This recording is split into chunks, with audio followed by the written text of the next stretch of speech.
jam around. Welcome to World Class Bullshitters, the epitome of pop culture. I'm your host, Jeff Hicks, and with me tonight is the one, the only, Dion Green. Baby, boys and girls, children of all ages. If you think you're having a bad day, at least you're not Papa John. Like the God, what did he do now? Yeah, I want to know what he did. Oh, he had some, they were referencing, what he got shit canned from his own company for. And he says something to the effect of, I'm working really hard on getting the N-word out of my vocabulary. I don't even have a fucking comment to that one. Let's just move on. Nick, welcome to the show. No comment. That's no comment. I got nothing to say. And finally, American Ramrod Kendo Slice. Well, let's circle back around. I'd like to wish Douglas Adams a happy 69th birthday if he weren't dead. That is the Hitchhiker's Guide to the Galaxy writer, correct? That is correct, Jeff. One of my favorite authors of all time, creator, my favorite book series of all time, and he's dead. Didn't you visit his gravestone, right? I did when I went to England for the very first time. That was high up on the agenda of things to do. There was Manchester United game, Douglas Adams, drunken pub. And I would like to say I accomplished all three, so I consider that the hat trick. One day when we go to WCBS European tours, I'd like to hit that list with you again, Kendo, just because. Firmly. Yeah. Well, I'm 100% on board hitting that list. It was a lot of fun. It was challenging because his grave is very small and it's a very, very packed cemetery. Well, you've been there, so maybe next time we'll just use GPS or something. Firmly's been there too. Yeah. All those people are excited. Dude, WCBS is on there. Of course, they're coming by to show their support by annoying the out of us. Somehow all those people be the case. Somehow all people don't know your address just right now. No, like, what if that's really the case? Like, right now, they're listening to us live on the TubeUbe, and they're just like, fuck yeah, dude, it's WCBS time. And they're just circling the fucking block, just showing their support. Because they're like, every time they say family, that could be me. And then the dude that blares his horn and hears us, and he's like, hell yeah, dude, that was me. They're just big fans. What are we, TRL? What's going on? I feel like we could get Carson Daly on this show one day. We could get him on it with almost nothing. I think he's tending bar at some place in LA. No, dude, he's like on Good Morning America. He's doing really well. Really? Dude. Television. He's God, because I remember he had a show. What was it like? Last After Hours with the failed video DJ Carson Daly. I don't know. He had some weird. I think he had the time spot that James Corden had for a little bit. Yeah, he did. Which was, it's in of itself hilarious. But yeah, my boy he's on daytime TV now. God damn it! Plus, he's almost 50. Yeah, he's firing shade at somebody that's doing well. Get all those white women at home cleaning the kitchen. So.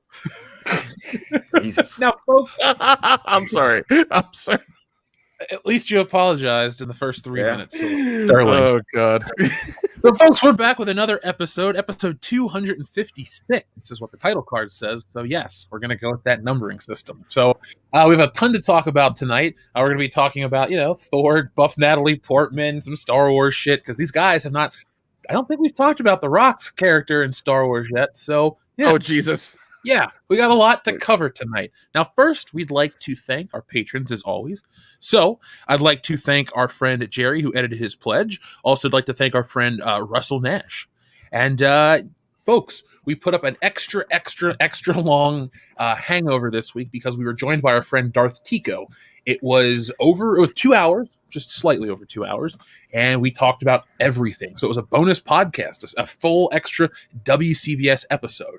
That's over there. I have to edit it again for Subscribestar. As I told the Subscribestar members, I'm working on it. But for some reason, every time I change the bitrate, it will still be over 50 megabytes. And that's the problem. They have a 50 megabyte file limit. So I got to work on that. But we'll get that. Yeah, I know. It's crazy to think that they couldn't get it worked out. Patreon, on the other hand, is like, hey, here's 256 megs per file size. I'm like, oh, okay, cool. Anyway, But we'll get that taken care of, folks. But yeah, we're going to be having some content coming out there exclusively, and we're also going to be introducing the membership program because we have a lot of requests for Dion's special friend. So, 5 minutes, 12 seconds. To be on the show tonight. Didn't take that long. Can't wait for this one. Now, You actually gotta go, this makes me gotta go take a shit. now, I'll be back in 15. Let me know. You made him stress so hard when you did that. Literally scared the shit out of him. Really, you did. Dion, you can relax. I'm not here to make fun of you. I'm here to tell the folks that we listened last week. You guys wanted Buffalo Jeff content, so I ordered a copy of Goodnight Moon. It is here. I can send out a picture, show it later if you guys want. I think I took a picture of it on top of our fridge for some reason. Long story short, it's a picture of Goodnight Moon. I'm going to read that, edit that, and put that out on Patreon, and then we're going to also introduce the membership program so we can kind of have extra channels for people that want to have access to it because it's such a weird niche thing. But he'll be popping up, and we're going to be having Buffalo Jeff integrated into a stream relatively soon. We have some stuff we're going to do for St. Patty's Day, and we'll be making that announcement. I guess we have to make it on air tonight because this is the only show that's left before it, and we haven't even figured it out exactly. So, yeah. Folks, get in on the planning scheduling meeting right now tonight on the show. So we'll get to that in a couple of minutes. But, yeah, all that stuff aside, let's start tonight's show. Now, guys, super exciting, as always. The comic book, it keeps on growing. New backers all the time. Thank you, dude. Thank you. That guy bought a copy. That motherfucker right there bought a copy. He's on board. He is on board, and I am on board. Lots of people are on board.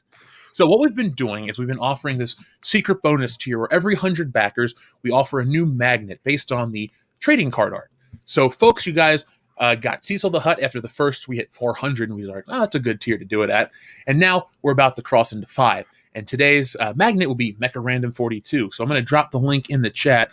Since we tweeted that out, we've continued to go up. So what are we at? We need a whopping 6 more. So yeah, folks, That's doable. We'll share that right now. That's doable. Of course it is. Hey, So we're when gonna are drop that link right now. we going to get that Anna the Star Wars Gold magnet? I'm just, I'm asking for a friend, really.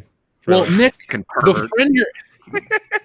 Here's how this works. Anna's the last magnet. I'm going to release one of those Mortal Kombat style tier systems of how it works. And so you remember when you play like Mortal Kombat 3, it's like you can pick basic, advanced, and all the the higher tiers and shit. Yeah. That's how we're going to do it. I have one of those little pull down charts. Anna's like the final boss. She's And- Shaolin. Yeah, Or, Anna's Shao like Kahn. Shao Kahn.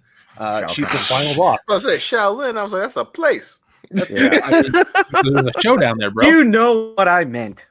He's thinking of Street Fighter again. People, excuse him. All right, it's fine. Yeah, is I there love going to be a Chun-Li Chun-Li magnet? There will be in the sequel. Hell Yeah, yeah. I agree. The absence of Chun-Li is a problem, Jesse. It would have been a much more compelling story if we could have got that. I think it was just downright sexist not to include her. It is sexist not to include her. Or the never mind. We won't talk about that. Anyway, yeah, folks. So yeah, Anna's the final magnet. At every 100, we get a new person. So we'll work out the math. We have to look. We can do that. It can happen. And then after that, there's Wow. what? I said you can do math? Wow. I know. Hey, I was told by my teachers that I could. Well, just one teacher was a dick, but that's a story for another time. We have a show to do. No more shit about me. Okay, no more. You want Jeff stories? Join me on Good Morning Pop Culture tomorrow. Ask me questions there. And by the way, folks, keep hitting that thumbs up button. It's been working. People want us to do bonus shows. You guys are getting bonus shows. So let's talk about something bizarre. Now, guys, what I'm about to show you is actually something that is being made.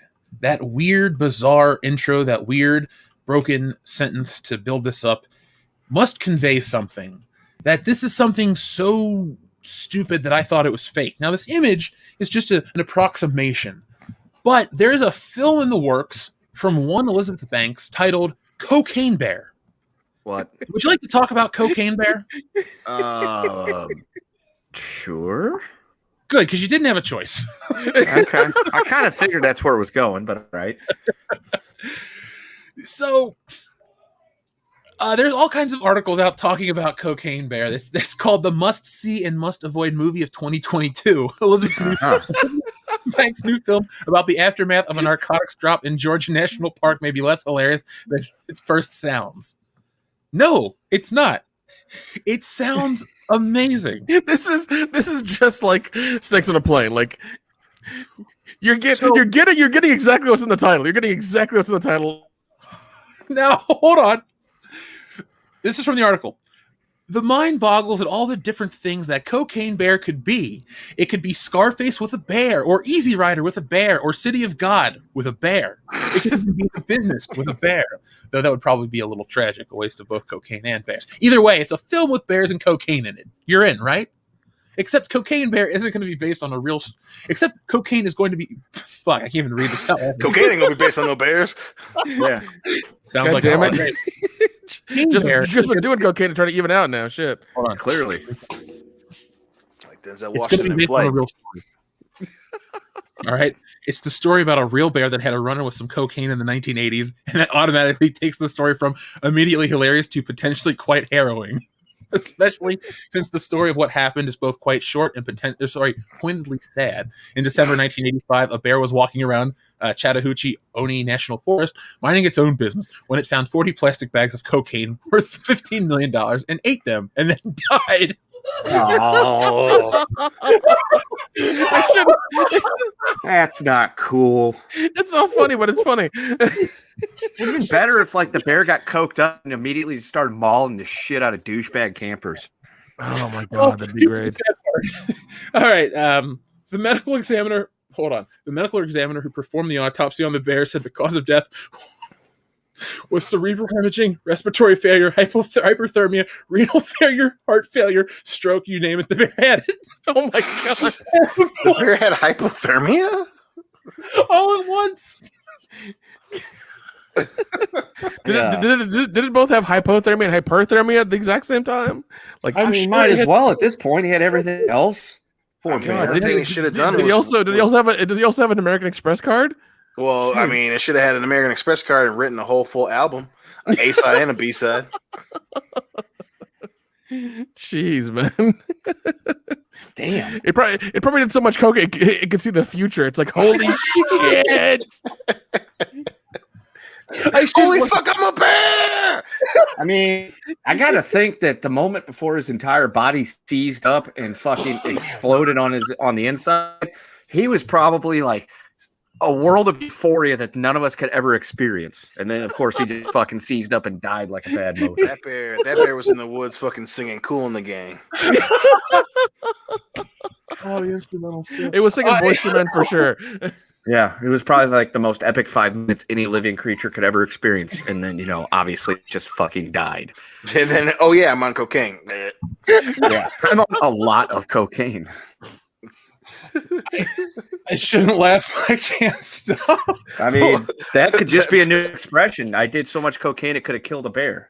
Listen, that's just the type. That's a perfect bit where it's just the cocaine's on the ground, the bear shows up, eats it. It zooms in the eyeball, and the fucking iris shoots open, and the bear starts fucking speaking French or some shit.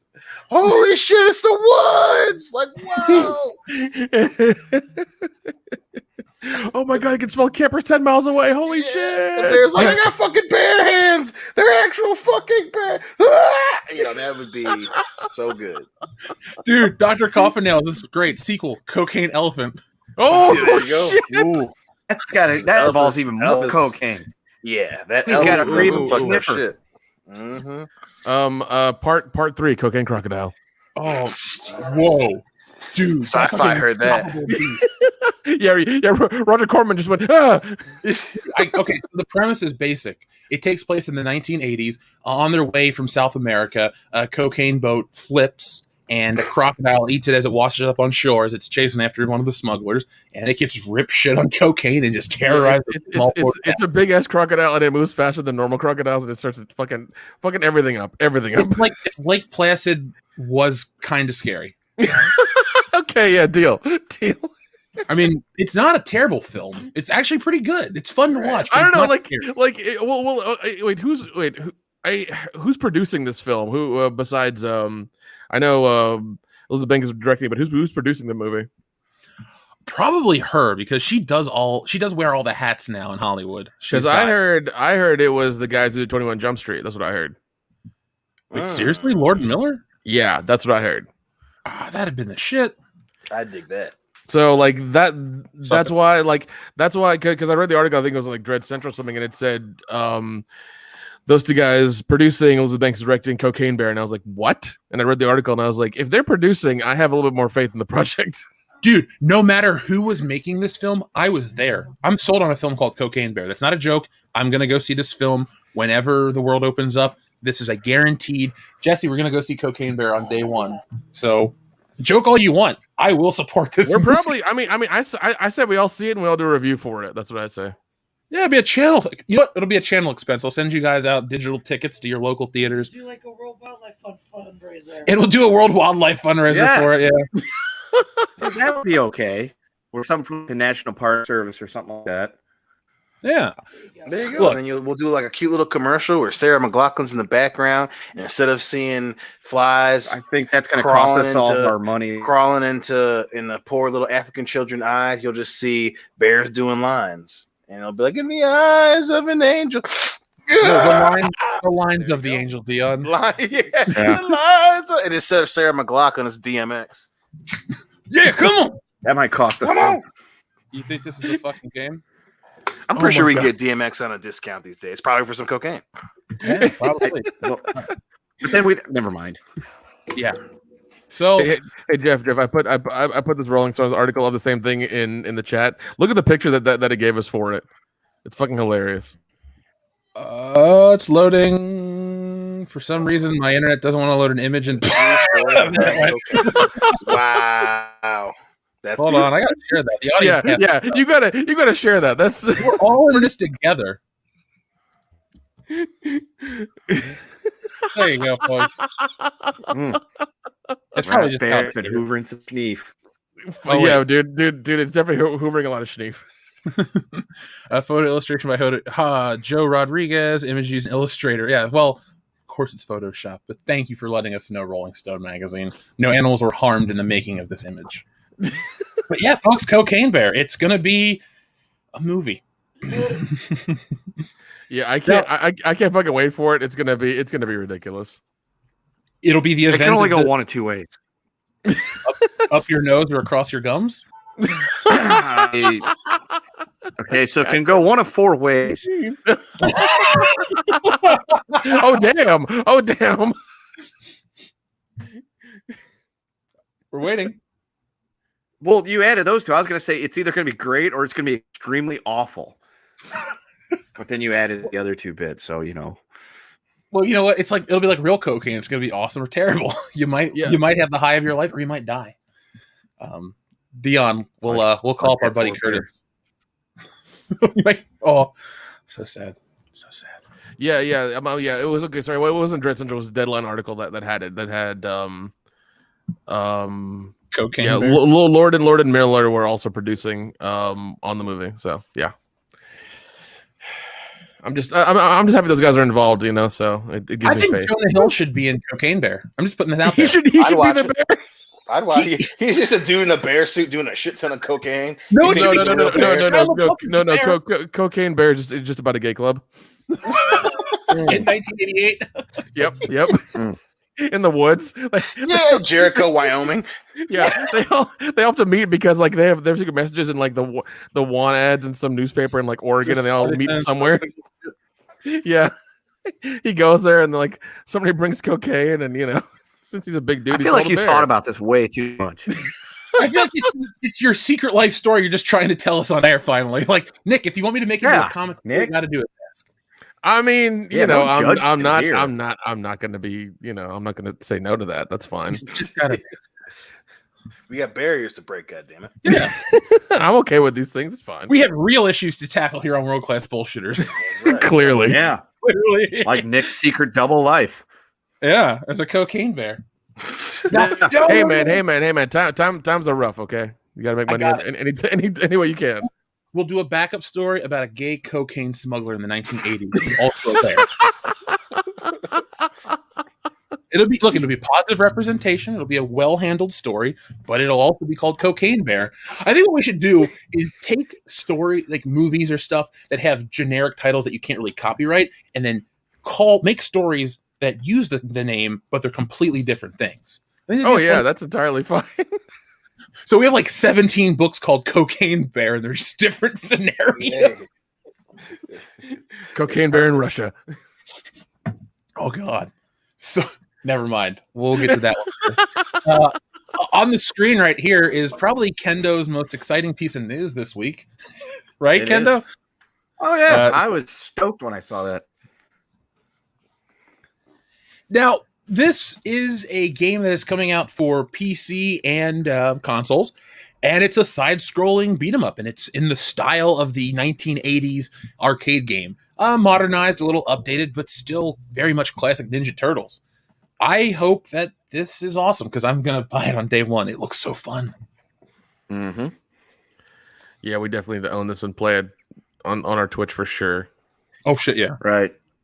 Yeah, dude, I do. I saw that there's a channel that I am a regular patron of, and it's called Turtle Den, and he covers a lot of stuff about Ninja Turtles, mostly focusing on like the older stuff, but he advances to the, mostly, covers it all. And I saw that pop up in my notifications yesterday. I was like, Shredder's Revenge. Oh, that'd be kind of cool. I'll take a look at that later. And then within the next half hour, I had multiple messages from multiple people sending me a link to that video. And I'm like, okay, what is this? And then my mind was blown. Although I had one complaint. What was it? If you look at the top of the screen there, Jeff, it goes Raphael, Don, Leo, and Mike. And that is not the correct order. Yes, I'm one of those people that I'm like, no, it's supposed to go Leo, Mike, Don, and Raph. That's how it goes on both of the arcades. And yeah, that was other than that, I was extremely excited and happy. But that's like the one little thing where the autisticness in me just popped out, and I just had my late moment where I'm just like, oh God, fuck, there's something wrong there that I don't like that. I don't like that. But other than that, I'm fine. You know what though? I'm glad you said that, because now we know that even you have one of those things. For me and all my eccentricities about Spider-Man or James Bond or something like that, Kendo finally or the subtle differences in every Axel Foley song. Oh, of course. Yeah. We're going to talk about the Moogs and all the different synthesizers. I know it uses a rolling Jupiter, but either way, that's neither here nor there. So this looks fun. I know it's weird. We're talking about some cool shit at the beginning of a show. Normally we're like, oh yeah, doom and gloom, fuck Melissa McCarthy, blah, blah, blah. Yeah, we'll talk about that. Oh God. Because guys, we're celebrating an anniversary.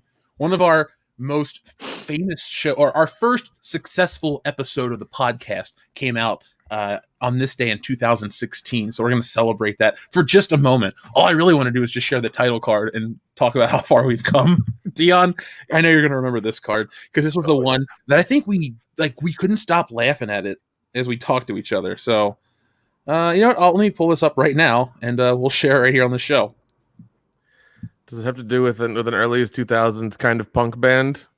No. You can look right now. I just sent it to the group chat. Okay. That was in like August or September. Yes, it's kind of. Oh my God! When you made the reference to Melissa McCarthy, I was like, "That's probably the episode he's talking about." Because I remember the thumbnail pop up and immediately laughing and saying, "I cannot wait to listen to this." So yeah, folks, we're not really going to take a long trip down memory lane or anything like that. But in preparation for tonight's topic about Thor, Love and Thunder, Buff Natalie Portman, all the other fun stuff. Dion's special visitor. Easy. But yeah, I just wanted to bring back the first title card that got us some attention, that made me laugh so hard while I made it. Oh my God! Back when those title cards look super simple. Oh God, I'm embarrassed, but you know what? It worked. Hey man, you gotta start somewhere. So It's iconic because even to this day, I can easily recall that and listening to that episode. I was just like, holy shit. I can't wait to get a hold of this, because that was pre-Podbean. That was when you were just straight up on YouTube. And Rob, I was at work and I get a little notification that World Class Bullshitters put out a video. I look at the title card. I'm like, 3 o'clock cannot get here fast enough. I need to leave and go home, and this is what I need to listen to immediately. And I did. One of the easiest episodes. What were you saying, Dion? So one of the easiest episodes too. It's like, what? Just can I have a movie that's essentially a list of what not to fucking do? Yeah. That's what this movie is. I would just like to thank Sony and all the filmmakers involved with Ghostbusters 2016 because you really helped us out as much as the Force Awakens. Probably Yeah. more, honestly. Yeah. I mean, it's up there. It is. Up I mean, there. yeah, the subscriber count jumped a whole hell of a lot more because of this bitch than it did the other one. Ray Skywalker. Yeah, that's the one. Ugh. Ray Anyway, we don't palpitation. protect our it's more like Ray Prolapse Danis. Oh, no thanks. Well, anyway, there's one other anniversary I did want to talk about briefly, just for fun, just to talk about something positive for a moment. Now, Dion, remember, God, over a decade ago when we were hanging out back living at the apartment together, and that Steve-O documentary hit, and he talked about wanting to get sober and everything? Oh yeah, absolutely. Do you believe it's been a decade? Like, look how clean Steve-O's got. This is from 2006. That was the beginning of his cleanse period, and he's been sober and clean for all this time. Talk about a fucking achievement. Seriously, I mean, and even especially the older we get to have people from, you know, our young adulthood, still, you know, especially after, you know, to turn an RDJ, you know, and get back their shit back together. That's amazing because I mean, literally, there was a point where we were all pretty sure that Steve-O was not going to be here very much longer. No, that's 100% true. I mean, he's probably on his 6th set of teeth right now, but I mean, he's still here. So, right. I mean, still doing crazy shit, but yeah, I mean, if we want to take a step down memory lane, 19 years ago is when fucking Jackass the movie came out, and I know the big fucking joke with them being all the old guys at the end there that Steve-O was the last one standing.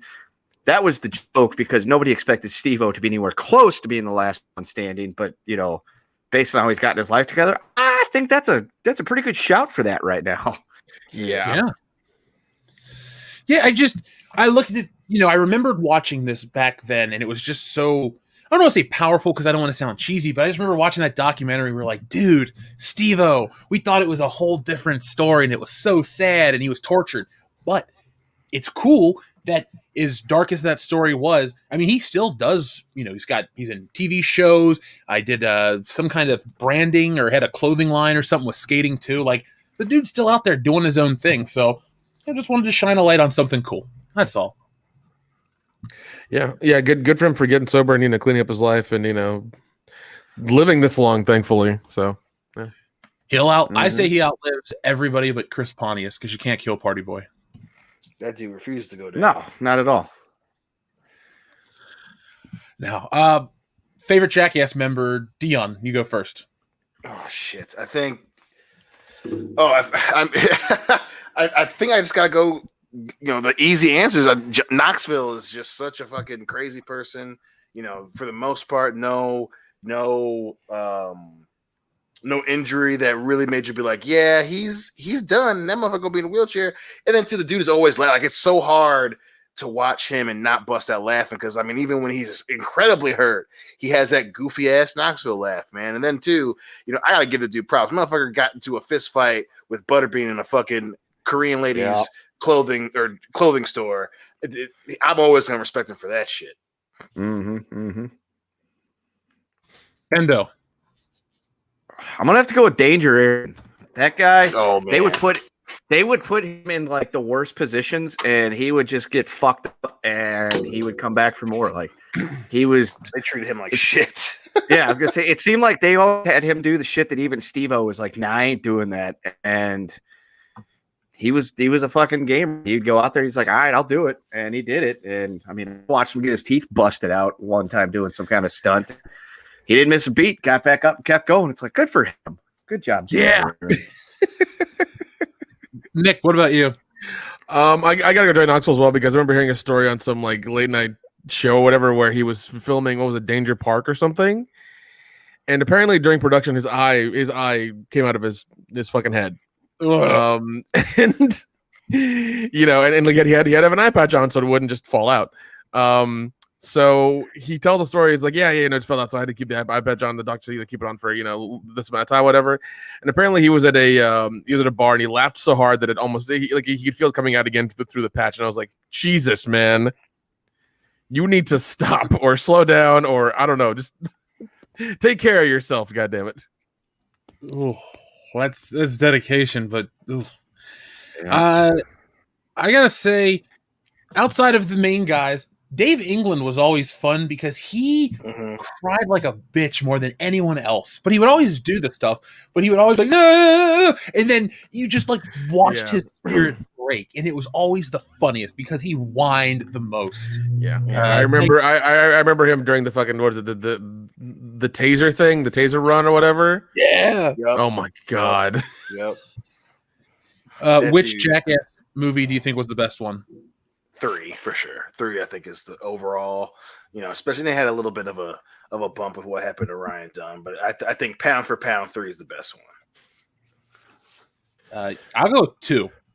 I think the shit that they did, that ending scene where they go down the water slide and all that crap, I just really thought those gags were great. That's the one I think I watched the most. But I want to give a shout out to the scene in the first one where they go into the hardware store and shit in the demo toilets. Oh god, yeah, that was I was Dave. gonna say that. I was gonna say that shit. Yeah.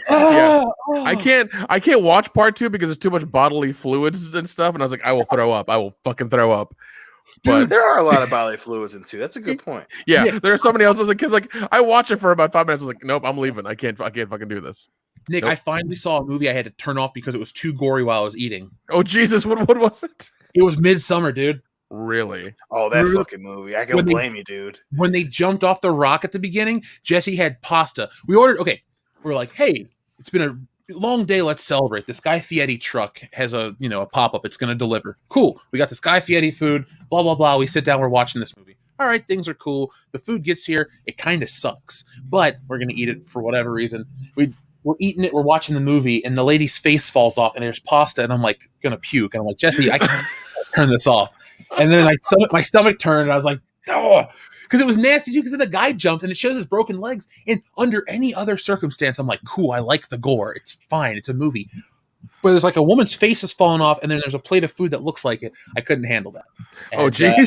yeah, so I was just like, nope. I had to turn it off. I got a refund on the food, and I started fresh. Yeah. Because I saw you guys post about the food. Apparently, it was really bad. Because like fucking guy Fieri can't fucking cook for shit.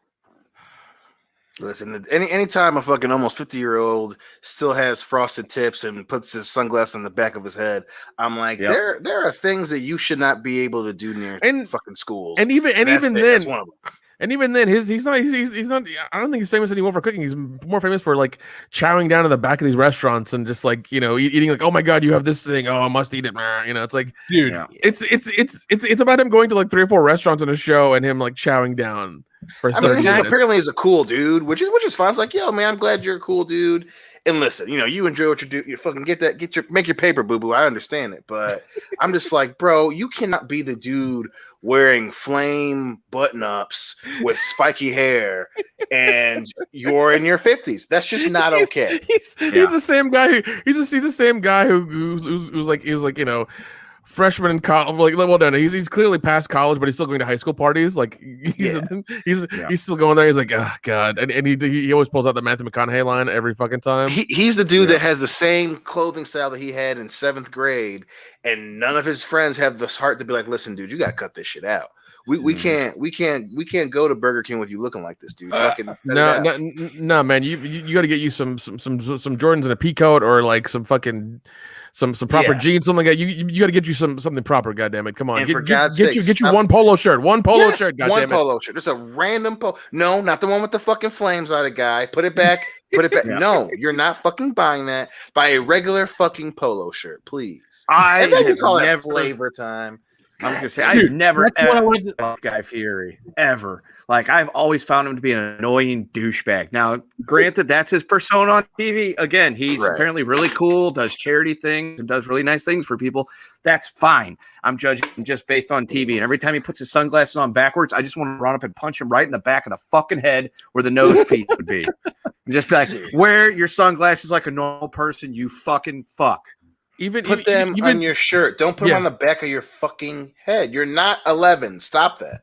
Guys, the fact that he has the audacity to call his restaurant Flavor Town is the biggest problem, because I know outside of the movie, the food was bland. Those cheesesteak egg rolls had no flavor. The and only as a thing that was flavor. decent. Dude, I would have tweeted, Instagram, like all of his shit, like all day. Just been like, what the fuck you doing, guy? What are you You know doing, what? man? Going to Dude, war Uber with Eats- Guy Fieri. No, Uber Eats took care of it. I said the food tasted like shit. I got an instant refund. We pitched the food. No harm, no foul.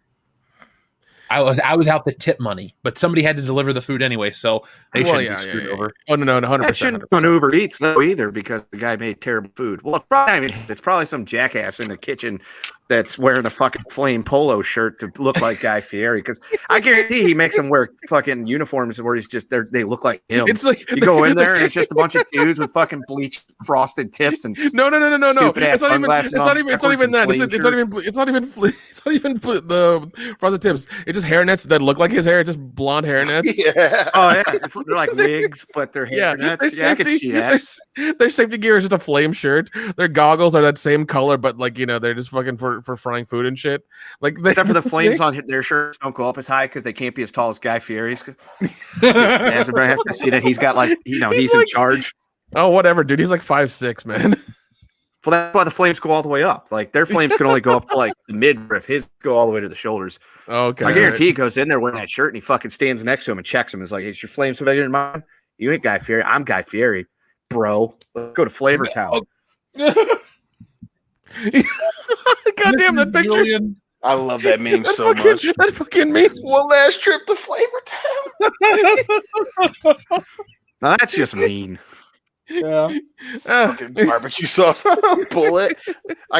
Please shoot yourself in the fucking flavor saver there. Please let that be the entry wound. Oh my I gotta god. think that's not good for the gun either to put barbecue sauce down the chamber. That's just No. I don't know. I mean, The at sugar will that point, is it barrel. really gonna Listen, fucking matter? Flavor is never. well, it a is for separate whoever gets it thing. next. Nick, you've heard of resale markets.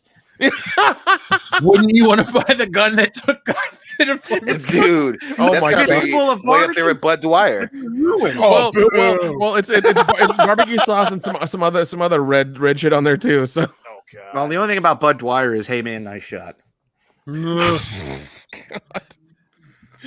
oh jeez. there we go. That's what we can talk about. Now, Kendo, Hey, yeah. you are the. let's talk about I did South not Park. watch this. I know you watched it. You told us how great it was. Yes. Dion, Kendo, or Dion, Nick, if you guys watched it, please chime in. But South Park's back. Kendo, please tell the audience what you thought about it. I thought it was a fairly good show. It's definitely newer South Park, and by newer South Park, I mean not like in the vein of the older South Park where everything was extremely on the nose. This one, it's just a little bit more subtle, but the jokes were still pretty good. The vaccine special I liked it better than the what they call the last one, the lockdown special, whatever it was. Anyway, so this one I liked it better than the last episode, although it had its moments. This one was good.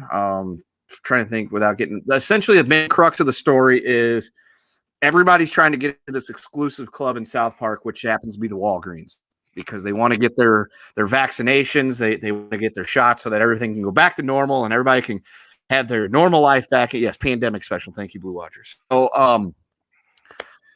that's the main thing on that. The boys finally get to go back to school. Cartman and is trying to say save their broship because during the lockdown they apparently aren't as bros as they should be anymore, and they need to do something. So they tricked the teacher into thinking that she had her period by getting ketchup all over her pants. It's silly. What the fuck? And so she quits, and they can't get any other teachers because no teacher will come to work because it's too dangerous. And the teacher that comes back to try to get the job back is Mr. Herbert Garrison. Now, if you've been watching the show for any length of time over the last few years, Garrison has been Garrison. He's essentially been Garrison painted in orange and is a stand-in for Donald Trump. So he comes back to the town, and everybody's pissed off at him and hates him because he was the president and they disagreed with him. But he thinks they all hate him because he's gay, because that's Garrison in a nutshell. So he's trying to live his normal life again. He's got a security guard with him because he is his Secret Service agent that just so happens to be in a suit, but from the waist down, he's just wearing like a blue thong.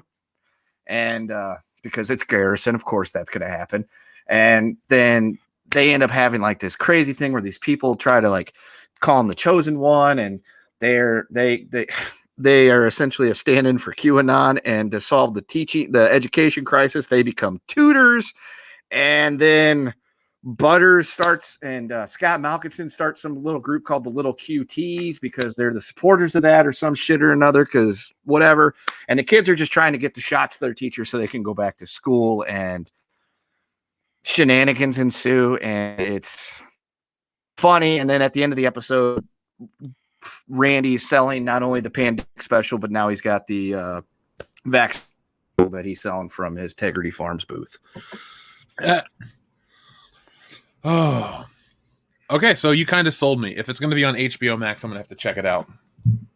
Yeah. So, but yeah, that they're like I told you last night, it was really good. They lampooned pretty much everything that's happened between the pandemic special, which came out back in, I want to say, October, to now. Anything and everything that has come up since then, they fucking hit it. Like, one of the people that was like chasing Garrison around trying to get him to be a teacher again was a guy with no shirt on and a buffalo hat and an American flag.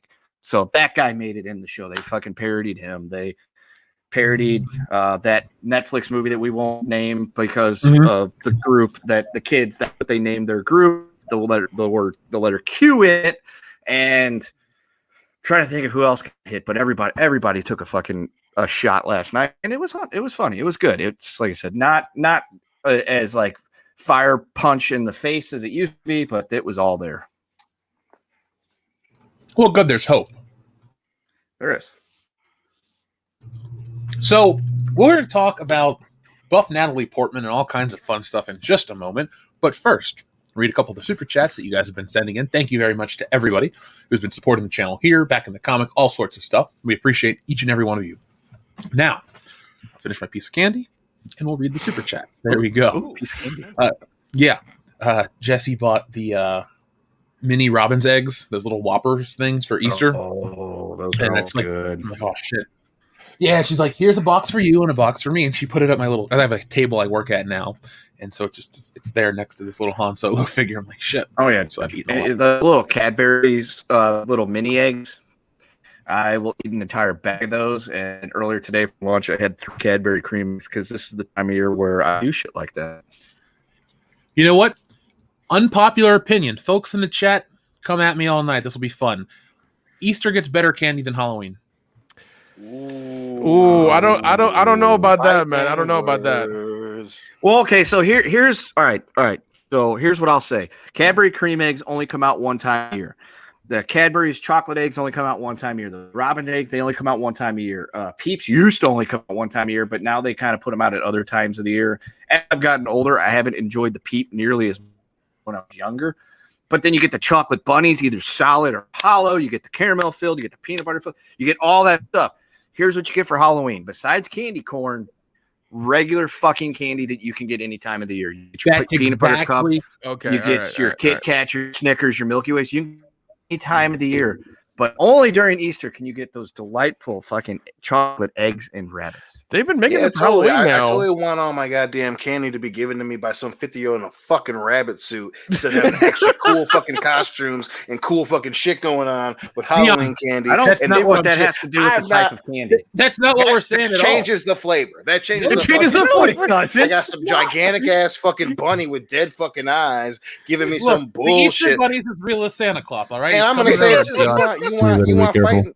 Oh yeah, don't be going at just because you know you get your ass whooped. And plus, I'm gonna say we talk about 5 fighting words. I already took my headphones off. We're talking about fighting words.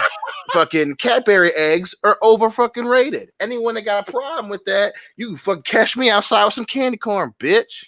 That's bullshit. Okay, I wasn't getting. Nobody's like, yeah, I'm gonna get some Cadbury eggs. Bullshit. Yeah, bullshit. Lots of people. By the way, they're one of the biggest sellers. They do make the Cadbury eggs. They do make the Halloween version of the Cadbury eggs too for Halloween. They do. Yeah. Yeah, this The screen Cadbury eggs. eggs are overrated. Very overrated. Yeah. I mean when they because though? they weren't. They're a little overrated. No, they're not. I fucking love them. I try not to buy too many. I'm not saying I don't love them. I definitely still love them. I would never ever test our relationship as 4 bros by saying I don't like Cadbury eggs. Don't worry about that shit. But they're a little overrated. For Max Smiley chimes in, he says, Easter gets better candy, but Halloween gets bigger candy. I agree with that. Yeah, that's Halloween's a better Right. Halloween's a better holiday, and I was raised Catholic, so believe me, Easter's a big deal at school to us. We got extra days off and shit for Easter. Everyone's like, "Oh, we get spring break." Yeah, we don't get spring break, but we get Easter break, which is like a week after yours, but it's twice as long because they like let you fuck around in school to celebrate the coming of the Lord and all this stuff. And then when you get to high school, they're just like, well, extra rest periods and shit at school, so it's fun. It's cool. The benefits of going to private Catholic school pay off like that. But Halloween, just more fun. You get to dress up, drink, fuck around. God, I can't fucking wait for this year's Halloween because we'll get together for it. Well, I mean, we had our friend from R-rated horror podcast reach out, and he wants to give us a tour of the first Friday the 13th movie locations in New Jersey. So I'm just saying we got an invite. I'm just saying I'm going to be in that part of the country during those dates because anywhere in Jersey is only a 2-hour drive because my road trip with Jesse goes to Philly first and then we go to Loudy's wedding, then we spend time in Cincinnati and then visit Dion. So what about Leonardo? Where's that at? Or Leonardo, New Jersey? About 3 miles outside of Red Bank. Okay. Is the tower still there? All right. There we go. The more you know. We have to say what? The tower that dropped for a second. I got worried. I was like, "Look, dropped for a second." Yeah, I was asking if the big tower building that's waiting. shaped like an L, in case that guy forgets his name. Oh, no, we should watch that soon. Okay. Thank you. Okay, I was worried that you'd forgotten about those. No, he eats the fucking discreto burrito. Oh, it's glorious or whatever. Exquisite. Why are they reeking like that? Because they're the expensive kind. I must have them. Yeah, Alec Ball. I will never forget the Clerks cartoon, Kendo. Dude, the part where they were going through the Mall of the Future, where you go through the bookstore with a coffee shop, which has a bookstore, which has an even smaller coffee shop. Like, come on. Yeah. Kevin Smith was perfect for television. If the people on ABC weren't fucking idiots, they would have given the Clerks cartoon. Well, I mean, apparently he cries at everything now. Like he cried at the end of fucking WandaVision. I know he put another fucking. He cried at the end of Mandalorian. Damn. I'm just like, dude, really? Did your junk invert? What happened? He's just on such too a much of the fucking. soy. Yeah, well, not just that, but he's just like, oh, this is like my cute character now that people really love, where I watch things and I bust out fucking crying. And I take a super unflattering fucking facing camera picture where my eyes all fucking red, like I've been choking down a gigantic schlag for the last 5 minutes. And people are gonna love me and follow me on fucking Twitter. It's like, oh my god, fucking shut up, Kevin Smith. You can't cry at every fucking thing. Not to mention the last 3-4 things you cried at fucking sucked, dude. So maybe he's going through the change and he's getting really emotional. Is he slowly becoming the Indian on the side of the road with the trash? Is that who's becoming? Shit, I'd rather him be the Indian in the cupboard so I can put his ass back in there. They're called Italian Americans because that guy was not an Indian. God, that's true. That's true. He was presented as a Native American, but he wasn't. No, he was about as Indian as Chief J. Strongbow. Oh yeah. I remember reading about that years later. I was just like, I was like, those motherfuckers. I'll just say this: I never thought it was lame to cry until Kevin Smith started doing it. I know. Yeah, put that out there. He's ruined crying. God, like everyone should express themselves, but you stop doing it. How about that shit? Do it in your bedroom where no one wants to see you anyway. Knock it up. That's well, right. do it in your bathroom while taking a morning shit. This way nobody sees you. Exactly. Do it in the cry. Dude, there's been times crying chamber. Like I said, there's been times where I've had shit in the morning and it's made me want to cry. I'm just like, please get out. Tears of joy. Get it out. No, it's because he had Papa John pizza the night before. Dude, that'll do it. Papa John pizza. God damn, I did it again. God damn it! I knew I should have eaten this. Oh God! This isn't better pizza. This isn't better pizza. That's the one thing where you can actually taste the racism. I was gonna say that shit. It ain't delicious, is it? No. It's kind of chewy. Fix with Listen, you guys know how much I love unintentional hilarity, and he got busted for saying shit on a conference call, and they immediately signed fucking Shaq. Shaq becomes the fucking spokesperson for Papa John's Pizza. The whole world is like, you know what? Man, Papa John is a fucking racist. And next thing we know, we see gigantic Shaq's black ass on TV. Better pizza, Papa John. I'm like, what? Also, get your car insurance to the general. Yeah. That one blows my mind because the rest Rubber some down with Gold Bond. Shit. Yeah, that's one of those things. It's like, oh, Papa John is a giant racist. Quick, we need to get a black guy that every white person recognizes and likes. Let's get Shaq. What's the quickest way we could get back at Papa John? Let's find the biggest, blackest dude on the planet. Yeah. And he's going to do, and Papa John was like, those sons of bitches. Yeah, he did. Yeah. Yes, he did. Yeah, he's like the athletic Wayne Brady. Oh my God. White people love him. Put some Gold Bond on your pizza. And then Buick. Yeah. Hey, Pick you up can your laugh pizza. all You you better want. have the general car insurance. Look, you can laugh all you want, but that shit worked, all right? I bought a Shaq-a-roni pizza. I was like, I gotta try it. I gotta see what the gimmick's about. It was just a big fucking pizza, and it didn't suck. I was sober for it, but Hey, as long as it worked, man. As long as it worked. Holy shit. I'll just say, look, to the pizza companies of America, I am a sucker for all your gimmicks. Your stuffed crust, the Bigfoot pizza, any of that shit. I don't care how full I am. If I see a fucking pizza commercial, I'm like, limited time only, the Pizzone is back. I'm like, fuck, I guess I can eat a Pizzone right now. That'll get you to open up your wallet. The fucking Pizzone? Jesus. Listen, in these times, we need as much shit to bring us together. And, Silver Smurfers comment is the best. Well, then Pizza Hut needs to take a goddamn needs to redo their shit and bring back the Bigfoot pizza. Okay, do that. Yes, and that was dope. I do miss the Bigfoot fucking pizza.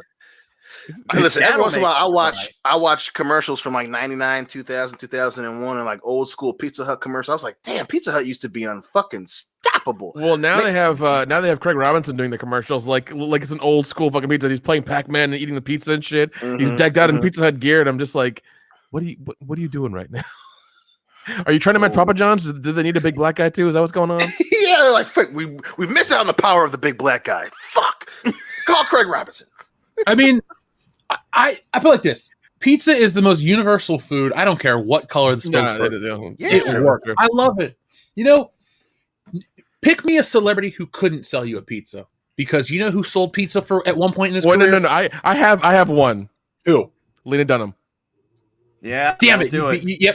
Yeah, that's gonna be like Lena Dunham trying to sell a pizza is like me trying to watch Midsummer and eat a plate of spaghetti. It just ain't gonna happen.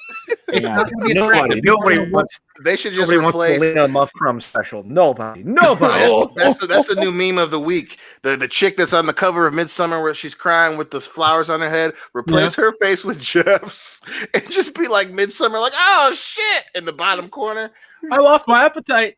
Oh fuck, Alfredo! God damn, I love Alfredo. It was marinara with a pepperoni nest. It had better ingredients. What kind of bougie ass place you ordering from? God damn it, Guy Fieri. Does a guy come out on a little Italian boat, like deliver you the fucking food to your door? What's going on over there?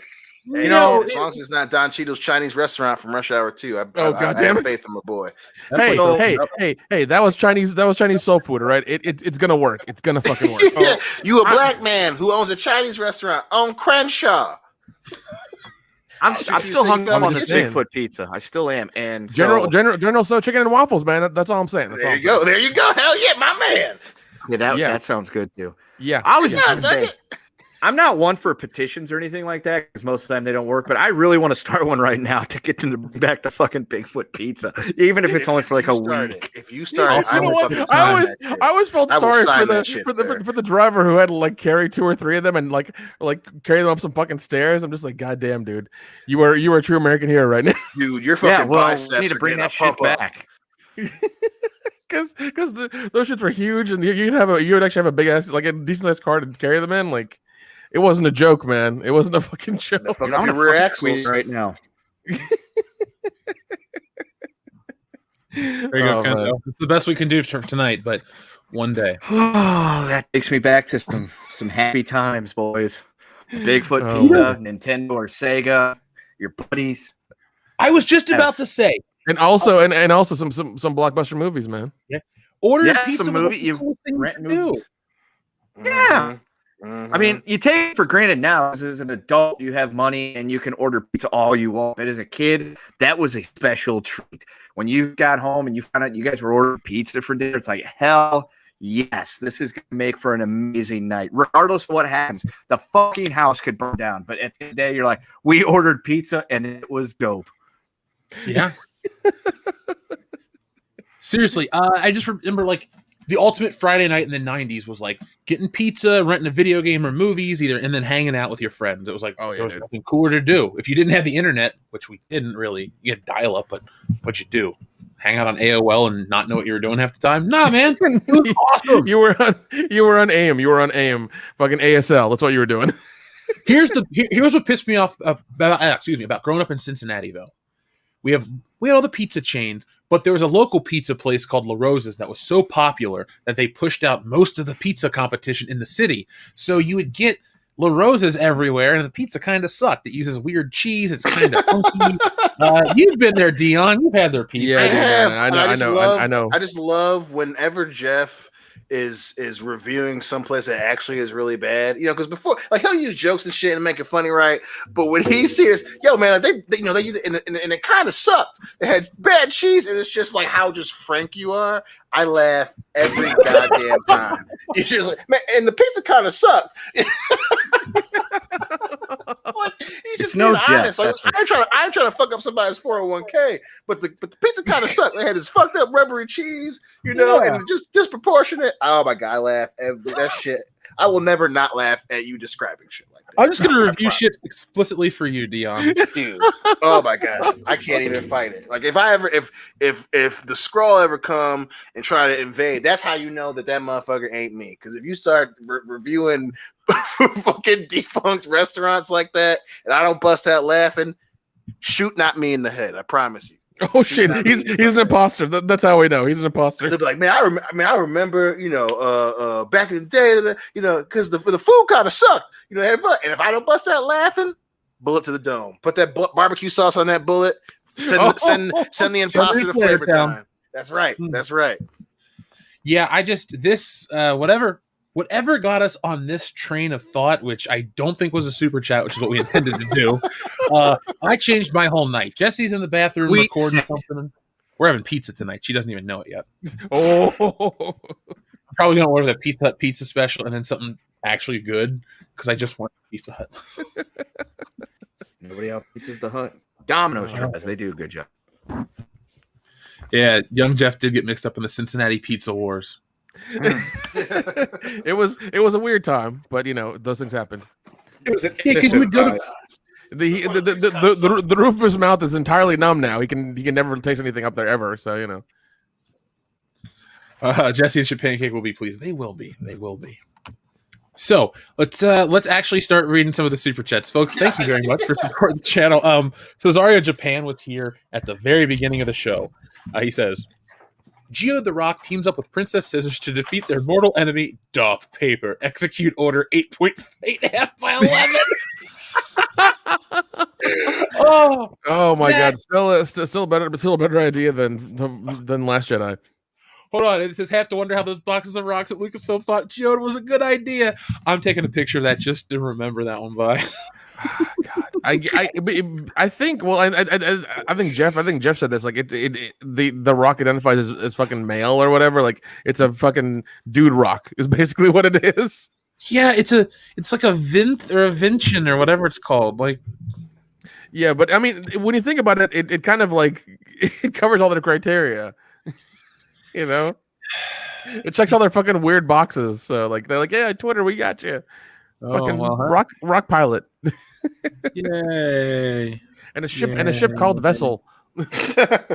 Originality is leaking through Lucasfilm right now, all down their anus. Yeah, that is shitty. Infinite Wander, thank you very much. Says the Astartes fan series is now official. GW has already changed the music and lighting in some scenes, ruining the minimalism that made it so good. What is it Now, now? the Astartes fan series. Dion, you've watched some of that, correct? Because I know I've watched some of the older stuff. Doesn't it piss you off when they go back and reimagine or we're gonna it's just switch it like up?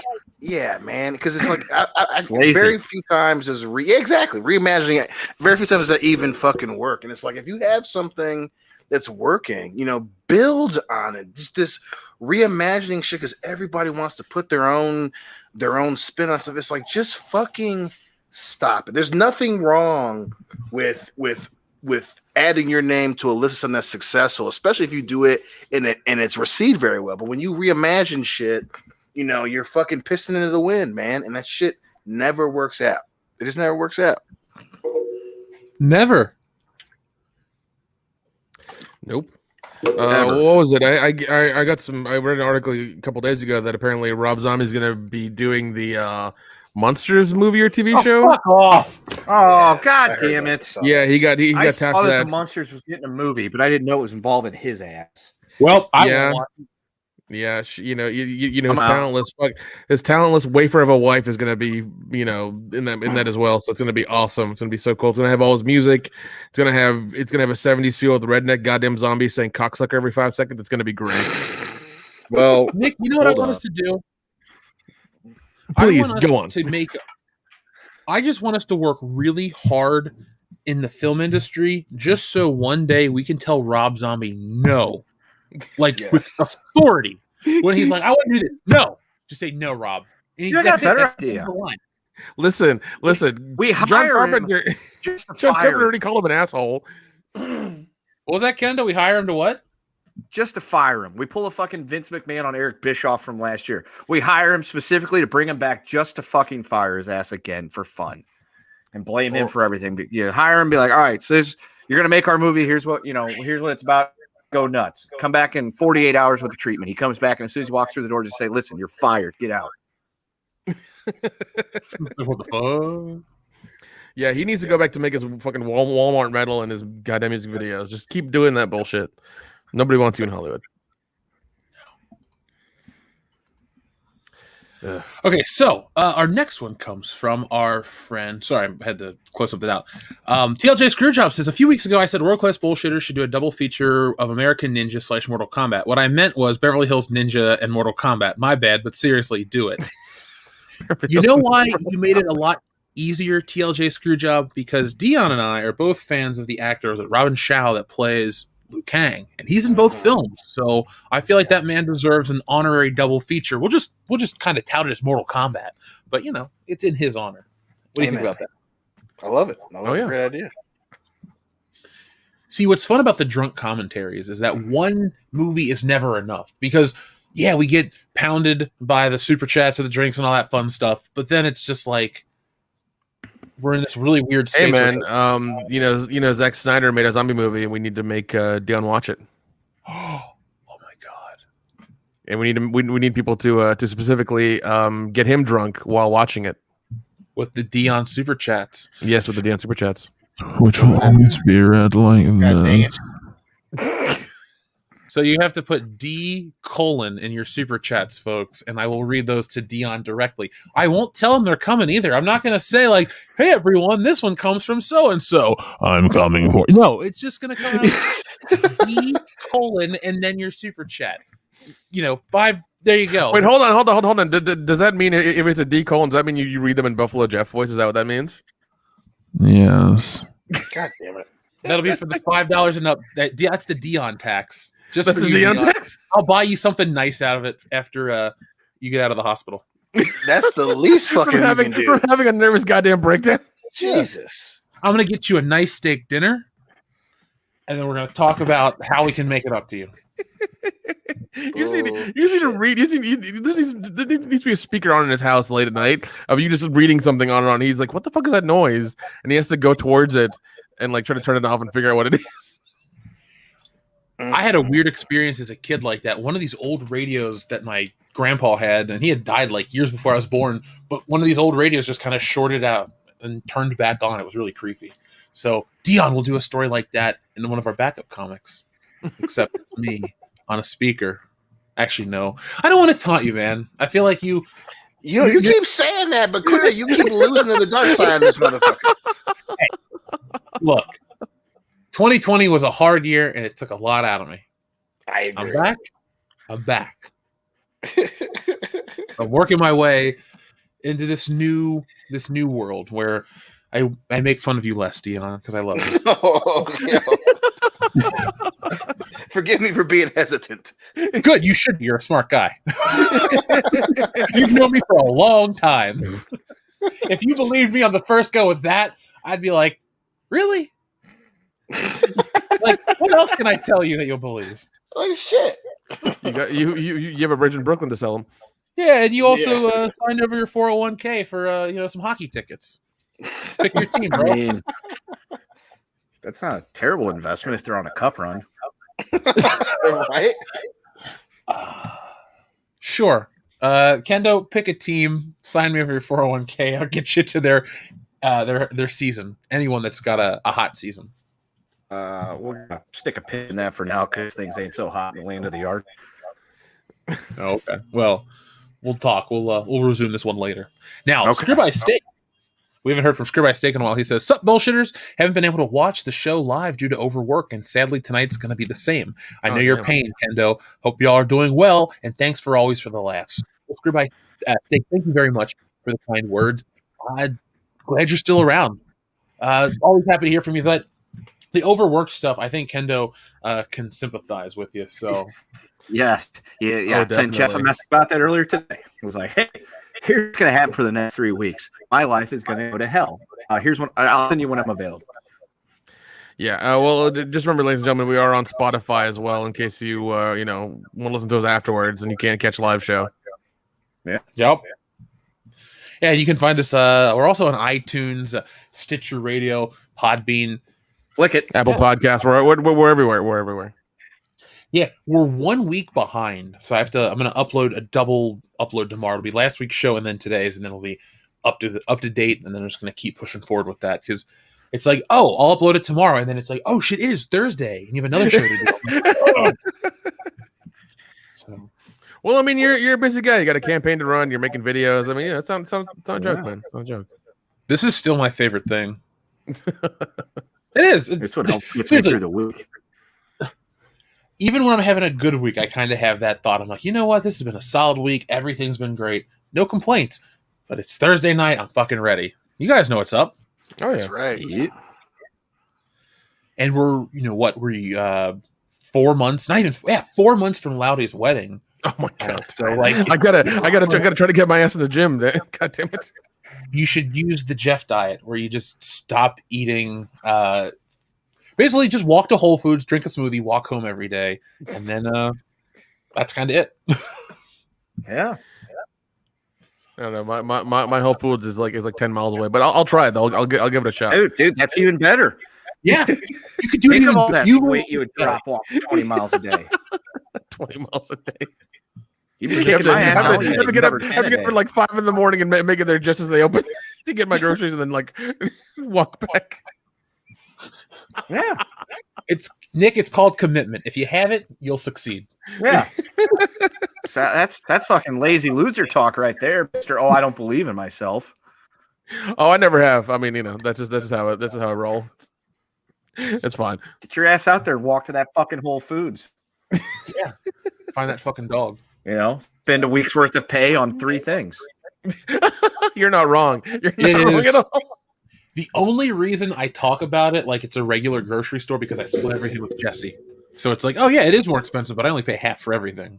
Gotcha. So it's kind of like, how hard is it to really get mad? But Sure. they do have the best meat counter of any of the grocery stores around here. We got these giant steaks the other day. I should have sent you guys photos. Oh, there's too good. Nice. Yeah, Ken is always sending us photos of his food. You should too. I don't. Yeah, dude, I was outside in a thunderstorm Because I eat it. grilling. I saw that. What'd you make? Went by the store the other day and they had a piece of top round that was discounted, being ready to be sold that day. So I was like, "Fuck this! I'm taking it home, get it at half price." Lathered it up in the seasonings, let it sit overnight, and I turned that baby into a beef sandwich. Mm, Nice. Mhm. sounds delicious. I can dig It it. was fucking nice. I don't know if pizza sounds as good anymore. John Lookabaugh, thank you very much, says sources say that Kathleen Kennedy's female opening has the smell of dead fish and war crimes. Ruin Johnson is only a symptom. Kennedy is the disease. Oh my god! All I can think of when you said is that Afro Man song where he goes, "Hello, ladies." That's all I can think of. Oh, that's a good song. Yeah. Yeah. Yeah. That's a full 45 zigzags. Yep. Maybe that's all we need. Mm-hmm. I saw that man live. He was an awesome concert. Everyone else was high. I was pretty drunk. Joseph Bienwitz, thank you very much. Oh, by the way, John Lookabaugh, Dion and I both love the movie Cobra. Dion, how's that song go? Working so hard, trying to make a living, working all day, gotta keep hustling. God, I fucking love Cobra. I bought it recently on Blu-ray, and I was like, it's the best decision I've ever made. Fucking love Cobra. I love that movie. Holy shit, it's a great movie. Yeah. So I've been playing this psychological experiment game with Jessie where I'm making her fall in love with the movie over the top. So every time it's on, I'm like, I put it on. I'm like, oh shit, it's on Pluto. Let's put it back on. And then when I'm going to leave the room for a minute, I turn it on because it's on Hulu or something. So I've been making her watch this movie constantly. Now she's interested in the story. God. She's like, I don't know how it ends. I So don't. That's like some Pavlov dog shit, dude. That's kind of weird. That's kind of weird. Oh, it was only 3 times, but I just was like, you know what? Wait, no, 3 times today or 3 times in like the last hour? Like you got to specify. 3 times since I've told you the story. Okay, cool. I mean, commitment's important. Right. Yeah. Strap her in that chair, force them eyelids open, and just put that shit on repeat. Her and I watched some of the weirdest shit. We watched some good stuff too. We saw the movie Soul, that Disney movie. One? Yep. Did you see it? Yeah, we watched it with the kiddos. Wasn't it good? I loved it. It was really, really good. I was Dude, kind of like, Jamie Foxx had been making the right decisions lately, but I was like, all right, Mr. Fox. I'll say this. I hate what Disney represents as a corporation. I don't like what they do with the Star Wars property. I don't like what they've done with any of the actors. I don't support that shit. Again, I don't pay for Disney Plus. But I watched that movie. Goddamn, was it like none of the shit ever happened with their woke infusion or whatever you want to call it. That movie felt like it was like it skipped all this bullshit. However the production of this film was, it skipped all the bullshit and kind of just made this movie that really, really works. Yes. If you're a creator, you'll definitely like this movie. So check that out. And then we tried to, here you go. This is what I really wanted to talk about. I tried to watch Coming to America right afterwards. That movie was fucking trash. I liked how bad it was. Obviously, it's never going to be one, but it definitely was like it was clear, pretty heavy-handed in places, man. But I was happy to see all the callbacks of the first one. But those were great. It was definitely clearly just referencing the first one as opposed to being a true sequel. So I mean, it wasn't great. It really wasn't great, but I still enjoyed it. I can admit that it was not great at all, but like I did say on the High Council to Tom, I'm still interested in Beverly Hills Cop 4. This film doesn't deter my interest in that. Yes, I'm a fan. Yeah, I get it. But at the same time, I feel like Eddie Murphy wasn't the problem with Coming to America 2. It was the writing. It was the other cast. It was Leslie Jones. She's just the same stereotypical character in everything she plays. Yeah. And it's not funny. It really is kind of an embarrassment because it's like, African culture versus American culture. And it's like, why does, American culture wasn't this. I get it. We're a dumber society than we were in 1988. But it's like almost fictionalized dumb. And believe me, I live in a world where, well, fuck, you live in the same world. So pick something stupid. But yeah, she's just too much for me. Yeah, she definitely. Yeah, I mean, it was annoying that they tried to make the movie a vehicle for Leslie fucking Jones too, and it's like, oh, what the fuck, man? Doing the same. She's doing the same jokes, and it's like, yeah, we know how this works out. Like, you don't see Cat Williams around that often. She's doing the same shit. The same jokes. Like, oh, it's the girl. It's like, oh my fucking god. You can write her lines where she speaks like a human being. Like that's okay. Yeah, and yeah. There's a reason Cat Williams isn't around anymore because the mini pimp jokes just aren't funny anymore.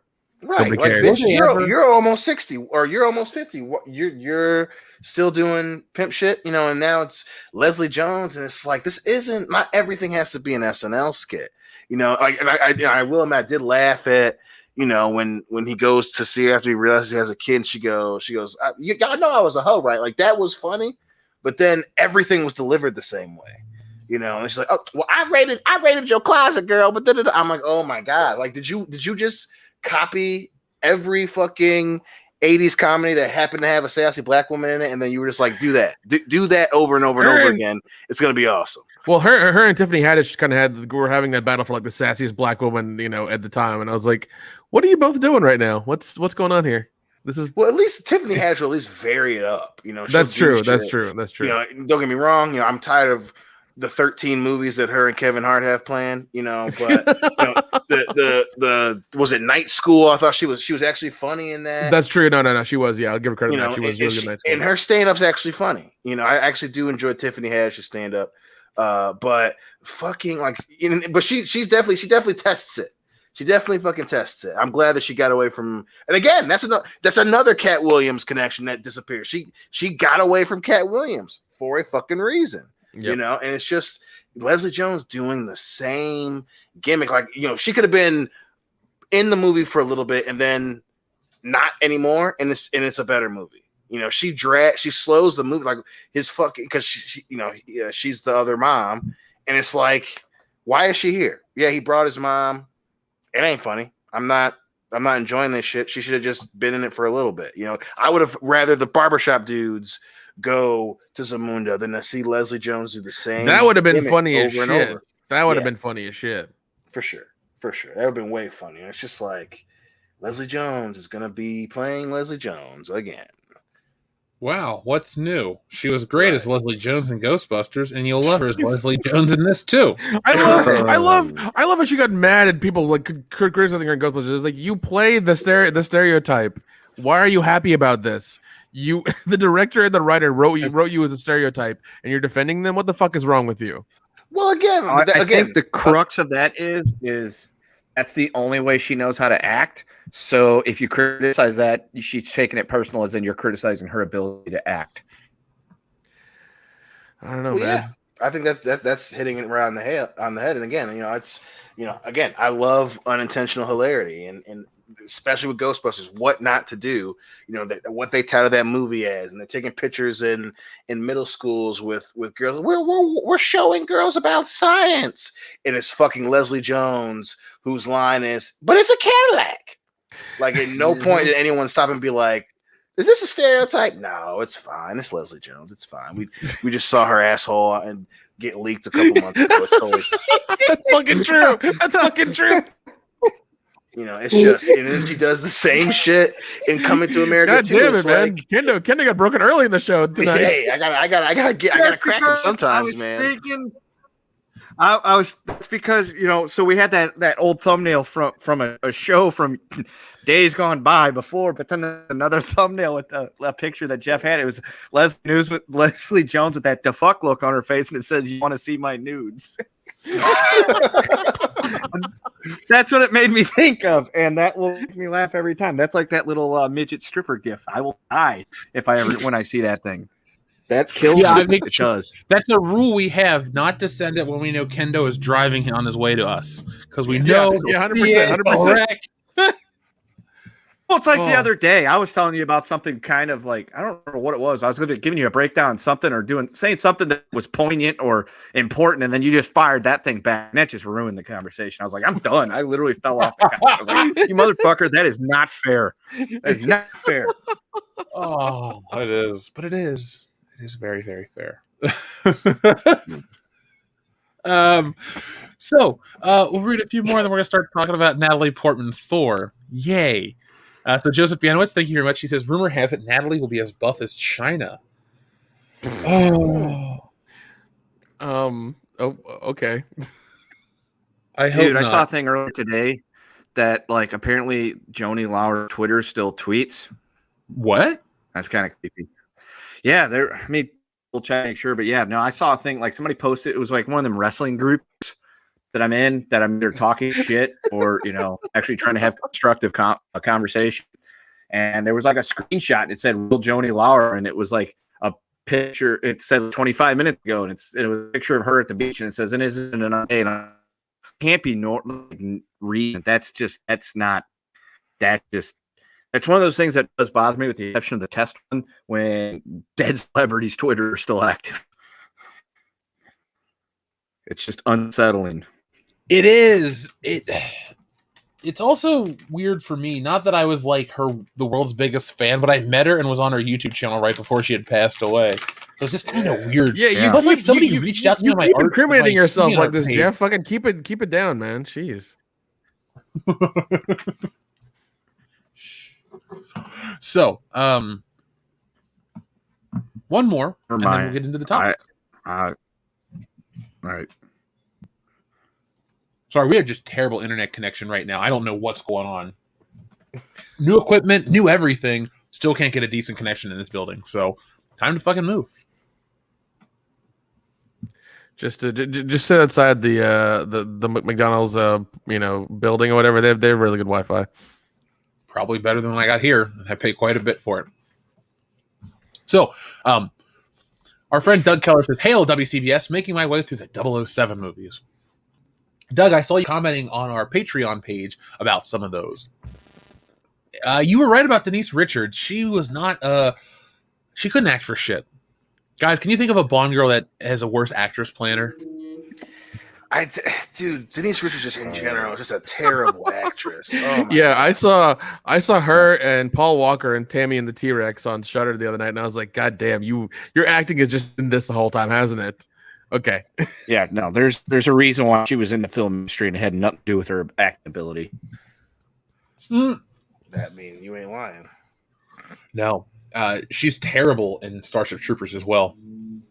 She is the worst part of that movie, which is saying something. Yeah. We're supposed to believe that she's like a pilot and a capable one, and like Smart and things like that. It's like, no, I believe more that, and that Neil Patrick Harris is psychic more than I believe she can act. Seriously, dude, it just Damn, she is just so bad. At least Casper Van Dien has fucking intensity. He's always like really intense with everything he says. I'm like, all right, That's all he has, Nick. He has one mode, intense. Yeah. Well, it works did because like her it's in Wild Things. Yeah, but there's only that one scene. Only that one scene though. That's it. Hey, that's good enough to make the movie an A+. Fair. I just thought you were a big Kevin Bacon fan, but hey. That's true. We do all have bacon numbers. Yeah. Doug Keller, let me know what your favorite Bond movie is in the chat. Mine is GoldenEye. Dion, yours is Thunderball, correct? Yes, yeah, my man. Kendo. GoldenEye. And Nick. Oh, definitely. Oh no, sorry. Live and Let Die. Live and Let Die. All right. So we have Love that one. Some good tops. All good some choices. favorites. Yeah. I'm a fan. So, guys, Thor, Love and Thunder, Thor 4.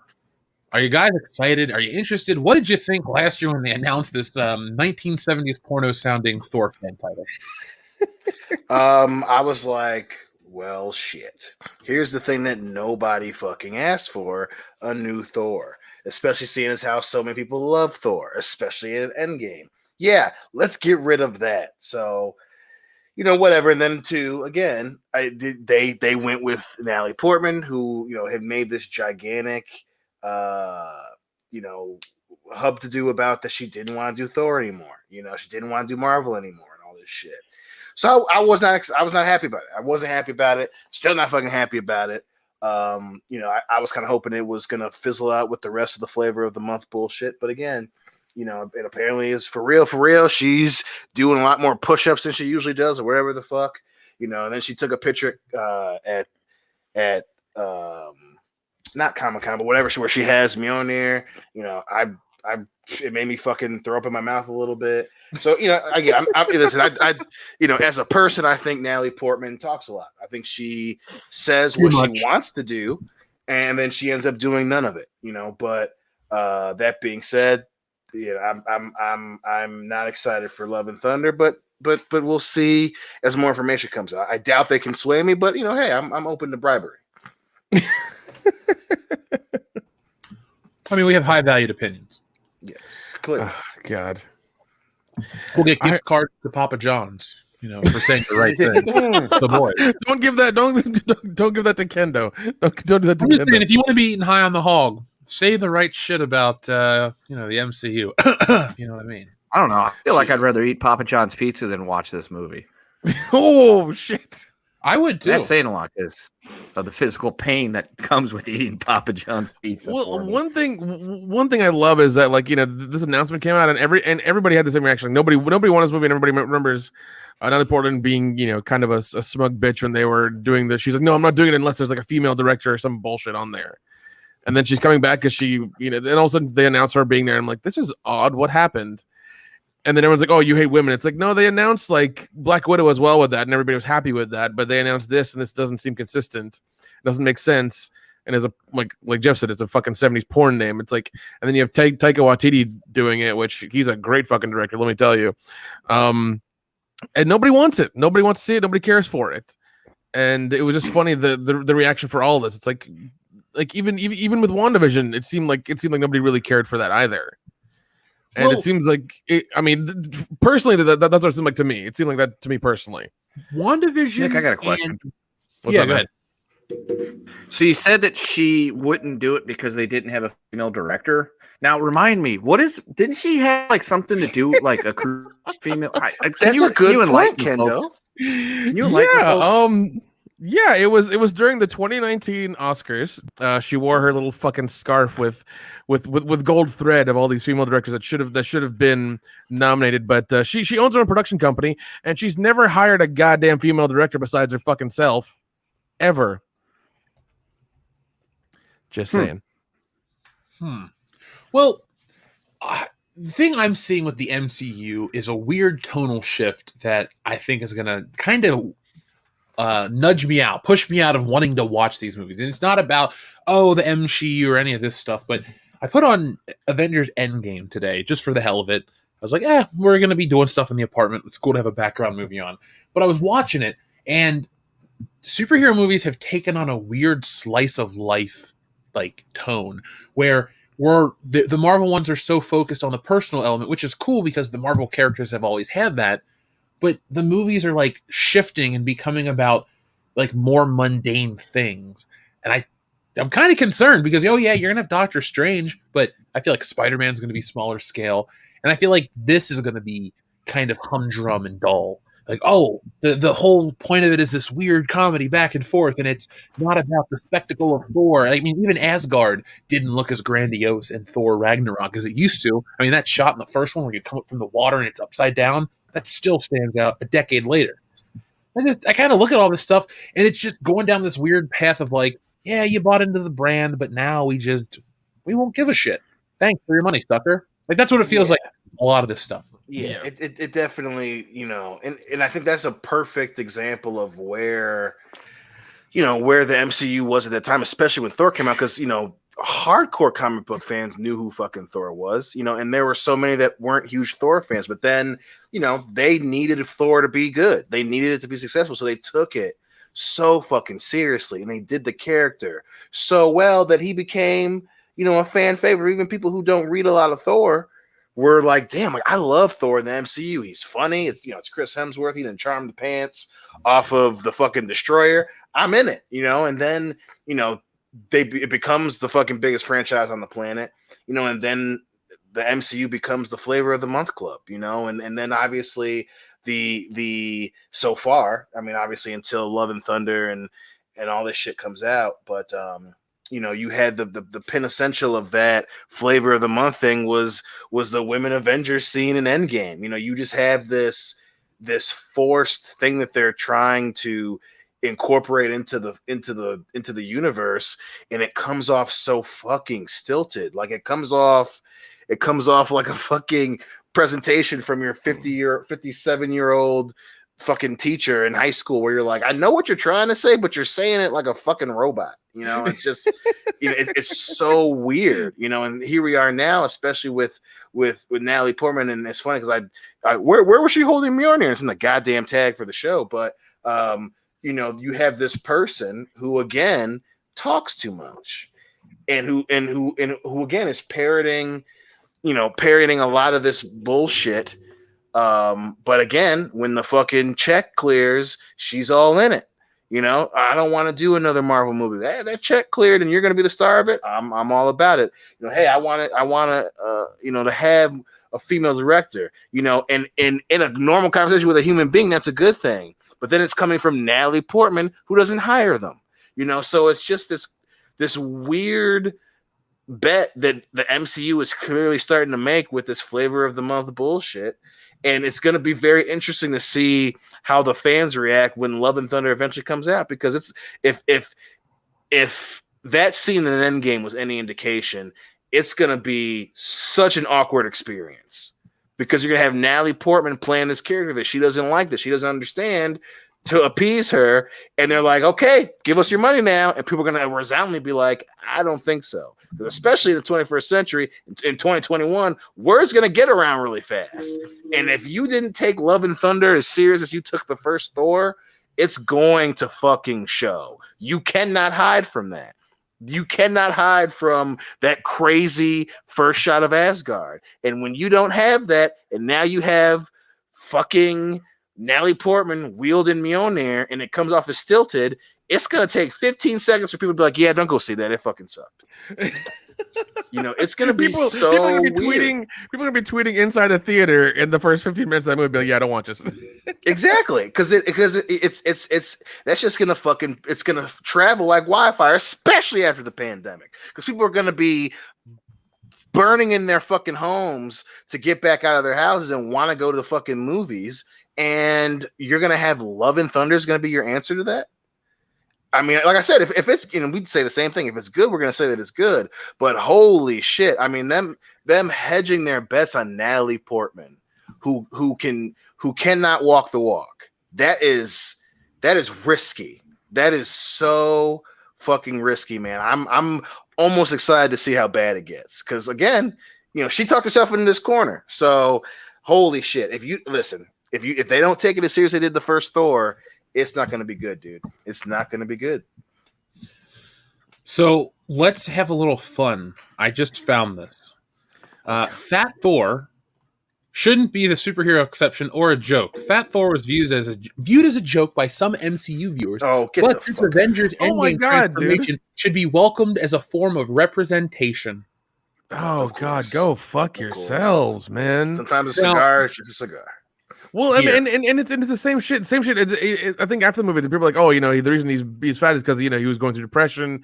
He had this, it was a depressed state. He was eating and something. We know all this. It's in the fucking movie, and even then, and then once again, it's a fucking movie. It's fiction. Get over it. They take it too seriously, Nick. You're right. Yeah, man. It's like everything they take too seriously. All the TV shows, movies, whatever. Oh, we need representation. We need this. We need that. Like all this bullshit. It's like, no, it's just a fucking work of fiction. Move on. God, if you don't want to watch it, don't give your money to it. If you want to, buy it up. It's fine. That's how this shit works. Well, the bad thing about that too is those people don't take the message that's supposed. So yes, he's depressed and he's eating and he feels like shit. Yes, and then he faces his fucking fears and risks getting his head stomped in, and he goes to help his fucking friends. Like I understand, and again, I'm not a mental health professional. I understand that shit is serious. But you can't always go with their problem is they're not represented in movies. That's not the stop simplifying mental health like that. Like this is gonna fix all the people who are depressed eating and going through bullshit. They're gonna see Thor. They're gonna see Chris Hemsworth in a fat suit, and they're gonna be uplifted. Bitch, we know it's Chris Hemsworth who's cut the fuck up in a fat suit. That doesn't make me feel any better. You ain't helping me, motherfucker. Well, let me read some of this shit because I want to hear how Fat Thor should be used as representation. Ugh. Fine. So, I would just like to say before I read this, This is the kind of conversation. Look, I know everyone has the freedom of speech, and the right to voice an opinion. So do I have the right to tell you if it's stupid. I haven't read this, but I'm gonna guess this is pretty goddamn stupid. You guys ready to find out? Yeah. Yep. Pull the pin, goddamn, pull the pin. Fat Thor shouldn't be a superficial joke in superhero movies. Thor's battle with PTSD and depression led him to gain a lot of weight. Thor's appearance was played off mostly as a joke. But not all superheroes should be in peak conditions at all times. Thor proved that he thought Thanos was at full power. Thor's weight wasn't an obstacle for him to be a powerful superhero. Other franchises can start presenting healthy body images with characters of all shapes and sizes. Rather than jokes, diverse appearances should be welcomed.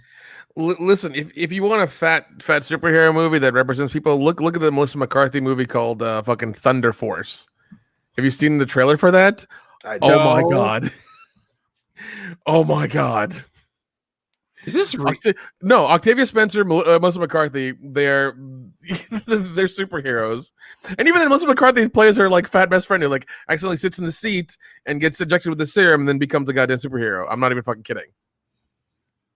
I'm not. This is a real thing. This is a real thing. I don't need to sit and make fun of these actresses, but I want to say this directly to whoever made this movie. Why the fuck are they trying to push the whole fat superhero thing? I thought the whole superhero thing was they're at their peak physical condition because they're always out fighting crime. Look, like I joked off air, I lost weight by walking to fucking Whole Foods all the time. Nick's going to lose record time because he's going to walk 10 miles a day to Whole Foods. Like, if you're out there superheroing, you're going to lose weight. Even whatever they're trying to represent is dumb and it's a fake message.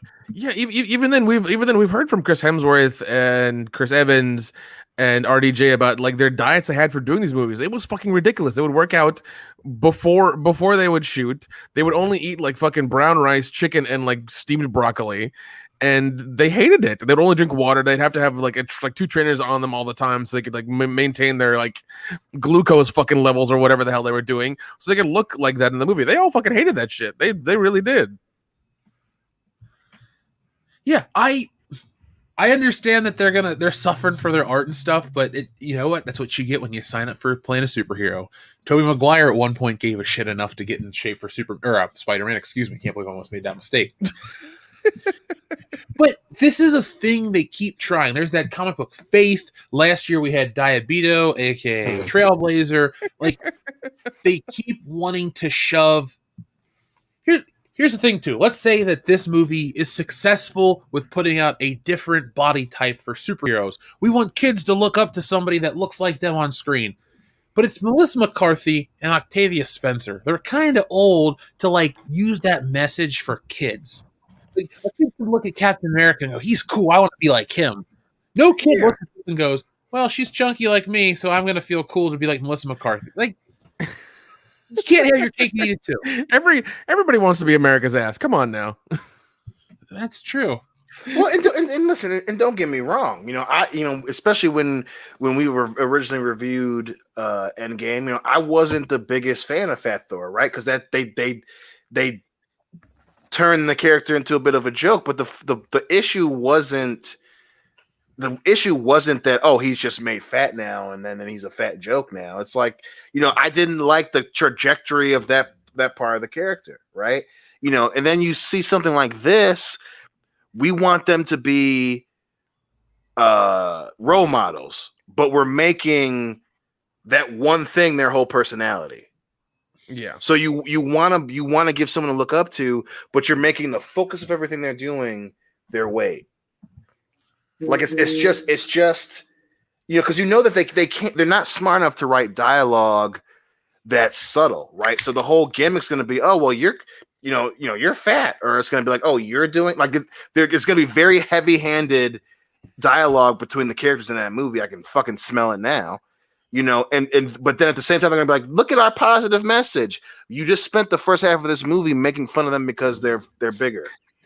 By the way, so it's like, so what message do you want to send? Either it's okay to do that, to be like that, or it's not okay to do that. You can't have your cake and eat it too, like Jeff said. It's just so fucking weird.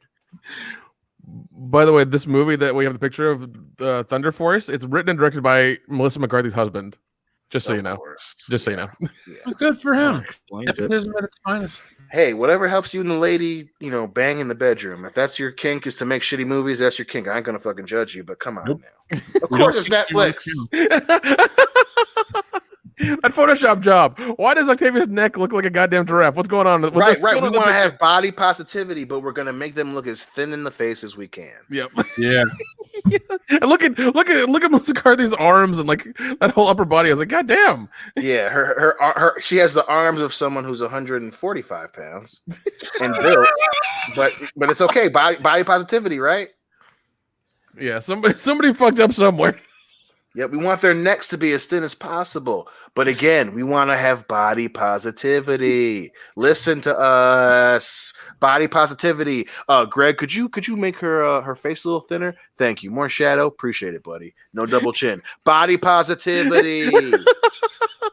Jesus Christ, man. It's just like, and of course, these websites don't see it. They see it, but like we're not gonna talk about it. We're just gonna be like body positivity. It's like, so you're gonna talk about them airbrushing their faces at all? No? Okay, cool. Body positivity. That's like a South Park skit. The unintentional hilarity is through the fucking roof with this shit. Oh, dude, yeah. It's the hypocrisy is strong with that one. Like it's wonderful how Hollywood will like scream the shit from the rooftops and just not follow it at all. Exactly. And then they think nobody's on the internet ever. It's like, no, we see this shit real quick. Like we're not retarded. We know what's going on here. Yeah. Never mind. It is Netflix. Thank Body you. positivity. Yeah, just sit down with your microphone and record me a body positivity. And hit the button of like somebody falling off a cliff. Body positivity. Deal. Just make that your notification like tone. Yeah, Oh text my message God. is just Dion saying that. Oh, Can't write this shit, man. Can't write oh this my shit. god. Well, God damn, some of the people in the chat are fucking harsh. Yeah, they give no fucks. I love it. Why should anyone give a fuck about this show? Because clearly the creators don't. Like you said, Dion, we want to put out a message of body positivity, but through the lens of Photoshop, but through the lens Exactly. modern beauty standards are. You can be fat, but we got to Photoshop you the right way to make you look extra. It's like, what is this? Come on. Yes. Stop trying to be virtue signaling in your movies. We don't give a shit. Melissa McCarthy is not a positive role model for anyone at this point. She's whatever to whatever audience out there. She's in some movies people like, she's in some movies people hate. Fine, I wish her nothing but the best. But don't try to use her as a symbol of, don't make her represent anything greater. She's just a female comedic actress. She's not the bastion of body positivity or representation in America, fat America. Oh god. Exactly. And if you need yourself represented in a Hollywood movie, I don't know what the hell's wrong with you. Right. If that's what you need as the backdrop to your life to make you feel better, get some friends. Go to fucking Universal or something. Use it to work on yourself. And again, I'm not a fucking life coach, and I sure as hell ain't a mental health professional. But if fucking Melissa McCarthy's filmography is the one thing keeping you here with the rest of us, well then, I'll buy you a fucking beer. Let's get over this shit together. That's some body positivity. That's body positivity. Airbrush my face for that movie with Sandra Bullock. Body positivity. We should all send in pictures for Jeff just to photo brush the shit out of us. Make us look That would be actually like hilarious. fucking jacked up action figures. And it just says body positivity real big across it. The picture of me on the back of the comic, I look like a goddamn like 6.5 foot linebacker. The way I'm, Yeah, hold on. Let me hold it up real quick. yeah, I look fucking huge. Dude, I look fucking ripped too in my green alien costume. I love it, dude. Yeah, you got 6-pack abs and everything. It's fucking great. Yeah. Well, for those out there who don't know, it's a callback to the old Power of the Force 2 action figures. That was the 90s super buff body positivity. Yeah. There you go. Even then, me, it says Nick steroid variant. I'm just like, Yeah. I mean, it's not far off from the truth, but you know, he did us a little bit of a favor. Yeah, of course. You're my friend. By the way, folks, you guys have been back in the comic. We've moved up. We're only 4 backers away from the Mecha Random Magnet. So it'll probably happen on tonight's stream. So let's just drop that link in the chat. Now, Dion, remember how we would get so excited as kids to get like an action figure and then you get a vehicle. But when you get the vehicle, you get that little booklet that would have all the pages that would show you everything Kenner's making. Yes. Guess what? What, dude? We're going to be in one of those. Hell yes. Nice. Say no more, motherfucker. Just kidding. Tell me more. No, that's going to be the advertisement that's at the high tier of the book. I decided, you can do a fun little advertisement, but the coolest thing ever for me was getting those fucking booklets, those pamphlets. I swore by those. I would look at like, all right, I need to get this Batman and this Batman. And then on the other page, I'm like, well, okay, so Star Wars is cool. I need to get all the people here. And you'd circle it and you'd carry it around. And it was like a cool little callback. Before we had the internet, before you could make your list on Amazon, you had these little paper books that were cool, and you get excited for shit that you didn't even want. It's like, I don't care that this DC line looks terrible. I still want it because it looks cool. It's in this book. Man after my own heart. So until we can get action figures, all we need though is we need a WCBS like land vehicle, air vehicle, and sea vehicle. That's all we need in that book. Yeah. Well, we have a land vehicle. It's called a horse for Dion. Yeah. Easy. I got my helicopter. There you go. I think what I'll do is draw accessories for the booklets. That'll be like that'll be like the only way you can get the new artwork in there. Kendo, you can design your helicopter. It's like what, a green Huey you said? Yeah. That's what I want. with giant speakers on both sides. Ooh, And that'd be really Duvall. Yeah. Oh, that could be it. Special, 1 in a million chance to get a Robert Duvall action figure flying it while I'm sitting there on the side with that fucking chain gun. Yes. It'd be like I'm flying over Nuketown all over again. Great. Oh, great times. Yeah. So, until we can get the real deal, this is as close we'll get to plastic forms. But one day, guys. One day. So is there anything else you guys would like to say about Thor? Oh, yeah, we were talking about Thor, weren't we? Oh, yeah. Yeah, Natalie Portman. She ain't Shows you how much we clearly care about that movie. Yeah. All I say is good luck to that movie. Hopefully, it makes $1 billion. Yep. Yeah. Vote with your wallet, people. Yeah. Exactly. Yeah, give me a second because I gotta. Oh. cut out. Okay. Oh my God, he's about to get Newsomed again. Holy shit! I am. Am I alive? Natalie got him. Can you hear me? Yes, we can hear you. Yeah. Okay, Yes. cool. Loud and clear. Cool, because I had to mute my mic, so I was not choking on a piece of beef jerky. Long story short. Okay, I survived. Long story short, back to the show. Yes, Thor. He loves that and meat. WandaVision and all this stuff. Like I have said earlier, a lot of advertising is geared directly towards women. They have definitely shifted the way they're marketing a lot of these superhero movies because they feel like they have the Marvel core audience. And they're always looking to expand the audience. So they're like, well, we're going to make it appeal to women because they assume all these franchises are only for dudes. And it's like, you have the highest grossing movie ever. Women went and saw it. When Yes. I went to Endgame, there were just as many women as dudes. Like, you don't need to change the formula to appeal to more ladies because the ladies were already there. Just because a woman likes the MCU doesn't mean her favorite film is going to be Captain Marvel or Guardians of the Galaxy because it's cute or some bullshit. Probably hear Captain America or the good one. Look, 2 or 3, the good ones. Yeah. So Marvel is making the cardinal mistake, committing the cardinal sin that Lucasfilm committed with The Force Awakens, where they're like, oh, we're going to need to make Star Wars appeal to women so it can actually make money for once. When you guys bought the biggest property ever and you changed it for no goddamn reason. Well, plus it's like, it's the fucking 21st century, right? And again, if you believe something, you believe it all the time. Right. Mm-hmm. So if you believe that women are smart and opinionated and can say and do whatever the fuck they want and should live in a society where they're free to make choices on their own, you shoving something into a film is just gonna piss them off. Yeah. Like, and again, I don't have fucking female focus groups that I'm in contact with every goddamn day, but twiddling on the fucking internet, women thought that scene in Endgame was just as fucking cringy as dudes did. Like, everyone was just like, damn, like that was a little heavy fucking handed. A number of women didn't fucking like Captain Marvel. A number of them didn't go fucking see it. Right? So if you believe this about women, as you should, you also know that's just going to insult them. Like, you don't need to be like, the whole premise of your movie, women is good. They're gonna be like, bitch, I know that. I live this shit every day. I know that. You don't need a smoke signal to get them to come see the goddamn movie.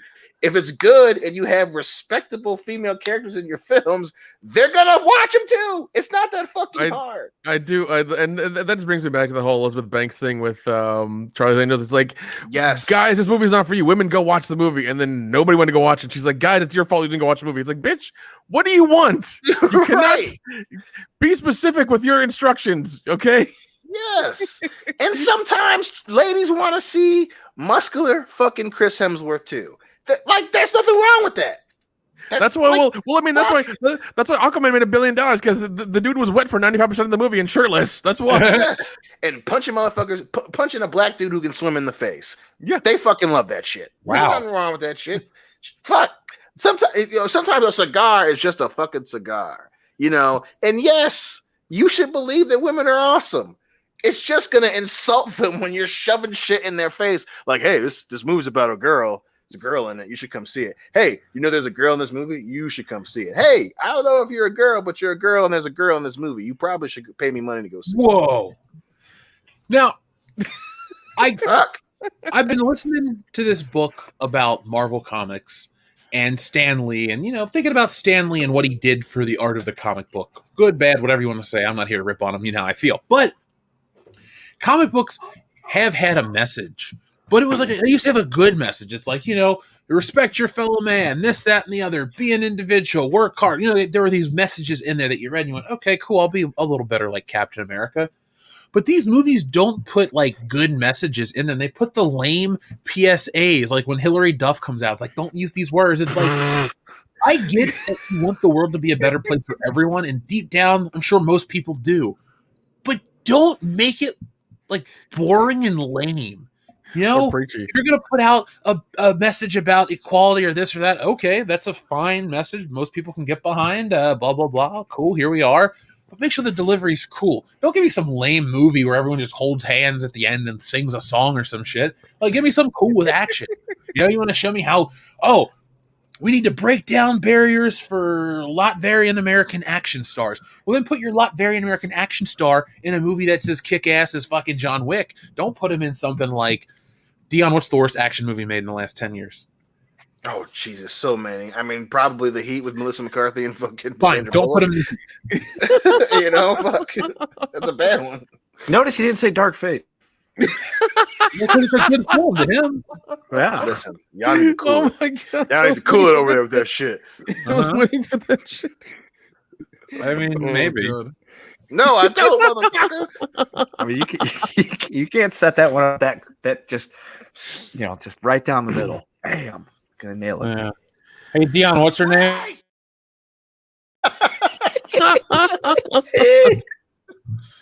That's my favorite. That's my favorite thing in that whole movie. I was just about to say the same thing. I can't not.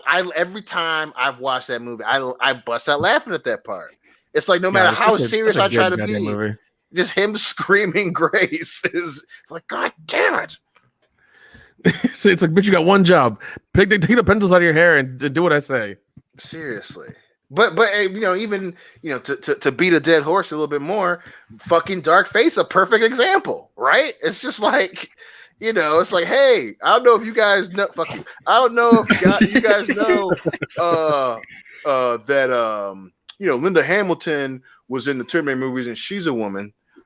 She's Sarah Connor. I don't know if you knew that she's a woman. And then we're gonna have the storyline where John Connor dies. and the new savior is a Mexican woman. I don't know if you knew this, but Mexican women are also women. So we're gonna have that in the movie, and then we're gonna have the new Terminator, who was played by a woman. She was in a pretty good TV show on AMC. She was a woman in that TV show as well, and she has a bowl cut, and she wears wife beaters, and she can cut flies with a butter knife in the air. She's a Terminator, and when we say she's a woman. I don't know if you knew this. Tell me more. She's going to be in this movie. And by the way, just to prove this shit, the Terminator that was in the other movies, Arnold Schwarzenegger, he's still a Terminator, but he's a lesser Terminator than the aforementioned female Terminator that I just mentioned in the wife beater, just so you know who's a woman. So, you should come watch.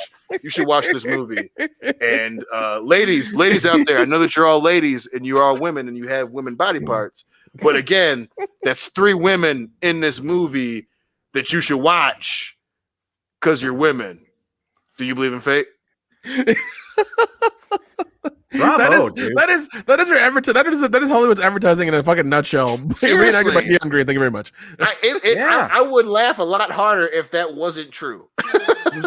Because that was the whole premise behind that fucking movie. Almost convinced me that he didn't like the movie.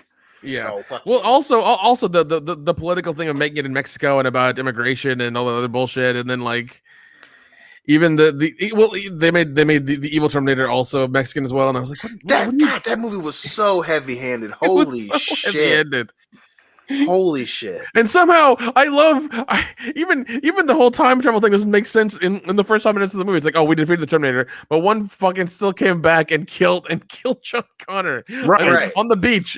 In the chest. Well, they had a reason to bring back the stuff from the future again. It's like Skynet's been defeated. We've stopped them all. But then they had to have a reason because, they had to actually have a plot device for this fucking movie that didn't make any sense. Yeah, and now we're getting the Terminator anime on Netflix, so we'll see how that goes. I mean, they might do good with that, but my fate's on real high right now. I mean, I'll watch it, but I mean, I gotta like it. Don't give me hope. Don't you dare do that. Oh God, yeah, that's rude. So I gotta say, this show has been pretty damn good for me so far because you can't have a bad time when you start out talking about Cocaine Bear. Right. There are some lines we have to cross or snort in this case. Yes.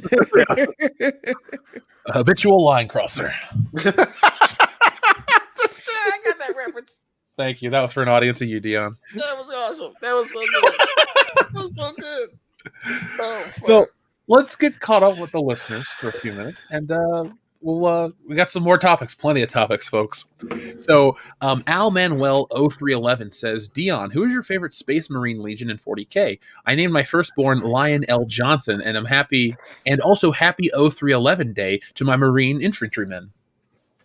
Nice. I think if I had to pick the Lunar Wolves, that whole storyline was awesome, and then just their insignia is fucking cool as shit. So I think I gotta go with the Lunar Wolves. Those guys are some serious badasses.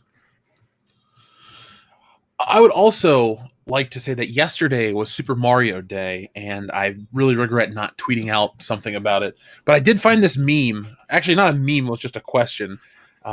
Basically, there are 3 Mario games, and you have to play one, share one, and get rid of one. And it was really hard because they were really great Mario games. I'm trying to find it now and share it with the chat.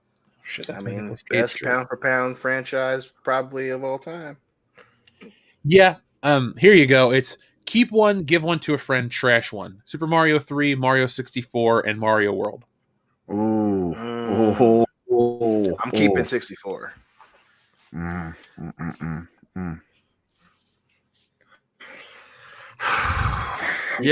Definitely keeping Mario 64. That was a lot of fun. Yeah, give away Mario 3 and then I guess Trash World, which hurts my heart. I gotta figure that out. I'm keeping Mario 3. I'm giving away 64, and I'm trashing Mario. There's no fucking right answer. There's no right answer there. They're all. All 3 of them are worth keeping. The moral dilemma for my boy Kendall. I'll give. Okay, Shit. I'll keep Mario World. I'll give Mario 64 to somebody, and I'll trash Mario 3. That's what I'll do. Because I've played it before, and I'm just not a fan. I've played it, and it's not for me. So I'm gonna. I got that game. My life stopped for a week. It's a good game. They're all great games. It's really It's one of those. You can't win, but I'm gonna be actually the happiest one here because I'm gonna keep Super Mario World. I'm gonna give a friend Mario 3, and I'm gonna trash Mario 64. I didn't grow up with that game. I really don't have any attachment to it. Damn. Yeah, that's kind of my thought too. I bought it for Jessie for her our anniversary gift last year. I got a watch. She got a copy of Super Mario 3D All-Stars for the Nintendo Switch, and she loves it. And she fucking plays Mario 64 all the time. Happy for her. I didn't have that game. When I got an N64, I got GoldenEye, I got Zelda, I had all kinds of other games. I had Mario Kart, but I never played Mario Party or Mario 64. So those are just games I have no affinity for. Played a lot of Mario Tennis on 64. That was a lot of fun. Oh, Mario Tennis was the shit. Dude, I actually bought that for the virtual console for my Wii U. When I saw that on there was like $10. I was like, this is the easiest $10 I've spent in a long time. I will fucking play this game all day. And I did. It was great. Speaking of virtual consoles and Nintendo, did you guys hear the rumor about the Switch Pro? No. It's just a rumor. There's nothing set in concrete or stone or anything like that. But over on IGN, they were playing around with what is going to be based on these rumors and stuff. And it's like, oh yeah, it'll be a 4K. When you put it in the dock, it'll make it play 4K, but it'll be 720p handheld mode. And I'm like, is it really enough to upgrade for a 4K Nintendo system? Because none of the games are in 4K. They're going to upscale old games that are not rendered and stuff that's going to have that resolution. If Nintendo pulls that, I think that might be one of their greediest moves in a long time. I mean, that's just a ballsy move. That's a ballsy move when your games aren't in 4K. Damn, dude. That comes off as that does not come off I would well. say pass on that. No, because I think I was them. I'd be focusing on other things.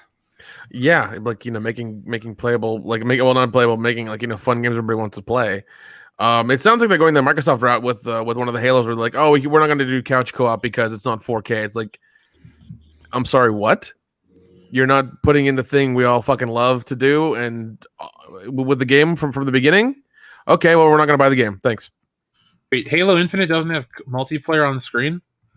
There was one of them that didn't, where they just didn't do couch co-op. Like you could only do it online, and if you wanted to do couch co-op, you had to have like 2 Xboxes in the room, and it was a fucking dumb thing they did. And it was just retarded. I was like, you're taking away the one thing we all grew up loving the game for. I don't know why you're doing this. You're greedy motherfuckers, and you need to stop. And we're not going to buy the game. Yeah, I actually won't download a lot of free games on Xbox Live Game Pass unless it has, couch co-op, because that's the hallmark of video games. Take it back to the pizza that we talked about earlier at the beginning of the show. Yeah. Your friends, dude, when I turned, I think it was my 11th birthday party, I only invited enough friends over because we could have enough Nintendo 64 controllers so we could constantly play video games. Like, it's about the group experience, Yes. When we would play fucking WWE games, Dion, me, Dion, and Garrett, we'd be in the fucking dorm room all day screaming at each other, clicking the controllers, freaking out, trying to tap the buttons quicker to break out of submissions. Yes, and it was so fun because we were together trying to play that shit online. Don't anyone tell me it's the same. That's bullshit. Besides the lag, it's nothing like being in the same room, high-fiving your friend for an awesome move or hitting a grenade stick or something like that. Oh, dude, those grenade sticks. God damn. Dude, Nick, I hate to die, obviously, in Halo, but if I gotta go, if I can hit you with a stick to the face, it's coming. Like, oh, no, 100%. Dude, no, wait. Like, once again, like back in the day, I think when we 2 and 3 came out, we had tournaments in my house, man. We had like Ethernet cords, we had the fucking hub, we had like 4 TVs, it was crazy, man. We'd all stay up, we'd drink, we'd get crazy amounts of pizza. We'd have we'd do all kinds of shit until like, I don't know, the wee hours of the morning. We didn't give a shit. We just fucking played until we fell down, The wee man hours of the morning. Yep. Yeah. And Eskimona phone, to answer your question about putting Ocarina of Time on the Switch, that is the latest rumor for a remake. Really? Because Whether it happens or not is another story. But I had read somewhere where Nintendo is considering doing a remaster of Ocarina for the Switch. this is one of those situations where I wish Nintendo would let an American or a Western company develop a Switch or a remake of Ocarina of Time, because there's certain things like I like how they did it with the Unreal Engine. There was a fan that did it where they upgraded the game and it looked amazing. I don't really want to see like some new artsy twist on Ocarina of Time. It's perfect the way it is. I feel like you just need to replicate what they were trying to do in 1998 with modern technology. Don't try to give it a fucking Wind Waker style twist or make it cell shaded or change it up or any of that dumb crap, because Nintendo has a tendency to do that. If you're going to do that with your best game, do it right. Yeah. The one for 3DS, because I got that one. It was the HD remake for 3DS. I mean, it looked cool. It was a lot of fun, and the gameplay and mechanics were better to an extent, but it's also on a 3DS, so it's on the little screen. That's why I went and I bought the Ocarina of Time again, the virtual console on the Wii U, because it's like, I want to play it on my TV. It looks like a 64 game on my TV because it's not remastered, but if they put it out on Switch as a remaster, then I would be spending money on Ocarina of Time again for the fourth time, which no complaints. I'm okay with that. I will throw money at them for doing the things that I want them to do, and I would buy it again for the Switch. Yeah, have I bought that game more than any other game? No, probably Grand Theft Auto San Andreas, but I love Ocarina of Time. Yeah, they need to do Skyward Sword also, because Skyward Sword is the only like main storyline console game Zelda that I have not played or owned, only because a friend got it when it first came out. It was on the Wii, and he was playing it. He had to use a little controller thing to do shit and move and stuff. And I was like, this looks horrible. I don't want to have to play a game like that. That's not how I like to play my games. And I just didn't do it. Yeah, my mom's boyfriend had bought me a copy, and I just took it back to the store. I didn't want anything to do with Zelda at that point because it was all the motion controls. If it was a traditional style game, I'd have been there. But that is why I'm willing to give the remake or the Switch, whatever port you want to call it, a shot, because it's going to have full button control. So that motion bullshit's going to be gone, which is what I like. Well, that's what I want. Yeah, me too. So we're going to read two more of these, and then we're going to go back into the show. Joseph Bianowitz, thank you very much. He says, Dion, if you say Buffalo Jeff 3 times in the mirror, and lotion will be rubbed upon you. Better be back Korean woman. Jeff's just going to appear, whisper in your ear, and rub lotion on your back. That's all that's going to happen. The bear snorts lines when it's told to. I knew you were going to do that. Hey, that was a super chat from Joseph Bianowitz that said Buffalo Jeff, and then I read it. Yeah, and we're then, deep Olin. And finally, Doug Keller says, Jeff, I have a new villain for the Terminegro, the BET 1000. Oh my god. Yeah, I love it. Kendo, you just came in clearer now than you ever have on the podcast. Cool. Yeah. Man, Oh god. the streak is over. Mm. Can you guys believe that we're almost to the 20-year anniversary of WrestleMania 17? That's so crazy. That is so fucking crazy. I remember being a kid and not having cable and, seeing the go home show on SmackDown and being like, God, I wanted to go to that one. That and 18 were the two I wanted to go to the fucking most. That's crazy. I begged my Mom, please, can we rent the pay-per-view? I had never rented a pay-per-view before. This was the first time we ever had like pay TV or satellite. And she's like, it's like, okay, WrestleMania starts at 8. We're watching Sunday Night Heat, eating dinner at like 7:30. She's like, fine, you can order it. Dude, I was running around the house looking for 2 tapes so I could record that shit off cable. And we were off to the races. It was the coolest night. The best part was I didn't plan to watch it. It was just kind of like I'm hoping to get to, and then I got to, and everything was cool. And I've never missed one since then. but that was the greatest show ever. And Dion, we'll be on the air when the 20th anniversary hits, so we'll have to do some special on-air member berries for WrestleMania 17. So, folks, get your questions, comments, or concerns ready. We'll have a special segment to immortalize the greatest wrestling show to ever take place. Now, how do you guys feel about cartoon characters in general? Do you still enjoy cartoons, guys? Oh, yeah. Yeah, man. Yeah. I wouldn't be doing this fucking show if I gave up on cartoons. What the fuck is wrong with you? That's an accurate statement. If I ever stop buying toys, Dion, I've been replaced with a pod person. So There you go. I'll shoot that skull right between the eyes. Yeah, that's how you know that I'm not really me. Dion walks in. He's like, yo, Jeff, have you seen the new NECA stuff? No. He was an imposter. Right. Oh shit! Yeah, it's right. Or be like, yo, man, like shit, man. Did you ever get your Mayfex 78 Superman? I didn't want that anyway. Right between the eyes. I gotta send you the flavor time, brother. I'm sorry. One-way ticket, bro. So every week we discuss more cancel culture bullshit. And usually it's when something's been canceled and we just kind of watch people roll over, accept it, and move on to whatever soul-crushing defeat is next. But not tonight. When it comes to, I don't know how to describe it. What's the right word? The Latin community, the Hispanic community, whatever the phrase, the preferred nomenclature these days. I think that they prefer the people from south of the border. I think that's what they prefer. Yeah, sure. Whatever you want to say. I'm pretty close to that border right now.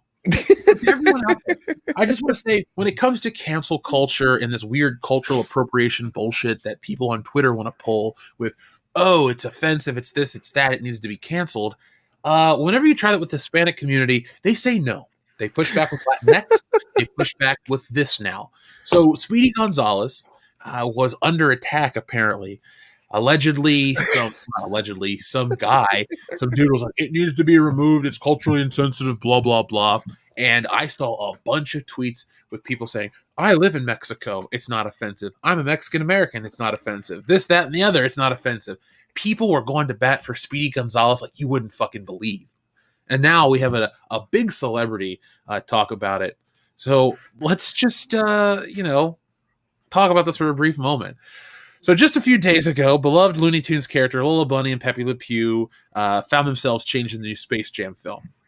Mm-hmm. On the other hand, anyway, I'm trying to go. Here we go. Fine. On one hand, we have Lola Bunny, who was first introduced in the 1996 original Space Jam. Her depiction of an independent, sassy, and quite capable character led her to be well received among moviegoers.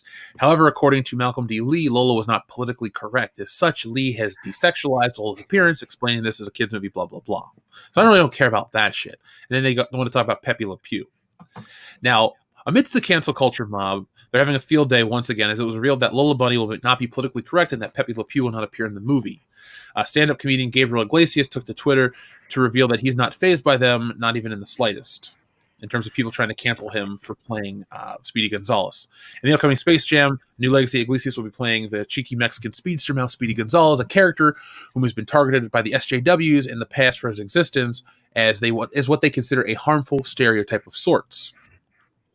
Gabriel Iglesias says, I am the voice of Speedy Gonzalez in the new Space Jam. Does this mean they're going to try to cancel Fluffy too? You can't catch me, cancel culture. I'm the fastest mouse in all of Mexico. Nice. I like this guy's stand-up. I respected him, and I have a cool story. We'll tell it later on the show if we remember to. But I'm tired of people saying like, "Oh, these old cartoons are offensive. Let's get rid of them." Well, here's the thing: if you are not these people, the cartoon, like if you're not Mexican or south of the border, Latinx, whatever, and you're not the one saying it's offensive, then shut the fuck up. Yeah. That's how it should go. If you are not Mexican saying this is offensive, then shut the fuck up. Go about your day. We don't care. Keep your dumbass comments to yourself. The less that Keep your stupid comments in your pocket. Thank you, sir. That's right. That's right. Yeah, just keep that shit to yourself. I don't need to hear any of this bullshit. I'm sorry. Yeah, I too am not a big fan of people getting offended on other people's behalf. And bravo to this guy and bravo to the Latino community if they are 100% defending it. It'd be nice if the French would have came up to defend Pepe Le Pew, but you all know that they just surrendered as soon as they heard anything about it. Yeah.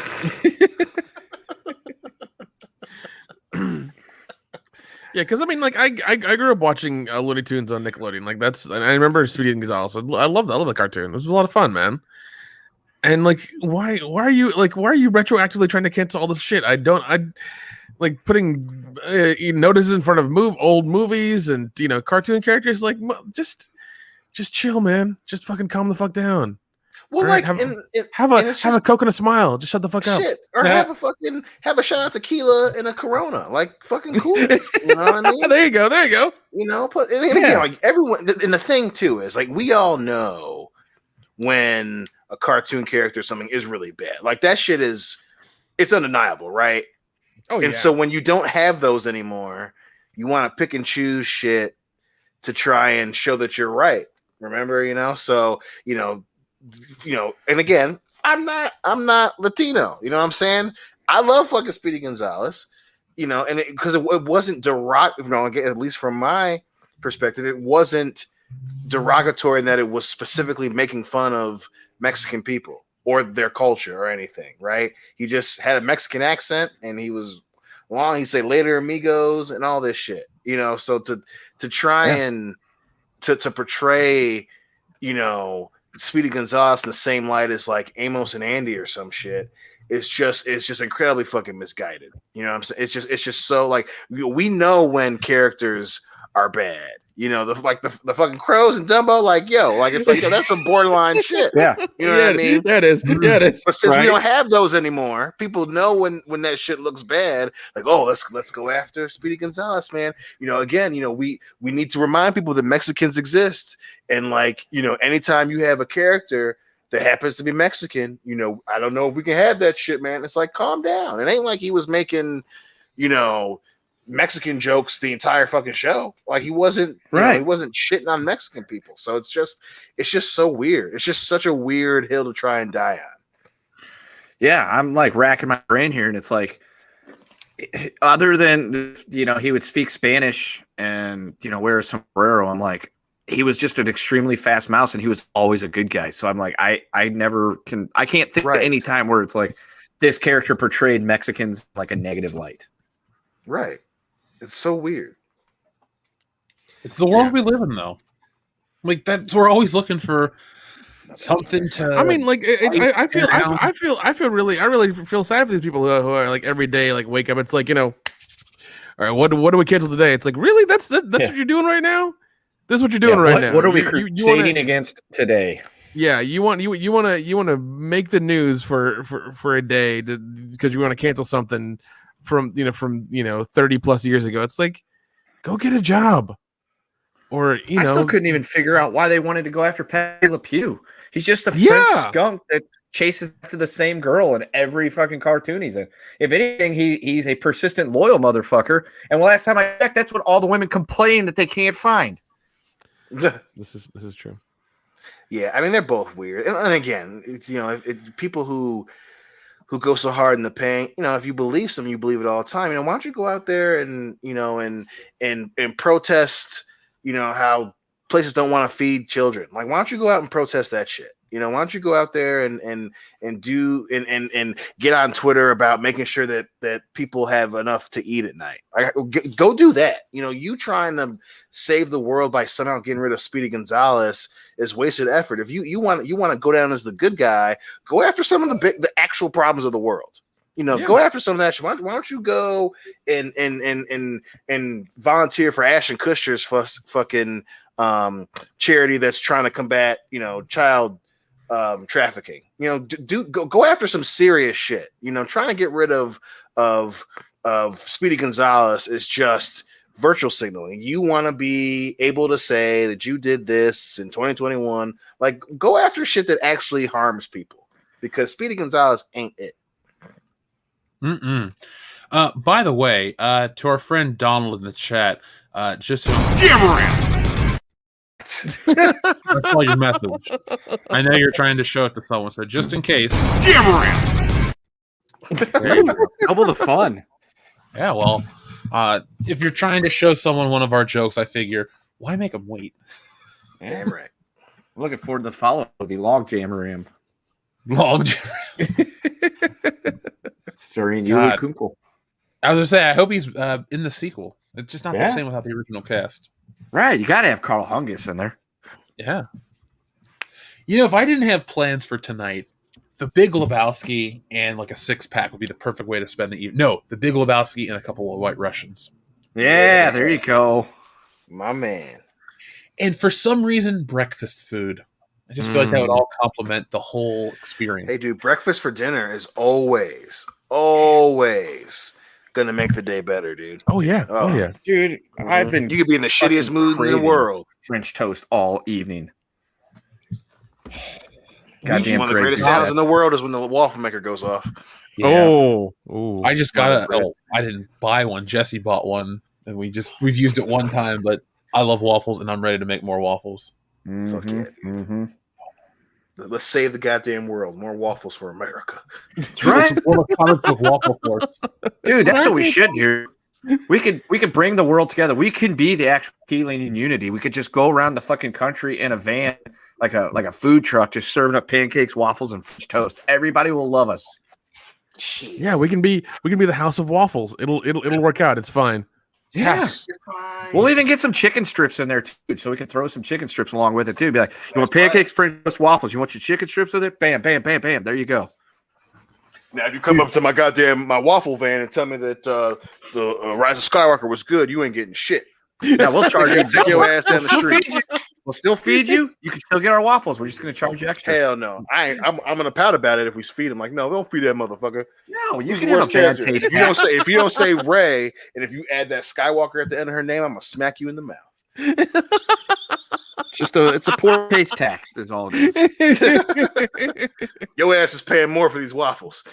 No, man, it ain't $5 a plate for you. It's 10. That's what you get for that shitty movie. $10. And you don't get chicken strips. No strips for you. Oh, I think There ETEP you loves you go. even more right now. Yeah, he just got a little chub.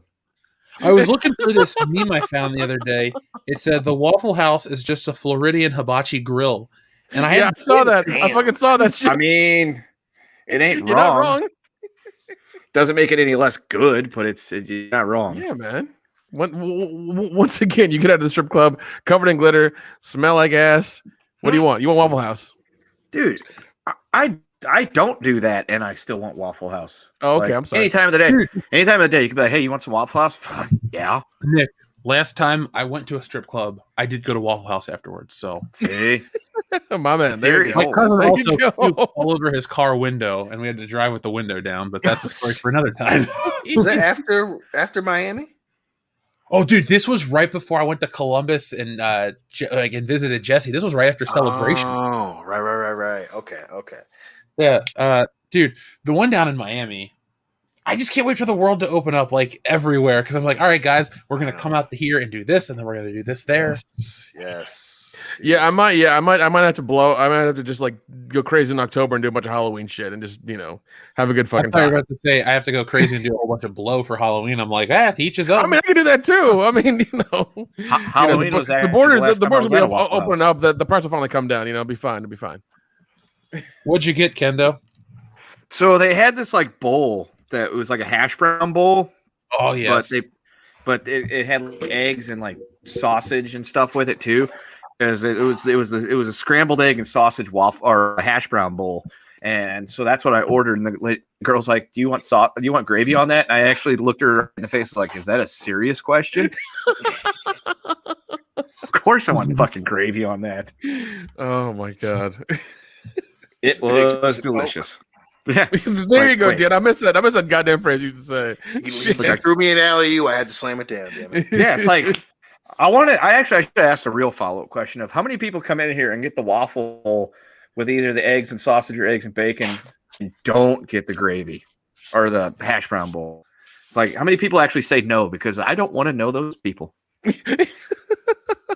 Kendo. Yeah. Back in the day when I was doing Good Morning Pop Culture, I used to go to my local Waffle House before the show, get one of those hash brown bowls, and eat it right before or during the show. I mean, it's good fuel to power you through a podcast. I know this isn't going to be the most attractive photo for anyone, but if there's ever a thing called photos you can taste, I'm just looking at this picture and I can just taste exactly what's in the photo by looking at it. Can you guys? Yep.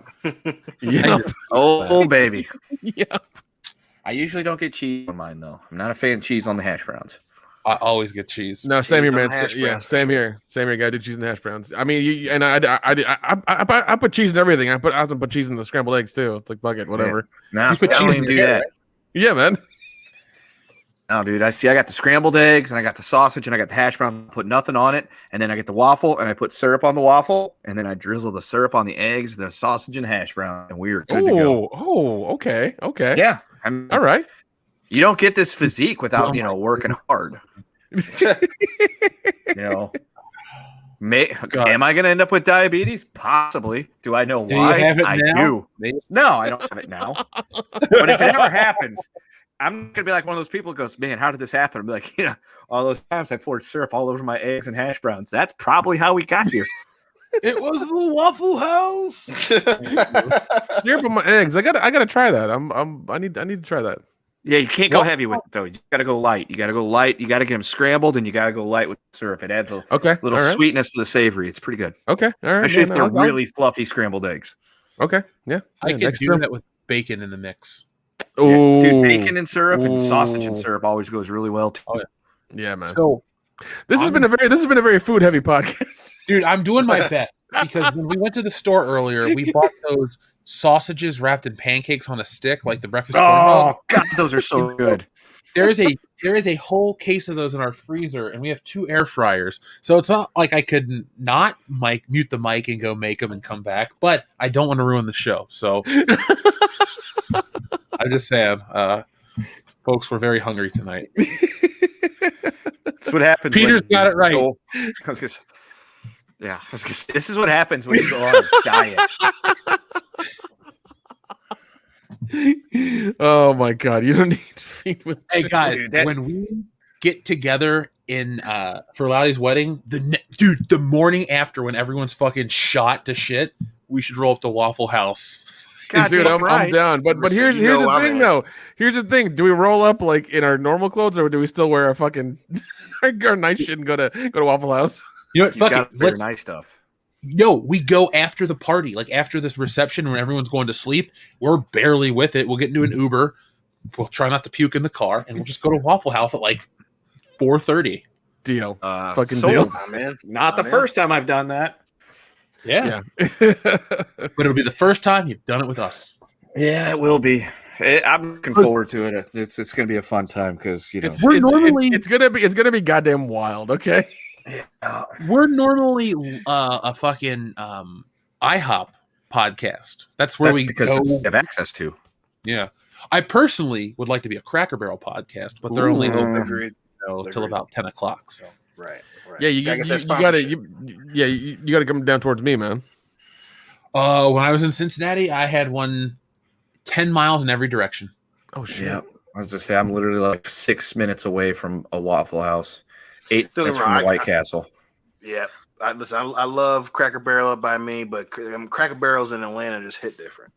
The South just hits different. Yeah, in general. Yeah, Especially it if you're a little darker. Yeah, it does. I don't Want know some what you Cracker guys That's Barrel? why. That's why. Whenever you guys come down here, my head's always moving. It's like, what's going on? What's going Exactly. Oh, you got me with you. It'd be fun.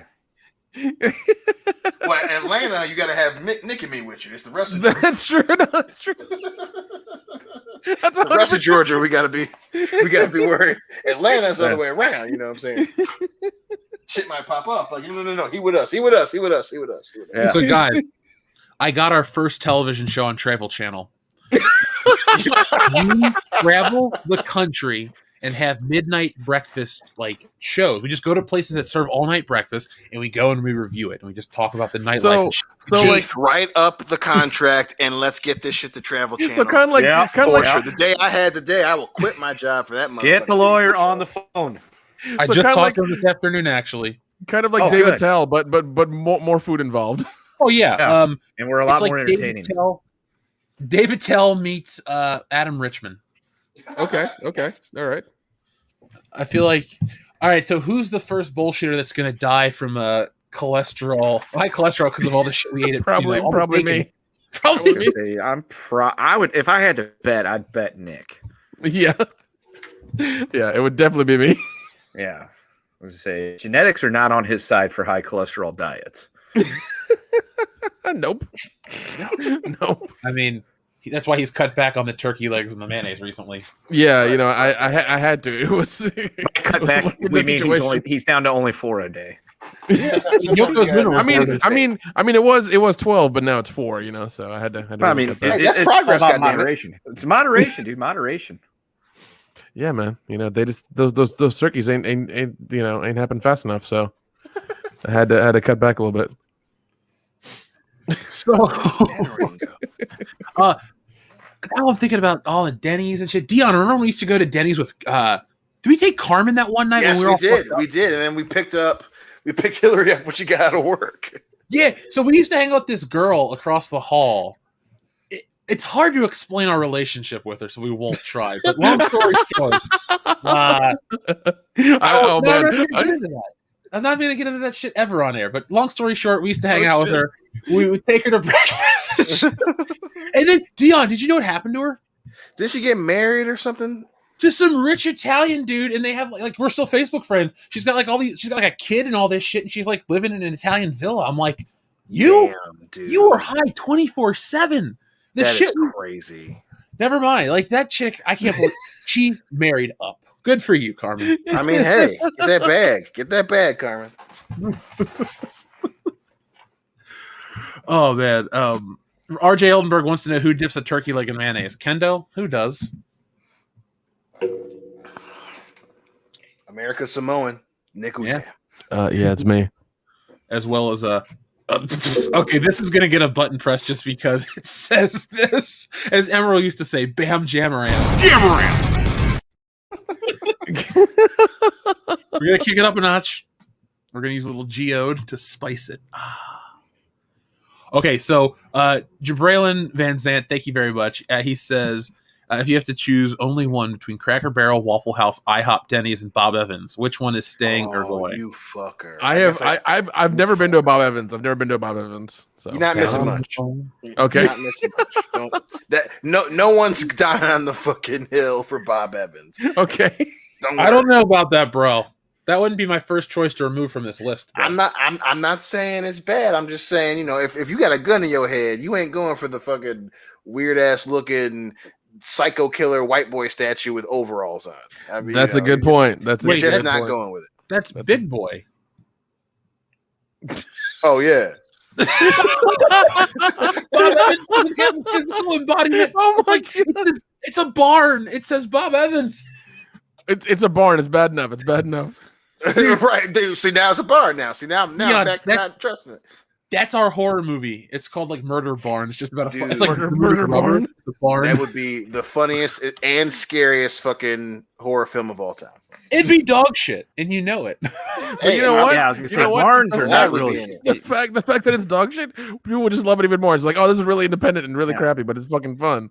Yeah, Nick, I was gonna say, there's inside only of the so much you barn- can do with set, Inside of the barn, unless is the, the murders happen in Oh the my barn. god. Oh So my this god, is the voodoo- calls so coming this from is- inside the So barn. this would be a singular location horror movie. Okay, gotcha. I got it. Let's rebrand it. It's called Voodoo Barn. It takes place in New Orleans around Mardi Gras. Deal. A lot of That's young even people better. down there partying. You can have some girls gone wild elements. They get trapped in the Voodoo Barn. It's like other dimensional, Yeah, otherworldly. They lure them into the voodoo barn to kill them and like drain their blood or something like that, dude. Okay, we Yeah, could they're do vampires. something with that. Yeah, and some other vampires, but they still show up on cameras. But you know what? Whatever. Yeah, fuck it. we learned that rule doesn't matter. Oh god. But yeah, the one I would choose to go is probably Bob Evans. Everything else is kind of still okay. Yeah. Listen, I'm keeping Cracker Barrel. Listen, if I gotta go to war to protect Cracker Barrel, goddamn it, I'm going to war. I'm kind of with you on that. I'm kind of with you on that, man, because like their portions are fucking huge and like huge portions.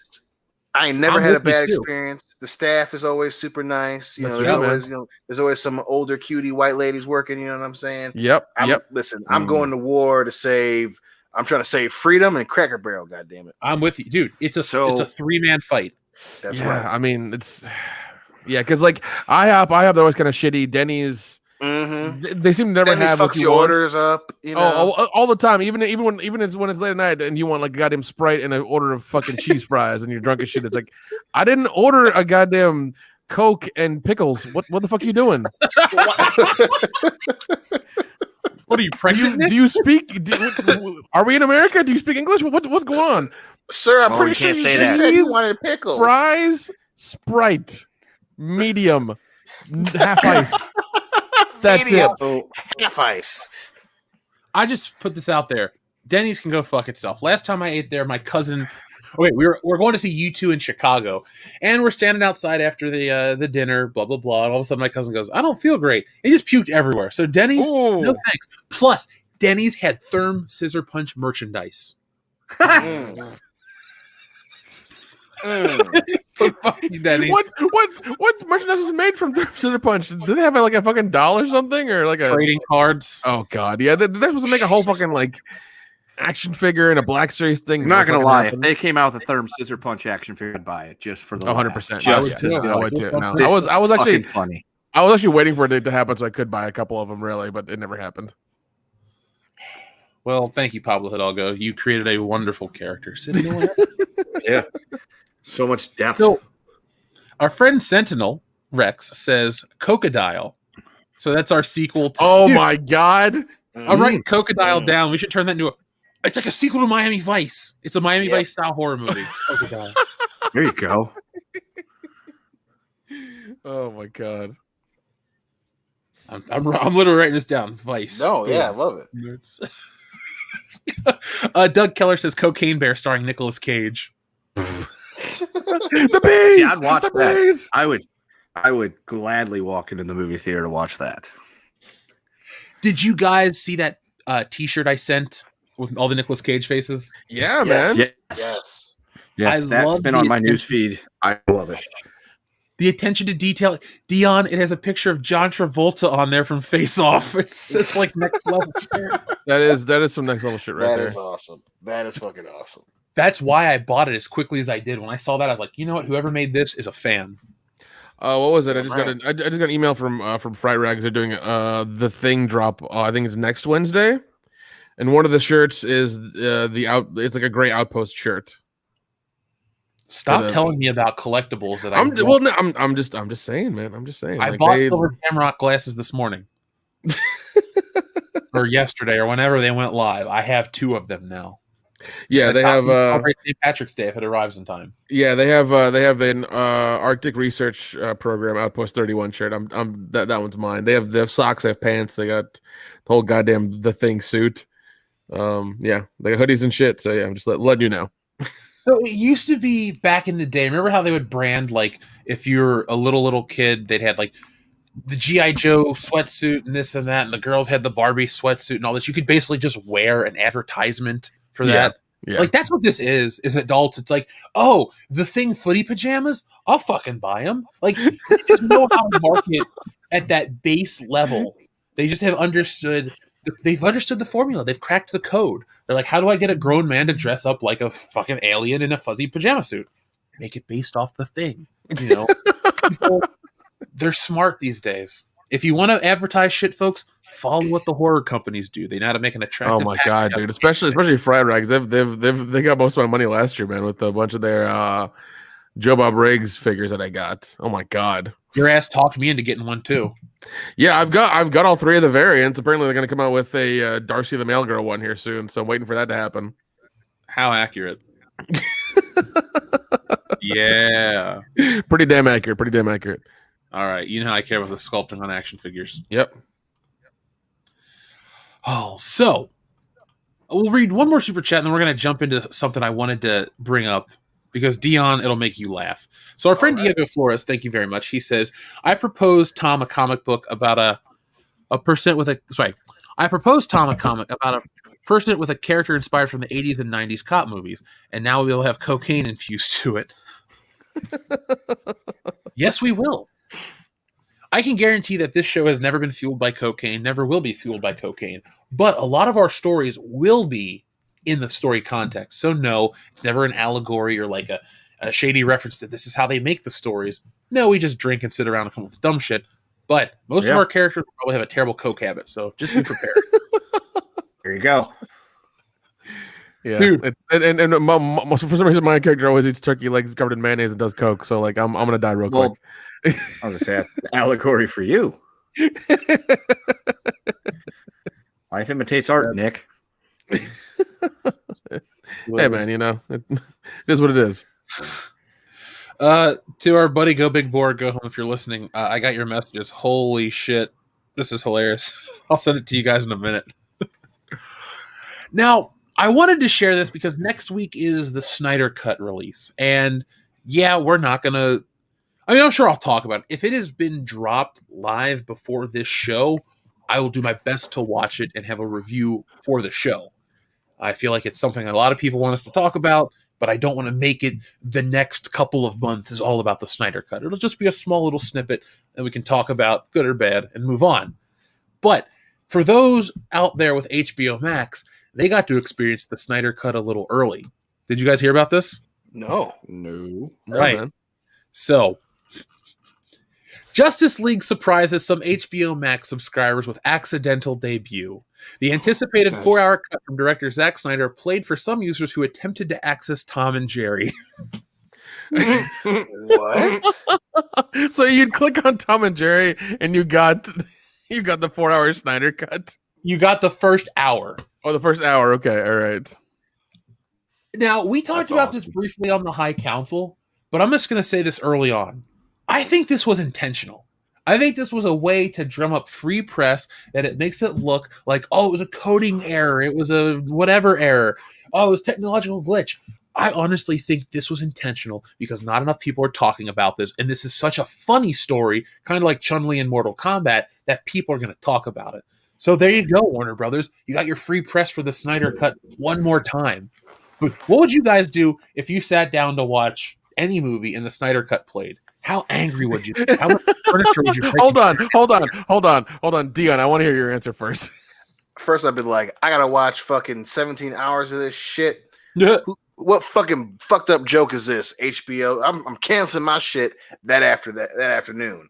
But I will finish it to either justify my hatred or maybe go, he's not as retarded as I thought. I'd bitch a fit, but I'd finish it just to see how deep the rabbit hole goes. But still, I wouldn't be surprised if HBO did it on purpose, especially after all this bullshit and all the Zack Snyder quote unquote love they want to show.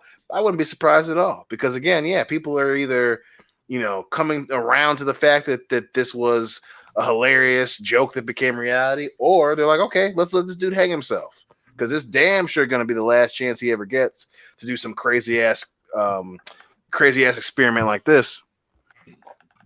Oh yeah, I want to rail on this and laugh at this, but I'm waiting for next week because then I can say, hey, I fucking saw it, and I can say, hey, I told you so. For sure. That's fair. And well, I mean, like, and I've used the HBO Max app on like the Roku and the PlayStation and my phone, things like that. And every time I use it, it seems to fuck up a little bit every time on either platform. I'm just like, oh, you guys don't know what the hell you're doing with this, do you? I'm frustrated that I know this is a first world problem, so please understand I'm not genuinely upset by this. But it is kind of frustrating that you can't get HBO Max on the TV. You got to have the Xbox stream it. So it's dumb. Like most streaming services are available on both, but that one, which is one I want to watch the most, isn't. And why wouldn't they want to be on one of the most platforms? Outside of that, too, it's so much better than Paramount Plus. Like, I gotta say, my perception of streaming no services shit. will be skewed moving forward because Paramount Plus is one of the most disappointing honey dicks in streaming. And I know people are like, Jeff, it's so early. How can you say that? I Dude, signed up this for is- the WWE Network on day one when that shit didn't even work right, and it was still a better experience than Paramount Plus. Yeah, and I mean, you know, look at, you know, so, you know, shitty to say, but I mean, look at Disney Plus, like it fucking worked. But Paramount, I don't think Paramount Plus has the content or whatever for any of that stuff. Like nobody's really clamoring for it. Same thing with like fucking Peacock. Like the only thing they have to offer is The Office. That's it. And I know people love that show and they really want it. They're probably gonna buy, you know, the subscription just for that. But you know, why don't you save yourself some money and just buy the box set? And Bro, you know, you're not excited for the Blacklist to be on Peacock? Come on now, dude. It's I've- James Spader, bro. I liked him in 2 movies. I think it's Stargate and what else? God damn it! God damn it! You fucking know me. I know you. I knew one already. Shit, just tell me the The other one. The other one is the movie where he's the fucking cop with the ulcer and like Keanu Reeves is killing people. It's with pretty piano intense, art. bro. Don't lie. Shut up! I love that movie. It's dreamy. Oh my god. Dude, you want to talk about somebody that aged incredibly poorly? James Spader. James Spader. He's Oh like, no, no, 100%, terrible. 100%. Look at Him look from at The Stargate. Office till now, like holy shit. Yeah, look at Stargate in, like 94 to fucking Blacklist. Yeah, dude. let's not. It's just I'm like, dude, you need to stop drinking so much. Fuck. Something happened, man. Something fucking happened. He still has that voice, but goddamn. Whew. Can we take a second out of the show to address Oh. our friend RJ Oldenburg, who would love to know what's a honey dick? Dion, would you elaborate, please? Dion? So, whenever you're promised something, and it's talked about, and it's foretold, and you are being promised the land of milk and honey.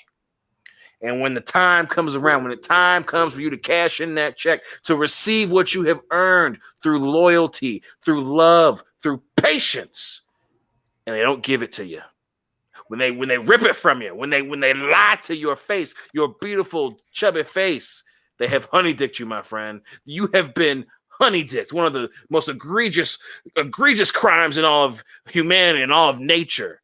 That's an evil fucking honey dick, and it is an unforgivable crime that I cannot and will not allow in my kingdom. God damn it! Yep. There you go. Yeah, that's about it. That's why I put it over to you, man. The floor was yours. That's right. Joseph Bianowitz does say that Jack's Back is a decent movie with James Spader. Well, you know what? I have not seen that. I haven't seen since I was a fucking kid. But I will see Jack's Back, and I will raise you Wolf with Jack Nicholson, because that movie is crazy entertaining, and James Spader is a huge dickhead in that movie, and he randomly becomes an evil werewolf in the end of it, which is hilarious. that's how all great stories end, Dion. Haven't you seen any of my movies? Juice? That was a good one. Oh, God. They ate me. A fucking shark ate me. Or in this case, James Spader. Well, no. Well, it's funny you say that because the same thing happened with that fucking Verizon 5G gaming commercial with Samuel Jackson. He got eaten by a goddamn shark in that one too, and I'm just like, really? They're making this reference right now? That I actually giggled at that. I'm not gonna lie, because I wanted it is dumb, but I was like, fuck, they did a deep blue sea reference. God damn it, that is kind of funny. I had to give him a little golf clap. Yeah, just a little one, The little one. Thomas Jane was the best part of that movie. Prove me wrong. By far. But the English chick was fine with the curly hair. Oh, very. Oh much yeah, oh yeah, dude. Yeah, she was. I accidentally clicked on that Waffle House photo again.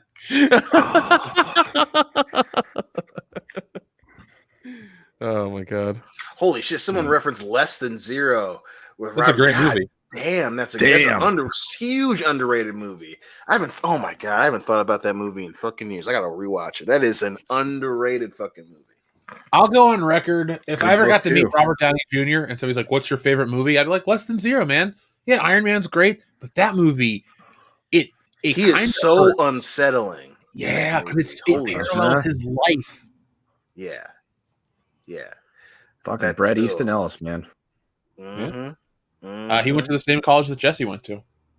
Oh. Yeah. I think was like a resident. She's in the other room, but I'll ask her later about it. But yeah. For sure. I think that would definitely impress him too. Hmm. He'd be like lesson 2. He'd be like, oh, okay. Hmm. Well played. I think I'm still gonna Or it'll just bring up some really bad memories and he'll get pissed at you. I mean, probably. It's definitely a 50-50 shot at that point. I'm just gonna say Tropic Thunder to play it safe.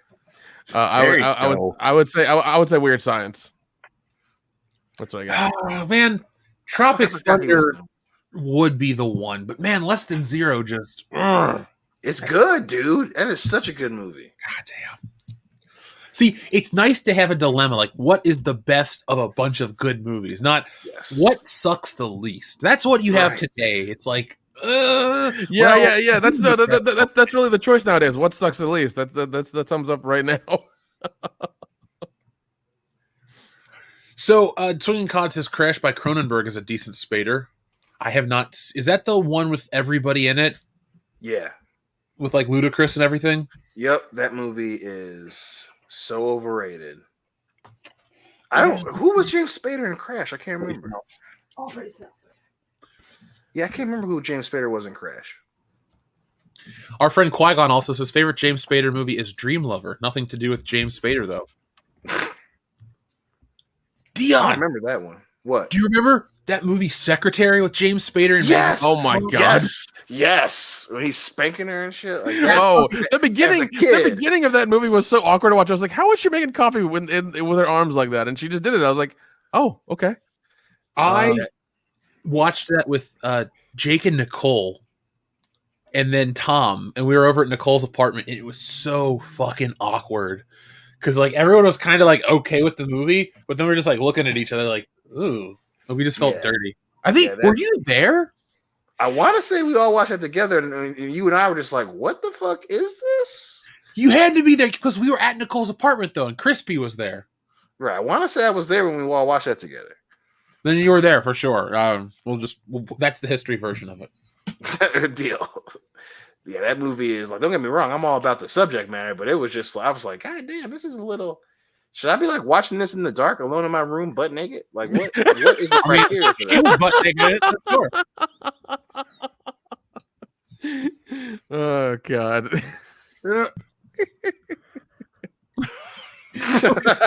fucking Dion just like Maggie Gyllenhaal's fine. I mean, she's alright, you know. No, she is. No, she's alright. She's alright. Swinging Cod says that Crash by Cronenberg was in the 80s. It's not the 2000s one. And screw you for making me spend $5 to correct you. I was confused. Oh, fuck him. That's what you get. Yeah, I know. Of all people, we ain't hurt. We don't feel bad for you. Finally, you did another super check, and we ain't got to drink ourselves in the fucking blackout. My knee aches every day because of you swinging Cod. Twice when it's cold. It's cold here. Tell him, Dimitri. Oh god, have you killed? You only know 3 men that use a Walther PPK, and you've killed 2 of them. Yeah, lucky me. Yep. I think not. Man, what a great movie. What else is there to say about Goldeneye? We've sung its praises. Probably, it's what Bond needed at that time to come back and to be awesome, and it was. I mean, even the fucking game came with it, and it was just as memorable. I mean, it had everything going for it, man. Oh yeah,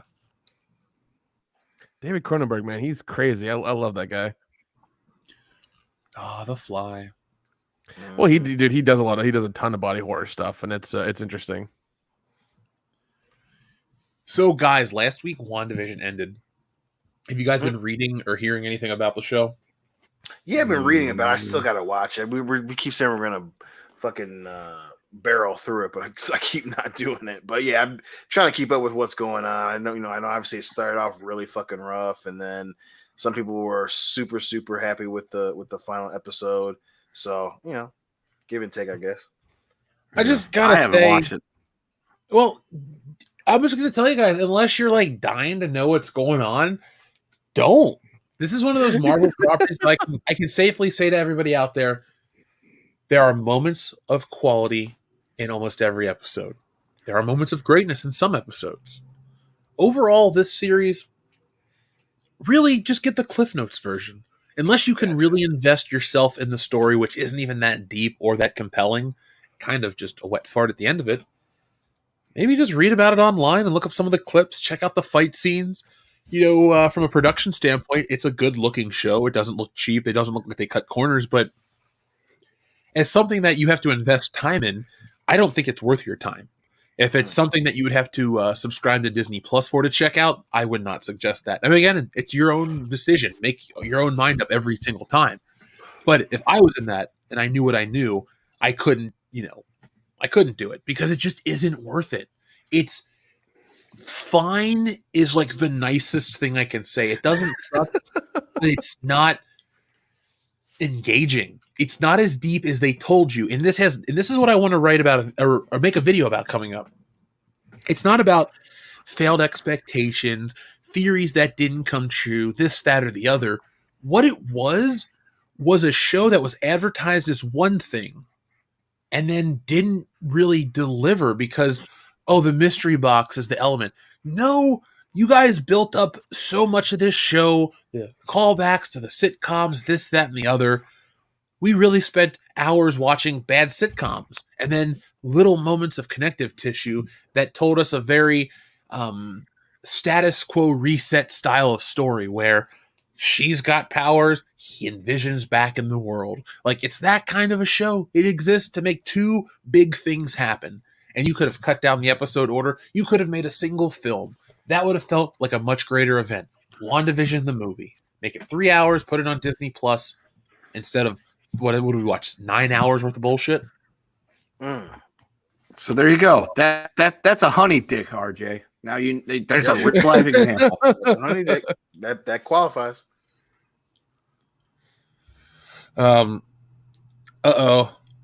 Swinging Cod had sent in a super chat, and folks, I'm going to read every one of these in orders, but I feel like he's targeting us right now. He says, "Good news, a-holes. I have $1,000 in my surplus savings. Mortal Kombat may end in a fatality." Oh gosh. So is he threatening us by saying he's going to give us up to $1,000? I don't see how that's a threat, but okay. Now, we've almost passed. We have passed out on air before. Not we. Not we. I have. Yes. So Nick has. Jeff has. Mm-hmm. I've actually just fallen asleep from being tired before too. I've fallen asleep. No. Jeff always does this thing. It's like, "Yo, guys, we'll be back in a minute," and then never comes back. That's the Jeff maneuver. I gotta go to the bathroom, and then that's just only on commentaries. I've never done that on the podcast. Only on commentaries. That's true. That's true. I will admit that I've done that. How many fucking times? I forgot. A lot. Yeah, dude. I know. Here's what happens when I hit that level of drunk where it feels like my body is trying to fall forward and it's a struggle to just stay, upright. Yep. I know that the time is near for me to fall asleep. That dusty trail is calling. Yeah, Dion's been there. We've been there many a time, hanging out on the balcony, drinking, throwing shit off. Like your apples to apples game. Somebody once said to me, "Jeff, have you ever played apples to apples?" I said no, but I threw it off a balcony once, and they just looked at me like, "Was that you?" I said that too. Yeah, it was you. It was Jesse. She just looked at me funny. Sorry, Dion. Would you like a replacement? Yeah, sure. Yeah, you can give me the updated version. All right, cool case. I mean, you were cool with it back then, but I'll get you a new one. Yeah. I'll get you Cards Against Humanity instead. That sounds better. Okay, 12 copies of Mean Girls. It's his favorite movie. Do you want 12 copies of Mean Girl, Dion? Mean Girls? I think I'm gonna have to turn that one down. How about just one more copy of Dark Fate? I think I'm good. Ooh, get them all the pretty horses. No, I already saw Black Beauty on the Disney Sunday night movies. I think I'm all set on that shit too. Oh, we can get him the Horse Whisperer. There we go. A lot of movies could get him. Nope. That's Robert Redford's greatest achievement. Yeah. Didn't like a little cripple kid get kicked in the head by a horse in that movie? I think I read that. She gets crippled by a horse. Oh, same thing. Sort of. One more reason not to trust him. One more reason why we need to make Dion watch that movie. Just fucking rewind that section in slow mo repeatedly. Definitely, I'm like, you know what? I gotta go outside and smoke a cigar. Y'all, don't pause it for me. Don't wait up. I'll be back. And then we pause it. I'm gonna be seeing some poor little cute English kid getting kicked in the head by an evil ass horse. I can't walk no more. Yeah, I know. I see the fucking movie, Jerry. Fuck. Should have been standing there. Fucking name. Should have been standing there. Now, Joseph Bionowitz says WandaVision is going to be a setup for Doctor Strange in the Multiverse of Madness. Reasons the Dark Hold is reintroduced. Jeff, Google Midnight Sun. See, Joseph, I don't have problems with that. The Marvel storytelling that they're trying to build into the next universe, the next whatever. I get what they're doing. The problem was it just wasn't good TV. There's no lack of, I didn't get what they were trying to do or this or that. It was the stuff that was put on the screen wasn't worth the time that I put into it. Ralph Boner was that was the gag. You spent week. Here's how this works, Dion, and earmuffs for people that don't want to hear a really disappointing spoiler. So there's a episode where Wanda answers the door, and a guy answers, or a guy's at the door, and it's Quicksilver from the X-Men movies, and you're like, holy shit, that's awesome. And he's like, hey sis, it's me, remember? And she kind of looks confused, and you're like, what is this? And then the next week you go into it, and they talk about brother and sister, how they don't know each other, this, that, and the other. And then it just sets you up for oh, it's not really her brother, this or that. It's an actor named Ralph Boner who has superpowers. This is somebody impersonating a brother. It's such a dumb thing to do. That does sound really stupid. Are they trying to do that thing where they had they had the Marvel movies and they had Agents of Shield, and then Agent Carter one, and they're trying to make you watch all this shit for every movie that came out all the time? Is that what they're trying to do with this? Yeah, this is kind of like a redo, because at first, dude, that was switched. That was so much shit to watch, just to get to those movies and get through the story and them to world build. It was so frustrating. I just fucking gave up, man. I wish they would have put out comic books to do that too. I'd have bought them. Yeah, that'd have been better. Way better. Made more sense. That was Marvel's biggest mistake, not promoting their comic book line during this. They got to realize that shit now, 100%. I think it was intentional. I think they want to get rid of the books. I think they want to just sell their toys, their movies, their video games, but not the books. That's so fucking depressing. Well, if you pay close attention, superhero properties really aren't about stories anymore. They're just kind of about putting characters that we know and brands really that we recognize in kind of relatable situations. They don't really adapt classic stories as much. They're like, oh, we got to put them in the real world, the modern world. It's just kind of weird gray oatmeal of creativity where, yeah, there's substance. Yeah, you can enjoy it depending on your tastes. But overall, it used to be a lot more interesting before. It's kind of where I feel like we are with a lot of this stuff. Yeah, I think that's fair.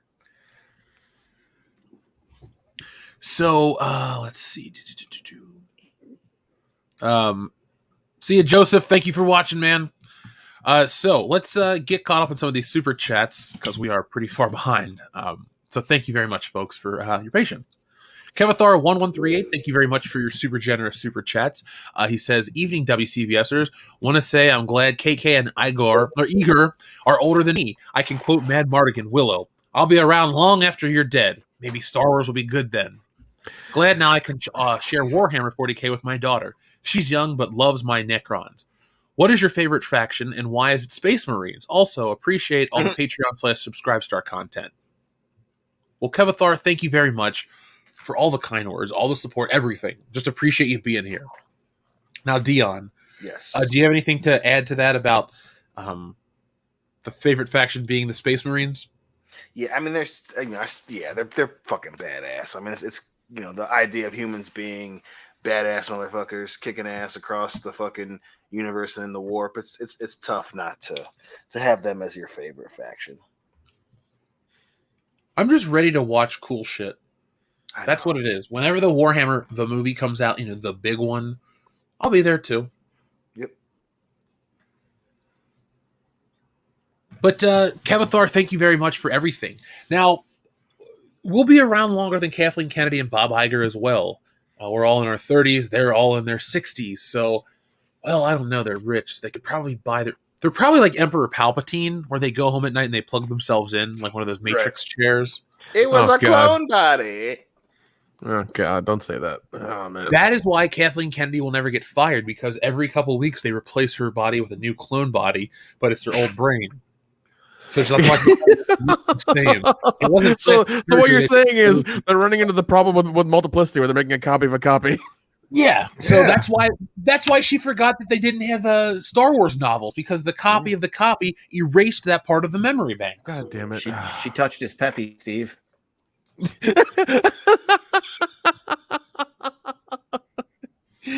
Oh, that is a sorely underrated movie. I fucking love that movie. So goddamn It's such a great fucking movie. It's so much fun. it's ridiculous. Silent Bob 78, great screen name. He says, speaking of Steve-O, it seems with the recent choices Lucasfilm have made, any new Lucasfilm project needs to start with Kathleen Kennedy saying, "I'm Johnny Knoxville. Welcome to Jackass." No. It needs to start with fade in. I'm Kathleen Kennedy. Yeah. Did you cry while typing that, Silent Bob? Yeah. The tears fucked up his keyboard. Dude, we can shit on Kevin Smith all day, and rightfully so. But I did watch Dogma. God damn, that movie was Such a so good movie. I will. Yeah, I will give him that. Dogma was a really good movie. Try not to do that again. It's so funny. So good. I don't want to give Kevin Smith another heart attack, so I should stop right now. Yeah, don't do that. Don't do that. We already did it once. We don't want to do it again. Give him too many compliments, he's gonna start crying. Yeah. Swinging Cod, thank you very much. He says, check out Bam Margera this week. He looks exactly like Phil. EVS did a stream on it. Yeah, that's why he went in the second round of the Deadpool. Yeah. Oh, well, I thought you were going to say rehab, because that's what I had heard. Because he got clean a couple years back. He did, but then like the day before we drafted is when he cut that video where he was like drunk off his ass crying about being fired from Jackass 4. So that immediately put him on the fucking hot sheets for the next day. The saddest part with him is we can document exactly when it all fell apart for him. Yeah. And it's a sad thing, too, because, yes, I know you shouldn't drink and drive. I'm not going to make excuses. I'm also not going to just shit on the guy outright, too. But, like, it's somebody's friend. You know, mistakes were made. People paid the price, blah, blah, blah. Mm-hmm. But you saw it happen. The fans were like, wow, that sucked. And he never got over it. And it just, built and built and built. And he just fell apart. And I want to be optimistic about it, but it seems like he had this chance to get himself clean. He did. He fell back off the wagon. And does he want to? Like, it's kind of depressing. Yeah, man. It's, especially, for us growing up with him, he was the tough dummy, right? So, he could fall and get fucked up and keep getting up.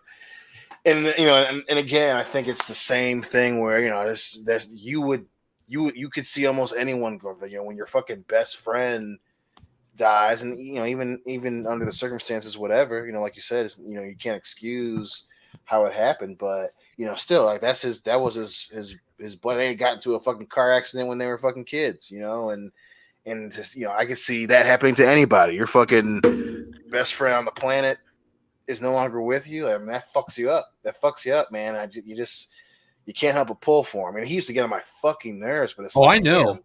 Believe me. Yes. Yeah, I used to fucking hate Bam Margera. For watching his show all the time. Yeah, I was like, fucking fuck people a little bit. I hate that goddamn show. Let that fat dude use the bathroom, shit. But he's part of he's a jackass OG. You want him to be okay, man. Yeah, apparently he's in the hospital right now. The staph infection from a recent tattoo. Jesus. Don't be getting him in parking lots, Bam. Damn. Yeah. Even during COVID. Doug Keller, thank you very much. He says, Jeff, Nick, Kendo versus the Jackass trilogy on Patreon. I'd like to make that happen. Oh, God. I mean, it's doable. Very doable. Now, Doug, I'm going to give you a heads up. It's going to be a lot of ha ha ha ha ha. And, dude, when I was 10, I tried to do this. Or when we were 11, we jumped over this. Or, hey, I remember this one time I paid a dude to try that. Yeah. I might have to bow out of part 2, but I'll be there for part 3. Yeah, hey, look, I know everyone has their limits. I would never judge you. So, the fucking part in part 3 with Steve-O and the porta potty when they slingshot it up. Dion and I looked at each other in the theater and we thought we were puking. Like, Yep. Yeah. Oh my god. One of the funniest things is like, hey, you ready? He just goes, no. The only other time I probably almost puked like that was in, what was it, Van Wilder, when the frat guys eat those cream filled like pastries or whatever that he just jerked the dog off with. Mm-hmm. Yeah, when that happened, I was like, yeah, can't do that. This is a great question from Hammond of Texas. Dion's head versus Xenia Onatop's thighs. Who wins? Dude, that is a way I would love to go out. God damn it, let's get this experiment going. Yeah, nobody loses. Yeah, so you got to put your money on Xenia there. It has to be. She likes a good squeeze. That's right. For Max Smiley, we already read that one, but thank you, Max, again. Doug Keller says Pam from License to Kill is the best Bond girl. What do you guys say about that? AKA Carrie Lowell. You can have your opinions. You're wrong, but you can have your opinion. She fits in the good ones for sure, but the best, come on now. She is in the category of a good one. She's capable. She's fine. License to Kill suffers in general from just being too generic for its own good. It's trying to ground James Bond in reality in an era where, you're too late to the party because you should have done that shit right after For Your Eyes Only. By the time you were putting out License to Kill, you're going up against Lethal Weapon 2, Batman, and Indiana Jones and the Last Crusade. 3 very fantastical films. And yes, I'll even say Lethal Weapon 2 is a very fantastical film. The shit they do, the shit the criminals get away with, that's not how real crime fighting works. You know, they're not bad. But my point is, like, they're all fantastical. James Bond tried to pull the realism card when it wasn't cool, and they suffered. Now, I don't have any issues with her as an actress. She's fine. But, like, that whole movie is almost like it's like going to a fucking, like a plain cheeseburger. You know, there's nothing in it. It's fine. It's cool. It'll fill you up. But there's no toppings. There's no bacon. There's no Sean Connery. Right. If Sean Connery was a burger topping, what would he be? The cheese? I think it's hard to not say bacon. It's hard to not say bacon. Yeah. Sean Connery is definitely bacon. I mean, you do get Benicio del Toro into a cocaine grinder. It's true. Okay. It's not like that's not a big deal. If you watch the newer release, it puts all the original footage where you can watch him put the cocaine grinder from underneath the thing, and you watch his legs get chopped off. Awesome. Yeah, it's on Amazon, or it was on Amazon, but just you can Google it. It's on YouTube, the differences, but it used to be an R-rated film. Sweet. Andrew Matthews, thank you very much. He says, Jeff, you drank for Halloween when you were in Catholic school? No, because when I was in Catholic school, I was super young. I mean, I wasn't drinking in grade school. In high school, did I have beers? At times, I wasn't like lame or anything, but I worked. I had a job because I wanted to have a car and shit. So, not really. Didn't get like shit-faced at high school parties. College made up for it. Jeez. Dion? Dude, I think our Halloween where you were Flash Gordon is still the best Halloween ever. Listen, that's definitely one of my favorite memories is when Flash Gordon Halloween was phenomenal because I was Flash Gordon, you were Marty, Hillary was Tommy Wiseau, was John. Oh yeah, that picture. Oh my god. Like that. Hi, babe.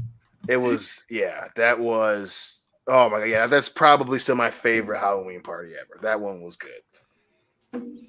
Yeah. I want a WCBS Christmas or Halloween so bad. We're gonna make it happen. We're eventually gonna make it fucking happen. I would love a WCBS Christmas too. Just it's like, what are we gonna do? Well, we're gonna everyone and all of their family together in one location, just so the 4 of us can spend Christmas together. That's what we do. We convince them all to go to the same place for Christmas. Be like, you guys, we should travel for Christmas this year. Specifically, let's go to Vegas. Shit, I'll fly one day. We'll fly your families out for Vegas Christmas. We're like, fuck it. What Christmas in the desert? What? I said that wouldn't be necessary for me. Fine, we'll just fly you out. That works. I was gonna say, My dad's got no desire to get on a plane and go to Vegas, so just I'll go. Well, we'll send you out first class. It is Christmas after all. Oh, there we go. Just don't get too drunk on the plane so we can just hit it hard as soon as you land. I mean, why not do both? Fair enough. It is you after all. Yeah. Oh, Yakase, dude, that is the part of Jackass that makes me want to vomit. I'm gonna read that super chat later. Kendo's neglected Papa John says Stone Cold got Piper fired. Did he? I don't remember it going down like that, right? Like what year?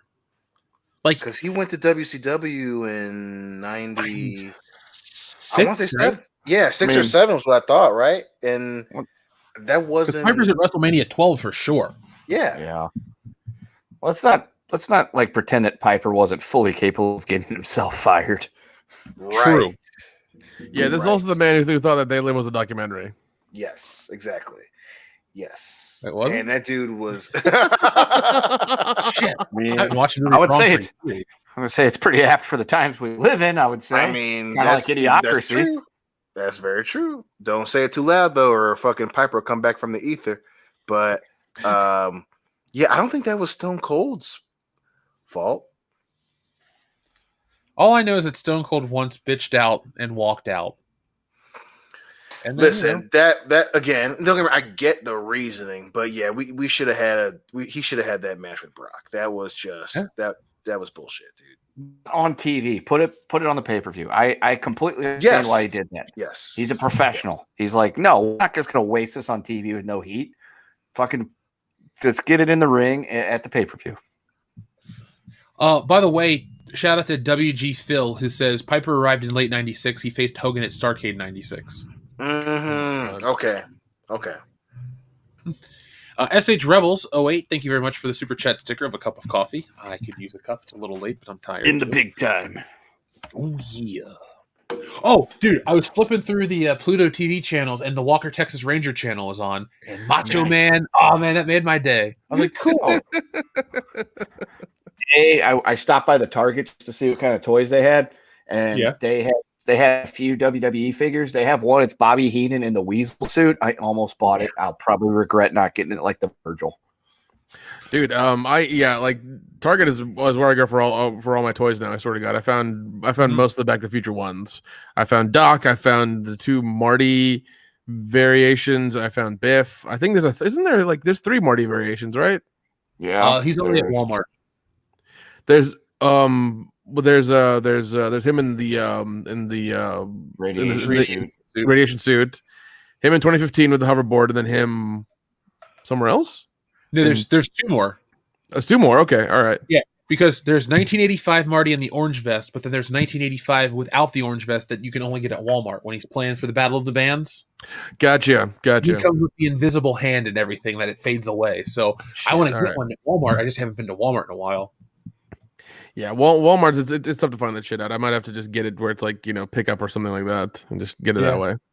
I'm willing to pay a fucking premium just to get one because I got everything else. So why not just get that one guy and then have the whole set? And I mean they're nice figures, man. I really like them. So So let's see. Breadman Productions, thank you very much. He says to the tune of Buffalo Gals. Buffalo Jeff, can you come out tonight? Come out tonight. Come out tonight. Buffalo Jeff, can you come out tonight and creep out Dion with your voice? Don't do it. Don't you fucking do it.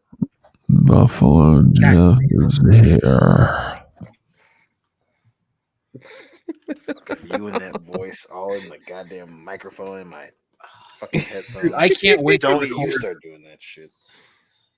Look, I know we're gonna make Hello Moon happen, but you know what else we get to record, guys? What? The Stealing Solo audio drama. Oh. So that is one of the stretch goals. What level is that one at? That's when this one will pass the original. So when this campaign can pass the originals first, we will produce that. And what we mean by produce is not going to be like us just like sending shitty audio files to each other and laughing.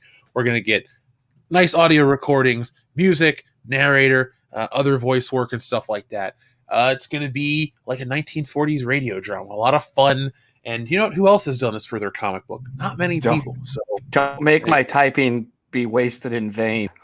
I will not. Hark! I hear a scroll. Kendo Slice says, Hello, Dion. This is your dark fate riding towards you on a horse. Nay, have you seen my butterfly knife? That my one is just mannequin? too much extra gravy on that. You can never have too much gravy. Yeah, well, one of those can only come from somebody that knows you. It's like I hit all the fucking high points on that one. Yeah, you did. "Oh, I call those the low points." Joseph Bianowitz, thank you very much, sir. He says, You must sit there and watch the House of Wax while in a room of mannequins. Oh my Yeah, god. definitely Wait, hold not on. my Hold on. Which favorite. version of House of Wax though? The Paris Hilton one or the old 60s version?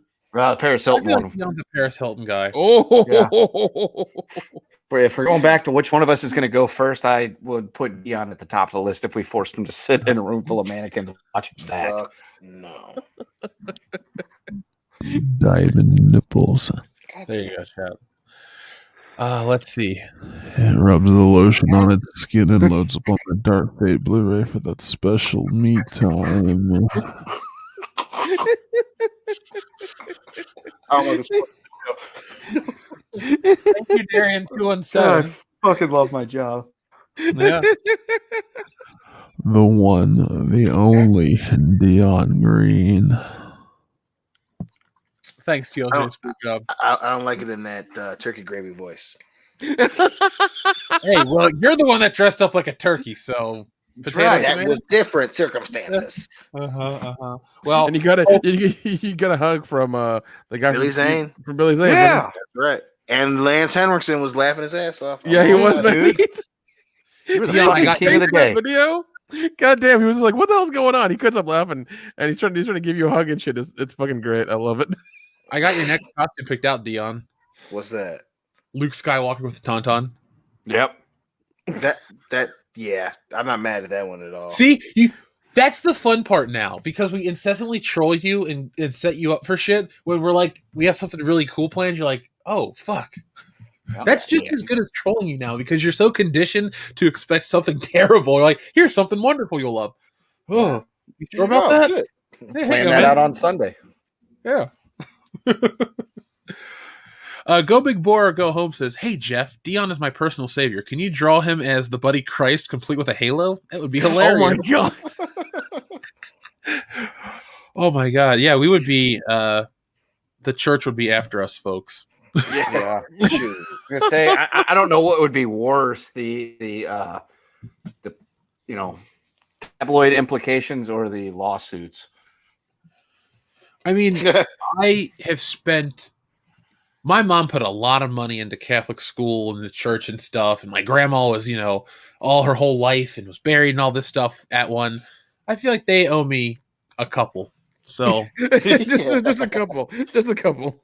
I'm just saying, we've put a lot of money into that shit. All right, That's fine. That's Couple fine. passes. Actually, what's weird? The other day I was thinking about the year they screwed me over from baseball. They're like, "Oh, we lost your application, but we're going to consider the money a donation to the church." I'm like, "How can you lose my application but then still have the monmoney?" Like, I never played sports at that school again. Funny how that works out, isn't it? Yeah, Yep. right. Well, They probably just don't have to fucking carry your damn birth certificate around to prove you were that age. yes, I was taller than my teacher in the 5th grade. Yeah, they're fucking looking down. They're looking over at the dugout, and there's this kid there that's like 6'2". He's supposed to be 12. It's like, I think we might have a ringer here, folks. At least they don't have to carry around all your, proof in triplicate. An laminated triplicate. There you go. Yeah, they're like, it'd be just a lot easier if we just lied and would say we lost his application. Okay, this might be my new favorite name. Rocky the Intergalactic Woke Slate says. Never forget that Natalie Portman sung Imagine with other celebrities. Also, Tessa Thompson defends that Netflix French shit film. Oh, really? Jeez. Snormamu says, "Do we have our magnets, Jeff? You should check." Let me check right now. I will not keep you guys waiting. So, no. We have moved up during the show. We're at 496 backers. So it's 4 more backers that will unlock the Mecha Random Magnet. And we have shared the art. I will share the art one more time while I'm reading some of the super chats. Thanks for reminding me. I think your name's Snormalmoo11. I'm butchering it. I apologize. But yeah, where is it at? Oh, shit. I'll pull it up in a second. But yeah, here, let me drop the link. There you guys go. So after Goodnight Moon and what is it, Santa Claus's husband, we have a lot of. I found a couple other ones, guys, that we'll read. I won't really announce that I'm going to read them. They're just going to show up. Excellent. But, one's an alphabet book. Oh my god! Oh, it's the one that I saw the other day. Okay. Yeah. Yeah. Okay. Yeah. I want to be there for that one because I want to hear exactly what's in that book. Yeah, me too. I'd be willing to spend money on it to make fun of it. Yep. It's definitely worthy of it. Our buddy Adam Walford, thank you very much. He says Chun-Li and Geode will star in the Super Smash Bros. Ultimate 5 with Dion Green and his massive black ass going up against Sephiroth. That's right. Oh my god! I'm gonna whoop his ass in that story. That movie's gonna get me over. Goddammit. You're damn right. Qui-Gon says, never missed an opportunity as a teenager to replace the V's in Val Venus's name with P's. Also, if Natalie talks too much, was it anti-right to choke her? Or was it anti-right to choke her? Yeah. No, I think at that point you're probably pro-life because you want to save everybody from dying from hearing her fucking talk too much. He was trying to bring balance to the galaxy, so was he really the bad guy? Yeah. It's true. It's true. But yeah, Pal Penis. I remember this kid in grade school would call him Val Penis, thinking he was being funny. I'm like, I get it. It sounds like penis. Ha ha ha. I'd rather talk about Triple H versus Mick Foley and The Rock and the Big Show and all this shit. Well, yeah, and that guy's. It is really. It seemed penis. It seemed like that guy's whole shtick was like, I'm a porn star, but I'm also a wrestler on the side. It's like, what? That was Welcome to wrestling. Welcome to wrestling. Yeah. I am a porn star, but also I can wrestle. Look at my abs. 1, 2, 3. Yeah. And I was like, fuck yeah, Val Venus. That's awesome. Yeah. And our junior high backyard wrestling thing that we had going, we had somebody called Pal Penis. His finishing maneuver was not called the money shot because at 13 and 14 we didn't understand what that meant. So he just called it the ball shot and it was kick us in the nuts. I was Triple X. And finishing maneuver was the pedigree, but I called it the peep show. Nice. Poor Christian. Yeah. I learned a lot about life from wrestling, but I have a question. If you're a porn star working with Jenna Jameson at the top of your field, why on your off days do you want to travel around the country for shitty pay and wrestle? Like, I don't get the crossover. Like, as The Godfather, you're a pimp in Las Vegas. Why do you wrestle on Mondays and Thursday nights for the Intercontinental title? Like, what is the impetus behind it? Now, the Vince McMahon. Vince McMahon. That's all you need to know. That's true. Also, remember that he had multiple characters, one of which was supposedly a successful trash man. A job that pays pretty well. You get benefits from the city, and apparently they were also a wrestler. Old gimmicks just create more goddamn questions than they give you answers. Yeah. I mean, think of it this way, Jeff. You're slaying the best looking chicks on your day job, and you're going out and you could become the world champion. You could win the world heavyweight title and an AVN award. I mean, now the question is, do I wear my title belt on the red carpet or the pink carpet or whatever? Yeah, you win the title belt, and then the next time you're filming a scene with Jenna or somebody like that, you're railing her wearing the fucking title belt. It's a little. No, you would never want to wear the title belt because it's going to be like 40 pounds of metal just pushing down on your junk when you're trying to get to work. Well, then you fucking carry it over your shoulder. You wear it like over your shoulder. Or like Bubba Ray Dudley around your neck. I get that part. Yeah, it becomes either like a snoot or like a bandolier at that point. Oh my! All right, you want to be Chewbacca as the world champion? Fuck it, I get it. Whatever. Oh, I love this right now. WWF in the 90s. What every kid needed. Yes, right. Goddamn right. Amen to that. I'll die on that hill. I feel like we all grew up to be fairly well adjusted, even though we saw shit we shouldn't have seen. That's very true. But no. also, Well, here's the thing. We stand up for yourself. Yeah, True. we saw shit we shouldn't have seen, but we didn't understand it when we saw it until later in life, where we're like, Yeah. Right. I mean, we pay our taxes. We don't commit felonies. We're fine. Exactly. Yeah. And we don't drug chicks and take them to marriage halls and marry them. I mean, come on. Yeah, I've never. Yeah, I was gonna say I've never once tried to choppy anybody's pee-pee. Exactly. And I've never taken my best friend, handcuffed him, and beat him in the head with a chair 15 times. Yeah, You know, and we don't In front of his children. we don't go around. And his wife. We don't go around I'm not starting brawls in grocery stores either. You know, that's what I've happens. never thrown a friend of mine off of a 20-foot tall, structure. You know what I've never done? In 1998. I've never gone to a funeral. Oh no, you did. I was waiting for this. I've gone to a funeral with a police car, Oh, chained up my person's dad's coffin, and dragged it out of a graveyard. I've never done that. The Big Show, the Big Boss Man did, but I didn't. No, my daddy. Taunt him about his poor dead daddy. Oh my god. That is still my geez. favorite of all the wrestling I've watched in my life. I will always keep my daddy in my toolbox. That one is not going anywhere. Oh, No lie, daddy. Oh, No fuck. lie, dude. When my dad finally goes down, if I'm sitting there and I'm all dejected and everything, and one of you guys walks in and goes, "Look at Kendo crying about his poor dead daddy," the rest of the place will be like freaked out and pissed. I will sit there and try to cover up my mouth and keep from laughing. I'm like, "Thank That's you." right. We know what you know need, goddammit. You You said I about your need. I'm daddy. sorry. Look, You know what I right need. here, folks, this is exactly what happened. Right on the screen. The best part is that Paul White's father at the time was not actually dead. He wasn't dead. That's crazy. That's just crazy. the I remember storyline. being a kid. I hated the Big Boss Man. So I didn't even like the bitch, but I was like, I hope he kicks his ass. I was so pissed as a kid. I was just like, then you get older, you're like, God damn, he was a great bad guy. But as a kid, you're like, if I fucking saw you in real life, I'd kick your ass, Big Boss Man. It just, holy shit, it brought out the vitriol in me, Dude. man. Remember right before this, the Big Boss Man made Al Snow eat his own dog?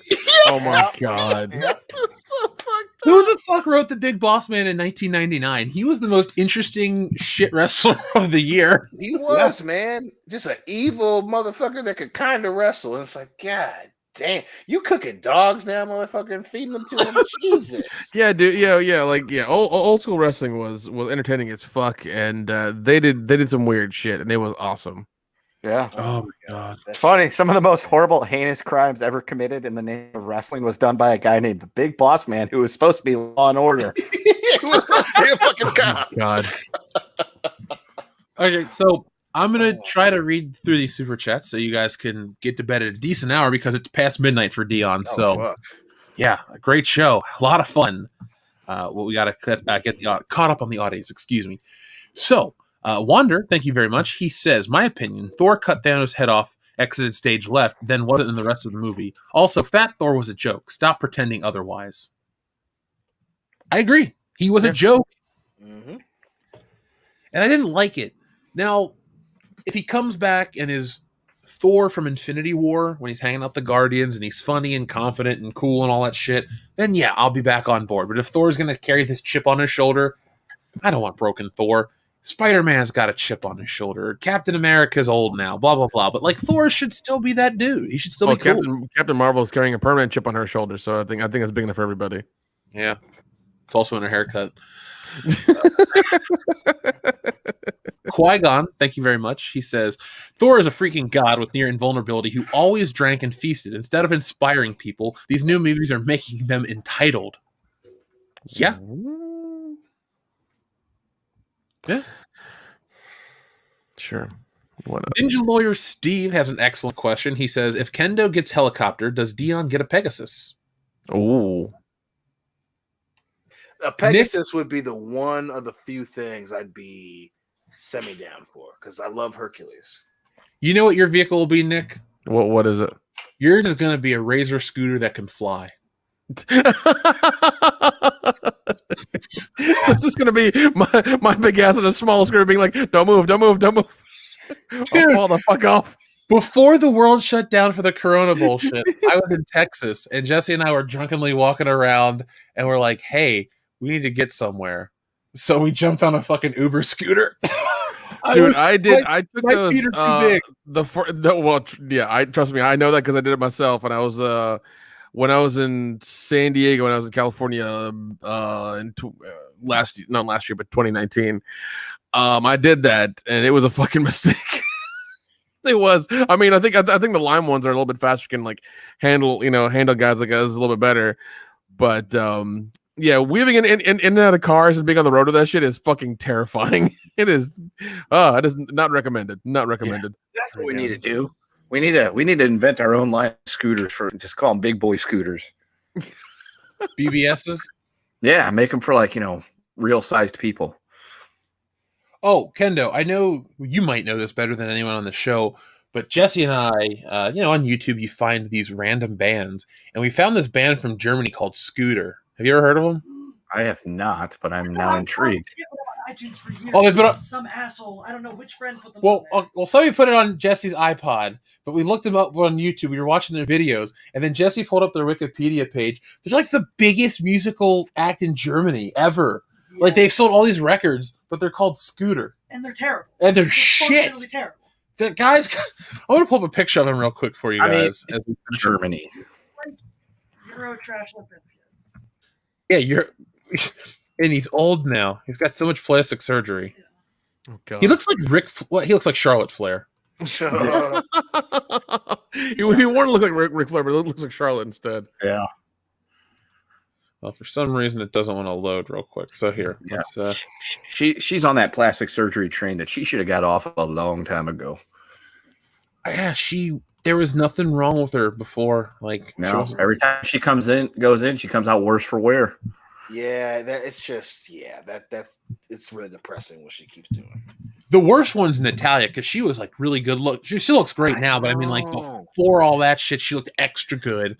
It's she was natural good looking, man. Yeah. Mm-hmm.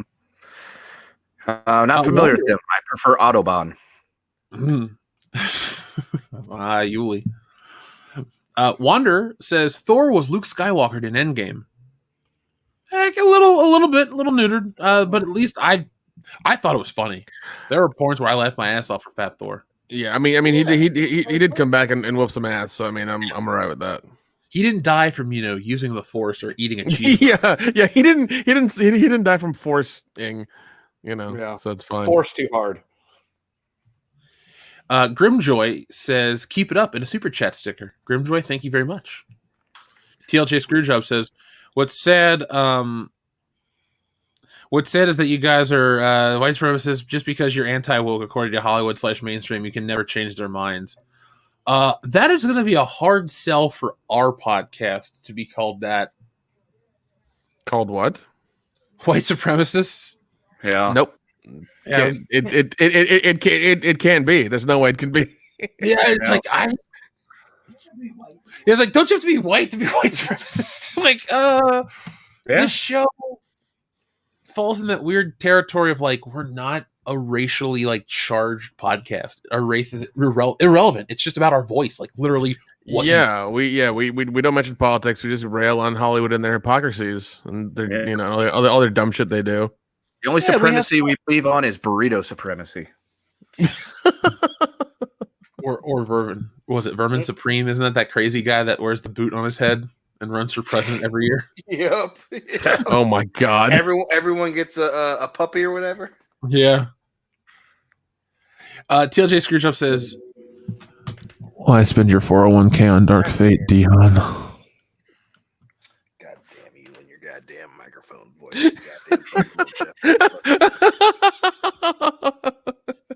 Qui-Gon Thank you very much. He says, it's uncanny how Dion remembers Dark Fate with such accuracy. Does he watch it every day before going to bed? No, Yes. no, I'm on a pop culture show. That doesn't count. That doesn't count. No. He watched it. He watched it in the morning before he goes to work, and then when he comes home from work, and then before he goes to bed.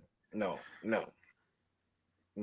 Negative. Fair. I mean, I've got the chat right here. I can screenshot and show everybody right now. I'm serious. Like it's there. Yeah, dude, I don't care that you watch Dark Fate, but don't tell me every fucking time. You're like, bro, it's starting that butterfly knife. The character assassination in this episode is too damn high. Look, I'm gonna go to bat for Dion here. He does not watch Dark Fate 3 times a day. Don't you do it. Don't you do it. Don't you He only watches like once a day. You know what? This is bullshit. This is bullshit. I do not watch that piece of shit. Fuck wife beaters and bowl cut white women and Mexican Terminators. That's bullshit. He runs on refried beans. Oh God. And that's where we get kicked off YouTube. I'm sorry. Oh God. The defense for that one. When we appeal it, it's just look. The brown guy made a joke about brown people. I think it canceled out. Leave us alone. Yeah, it all evens itself out, right? We're okay. We're cool. Yeah. It's fine. Like the white guy didn't make that joke. It's okay. Dude, Mexicans make really good Chinese food. It's fine. Jeff lives in California. He knows how it is. Yeah, I do. I love making ribs. Yeah. Don Cheadle knew what was up too, man. We talked about him earlier. See, everything in the show comes full circle. Yep. All back to Trade food. Restaurant Crenshaw. The world's a better place. Now, TLJ Screwjob has a question for us. Okay, guys, you get to rewatch / play your number one movie for the first time again, but it never exists afterwards, and you have to finish. Do you do it? No. Movie end. Oh God. No. You get to. Okay, I would say no as well. I don't want Back to the Future to disappear. Yeah. No. None of that. No. Because it's not worth being able to see it for the first time ever and get to be like oh my God, this is so great, this is so great, this is so great, because then it's gone forever. Not just that, because I mean, if you see it once and it's gone forever, that means that you don't get to share that with anybody else, and you don't know who the cool people are who else have seen it, and you need to connect on that level as well. Like no, not at all. Yeah, I'll.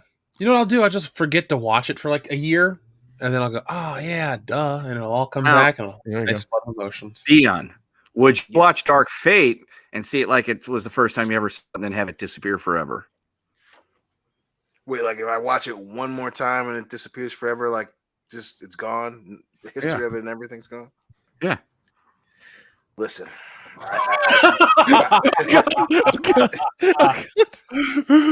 If I have to make the sacrifice for my people, Wakanda.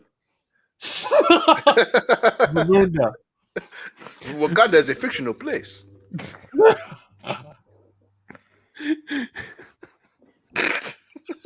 So you do it. Okay. So that's a yes. So Jeff, what was that for question? my people. For my people. Is that a yes or a no? God damn it! To get rid of it, if I gotta watch it one more time, just one more time. I gotta yell grace one more time. That's fine.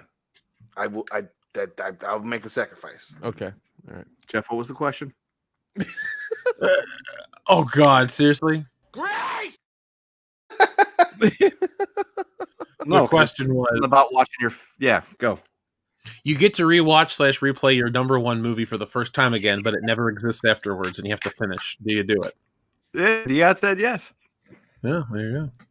Listen, I made a sacrifice. Yeah, dude, you can no longer claim to be character assassinated. No. Listen, That's true. That's 100% true. I took the mantle to get rid of it. Okay, that's a hypothetical. That doesn't mean it's actually my favorite. Sure. Tell me another one, Dion. Tell me another one. I did character assassination. I'm extremely proud of myself. Just right pull now. the trigger yourself, sir. Stop. Just. You say they love the taste of Ken is a real shotgun super villain barrel. here, ladies and gentlemen. Adam Wofford, thank you very much. He says, Thor 1 is good, but it could be better if they put all the deleted scenes. I think it shows more of Thor's development, how he became more humble. I want Thor to fight werewolves, children, and Fenrir. So does that car. I would like to see Thor fight any kind of cool creatures. Seriously. But Thor 1 is I do love Thor 1, but also like his they had to bleach his eyebrows and like fucking spray paint his beard onto his face. It looks kind of weird. Well, they didn't have the look down pat. No. It was a little awkward, but I mean, it's still a good movie. Yeah. It's an okay movie. Lokio7 says, you guys check out Bat in the Sun's Batman Dying is Easy. It's better than anything in the major studios that have released in the past 8 years. Started it today. I have not finished it. So I'm probably going to watch it before I go to bed. That's I watched the Joker, part of that interrogation thing, and I checked out the Batman and the costume and all that shit. I like what I saw. I'm going to go back and rewatch all of it. So I've been a big Bat in the Sun fan for a long time. I think they represent some of the coolest fan films out there. Amen. Bat in the Sun is dope. Wander says, y'all should check out the Warhammer animation parodies by Flash Gits. Full disclosure, they can be pretty raunchy / disturbing. Well, you never need to give us full disclosure for that because we kind of hope every video is going to be raunchy. Yeah, we need more of that entertainment in the world, actually. So, yeah, it's okay. I mean, I watch Paula Deen cooking videos for the titillating content, you know. The words, the code words for the abject racism that Paula. I was like, do you watch them so you just count the N-word, how many times she says it? Dude, last time 3,000 times when she was making biscuits and gravy. Can you believe it? 3,000 times. Well, I mean, you know,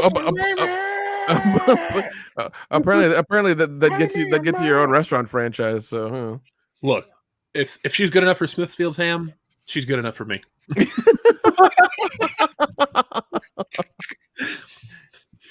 Donald Camp, thank you very much. He says, after I got home, I was watching the live stream and videos, and a name keeps coming up, and asked me what the joke is. I tried to explain, so like, can I get a jam ram for my angel just because? Well, Donald Camp, you got oh shit! Oh no! Oh no! You got your request killed him. You killed him. You sons of bitches. He said nice things about Paula Deen, and they got him. Yeah, they did. Yeah, they did. That's what happened. You can't be praising Paula Deen on YouTube these days. God damn it! No. Jam Oh, there it is. I'm back. Sorry. He's back. Yeah. Holy shit! And then it played Jamaram as you were not here. That was great. Jeff, George Bush doesn't care about black people. Jeff, are there more than 2 people in your apartment? And did they shut off your water, light, and air? Are they wearing black suits? Maybe. Are they coming? Are they coming in a white Jeep? Yes. Yep. Oh, there it is. Okay, so back to the super chat.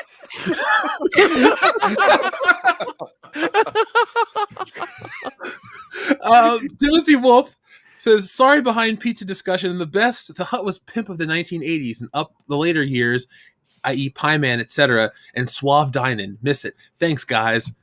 Timothy, I loved going to Pizza Hut in the 90s. My mom would take me because you could get the Book It Club pins, and every time you read a book, you got a sticker, and when you filled up the sticker book, you got a free pizza. And I love to read, and I would like to believe that my love of reading is fostered from my love of pizza. I'm right there with you. I'm gonna have for dinner. Oh my god! I love filling up that little button and a free pizza. So, for anyone that's local to where I used to grow up, my Pizza Hut was on Delhi Pike in Cincinnati, Ohio. It's still there now. It's a Japanese restaurant, and it's pretty good. Check it out. But we used to go there all the time because there was a small window when Pizza Hut had a buffet. You guys remember the Pizza Hut buffet? Yep. Yes. Yep. I have traveled an hour once to go to a Pizza Hut buffet. I took my grandma and I took my mom and I took Dan. And it was a great day. And then when I was on vacation down in Virginia Beach with Joel, I'm like, dude, that's a dine-in Pizza Hut. We got to see if they have a buffet. And then we went there one afternoon. I took pictures and everything, and I would troll. I think it was you, Dion. I kept trolling you. I was like, dude, the Pizza Hut buffet, look what I got. And you're just like, fuck you. Bullshit, because Fuck you. It was better than Cottage Inn. I'm not opposed to that. I love Cottage Inn, but Pizza Hut. Look, Go Cottage Inn pizza is delicious, but the fact that they sent me an email that said, "Dear Hicks, here's a coupon for you." I forgot about that. I'll never forget. I'm like, come on, Dear Hicks, that's so lazy. I can't even get a lazy. Mister or Nope. Hey here. Hey, Nope. Hicks. Dear Hicks. I'd say that hula hand's closed. Oh man, that was a good time. We went there that one time. That one time. That was a great one time for hula hands, right? Great. You know where they fucked up is it's one of those places where you go in once and they're like, oh, you're like, this is good. And they're like, hey, have all this free shit and then come back and just eat here again. I'm like, sure, but I don't live in the state. So when I wanted to go back, they had already gone out of business. So I assume they gave out too much free shit and not enough people came back. So good. So good. Doug Keller, thank you very much. He says, Jeff, do you guys use Google Hangouts or Discord? Currently, we use StreamYard. We used to use Google Hangout back in the old Wild West days of the WCBS podcast. Some would call it the golden days. Yeah, and then they magically just said that they said an ultimatum. It's like, yeah, we're deleting on this day. It's never going to come back. It's like, okay, sure. Well, I miss Google Hangouts. It was a good service. Jabraylin Van Zant, we did read yours about the Cracker Barrel, Waffle House, IHOP, Denny's, and Bob Evans. Thank you very much. Love to have breakfast war battles. We can talk about breakfast foods at any time on this podcast. Joseph Bienowitz says, it's a barn that got an underground and an entire barn maze. Voodoo barn. You'll be spirited away. Jammeram. Voodoo barn needs one of those 1970s trailers, kind of like, was it Last House on the Left? You'll be screaming, this is only a movie. Oh, You'll be screaming, this is only a barn. Voodoo barn. God, I could shoot that in a weekend. That could happen. I think that's too much time. I feel like it's a 24-hour film at most. Really? Like to make the movie? To make an hour and a half long movie? 24 hours. I think we should take a week and make Voodoo Barn. Like we should actually I'm entirely fine. Like I have access to a barn. Shit. Does it have? Do we have access to Voodoo? I'm not gonna make that joke. I can literally look out the back door and see a barn. I'm not gonna make that joke. You know what? Fuck it. I'll make this joke. We'll call that girl that was our tour guide down in New Orleans. Yes. She'll twirl her little umbrella and she'll bring us some voodoo. How's that? I bet she knew voodoo. Yeah, she was fun. Yeah, that was a lot of fun. But no, I'm down. All we gotta do is like write down some cliff notes and hit those parts and just make a fucking movie. That's it. Yeah. Swinging Cod, thank you very much. Swinging Cod says, Waffle House, cheesesteak omelet with hash browns scattered all the way. Hold either gravy or chili, they don't mix. Or Sherry's Eggs Benedict or IHOP's Denver omelet. There are no other correct answers. Those all do sound delicious. Yeah, they do. I enjoy when I get one of those hash brown bowls. If I'm feeling kind of, if I want something new and different, I'll get chili on top of it instead of gravy. I feel like they're pretty good because the chili at Waffle House is like that weird chili in a can, so it's not like good, but it's good enough. Yeah, Waffle House is the only time I find myself eating food going, why am I eating this? It's not good for me, but I can't stop. Their chili was very much MREs from like the 1960s, and they just never replaced them. They just keep like the surplus went to all the Waffle Houses in the air, like all over the world. So you're telling me two things. First off, we're eating surplus from Vietnam, which I dig. It's called recycling. Second, what you're telling me is that Waffle House is the most authentic food of the past. So it's like a history every time you dine at Waffle House. Only when you get the chili because it goes right through you. I'm only getting the chili, dude. That's what Waffle House is to me now. The greatest chili parlor in all the land. I remember going there real drunk with Richard, and he got like the giant It was a giant hash browns with everything on them, like everything on them in a bowl, and he ate all of it in one sitting, and he immediately regretted it.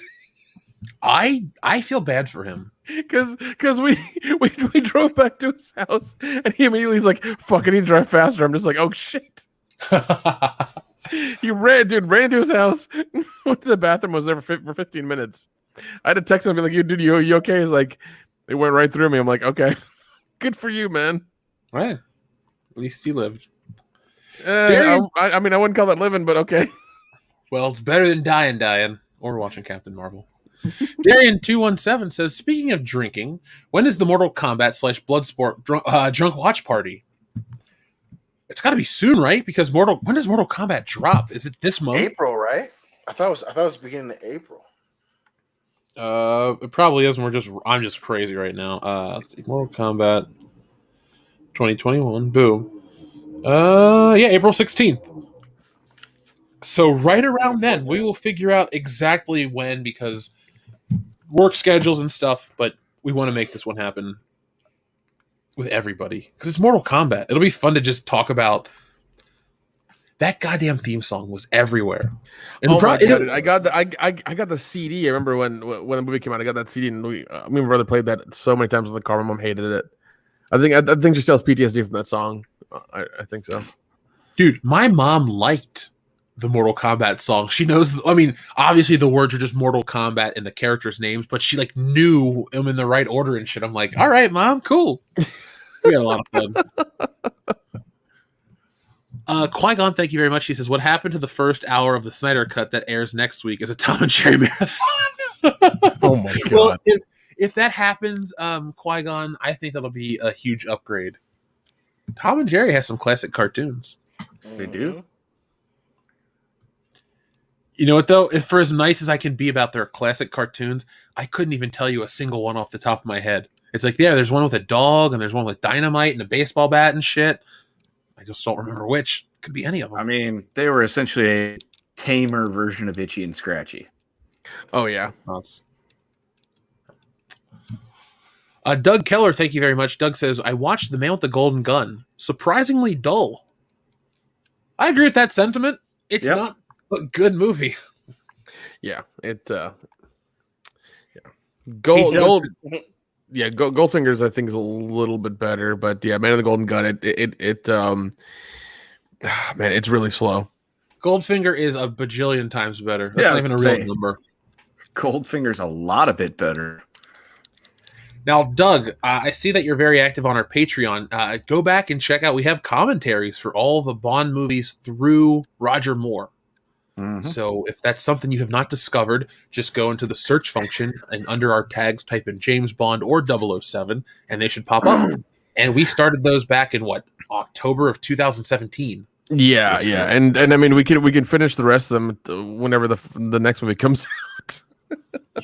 I think we should just get together and finish them and just start releasing them again, just to beef up. Let's just do that. Yeah, I'm ready to watch Goldeneye whenever you guys are. Yeah, I mean we get the two Daltons are up to bat, and I mean we can power through those. That's not a problem. That's a great afternoon. Mm. All right, well we'll get on that one. But thank you, Doug. Joseph Bianowitz again says, once you check out Midnight Suns crossover event, Disney will totally fuck up that. Sorry, will totally fuck it up. That's the dark past of the Marvel Universe. That's the dark part of the Marvel Universe. I just don't. I'll check it out. They're not going to do anything R-rated outside of that Deadpool, which sucks because I'm not saying it needs to be dark and violent, but light, funny, and airy is great, but we deal with some heavy shit now in superheroes, or superhero content, superhero genre entertainment. Not everything needs to be deconstructed like Watchmen, and not everything needs to be, gray and dark like Zack Snyder, but I wouldn't mind more Winter Soldiers. And I don't mean political intrigue and thrillers, but like serious superhero films where the stakes are high, where people do die, where things are on the line, not, oh, let me have a dance off. I respect Guardians of the Galaxy for what it is, but god damn it, we don't need more of that shit. We need more of the ones like the first Iron Man that balances the real and the super real and the natural and the supernatural. Like, put some respect on. Like the boys. The boys, I think, is a good example of that because, it's super violent. They do what they want. I mean, it's a great show, and it's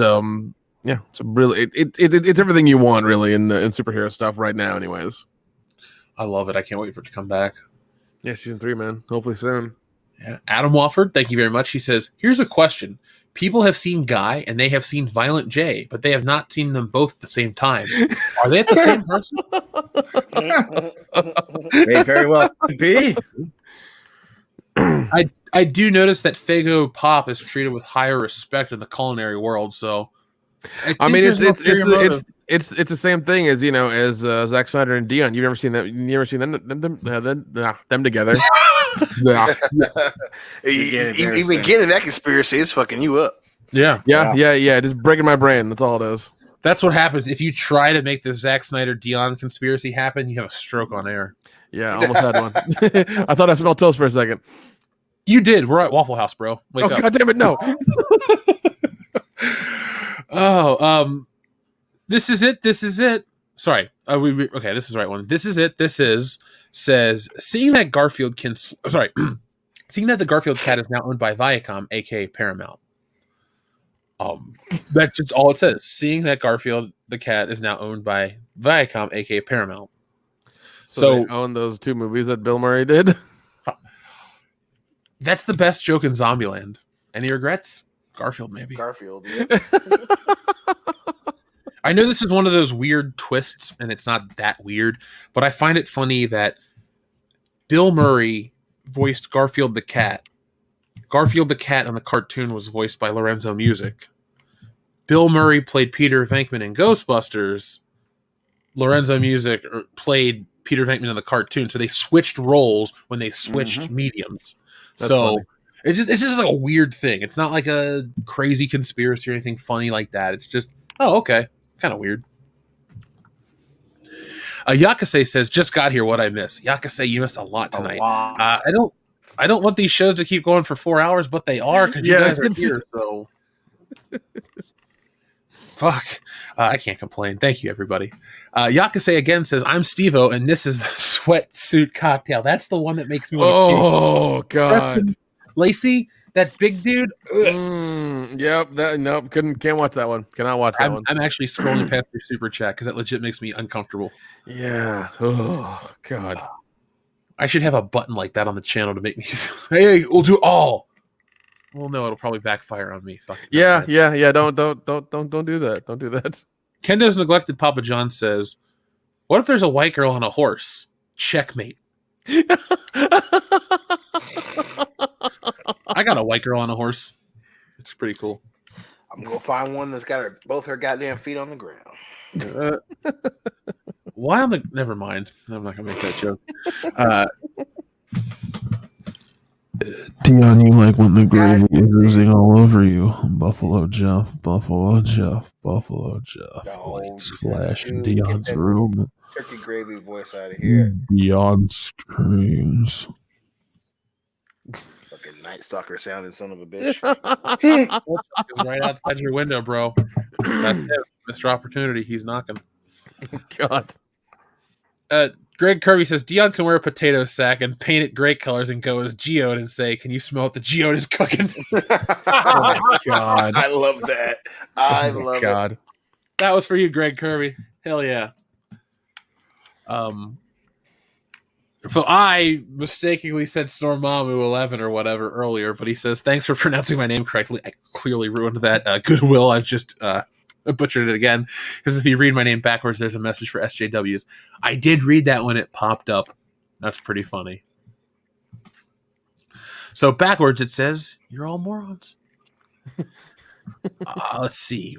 Where does that one go? Okay, Yakase, just for you because you requested. Jam around. Woo.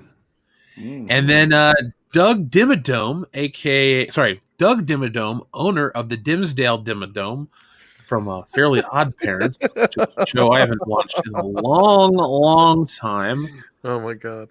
Super chat roll too, because the window, there it goes. Let's refresh. Doug Dimmadome, owner of the Dimsdale Dimmadome, says your last stream standing tonight, Jeff. God damn it, I can't believe it's this late. I'm so tired. You can hear it in my voice. Folks, we're going to go. So sadly, we didn't hit our magnet goal. I didn't even check, but that's okay. We'll hit it tomorrow. It'll be on the We've been promoting it all the weekend, throughout the weekend, and we're only in the first week has just ended a couple of days ago. We're not even into the full second week. So we're at 77% of the campaign backing already. There's tons of shit that's going to happen. So, yeah, it's nonstop. Guys, every time we look at it, it keeps jumping up. So it's been a huge thing. So I want to thank everybody who's checked out our comic. And we'll show it one more time. So, yes, we're in it. Maybe we're this buff. Maybe we're not. I don't know. There we are.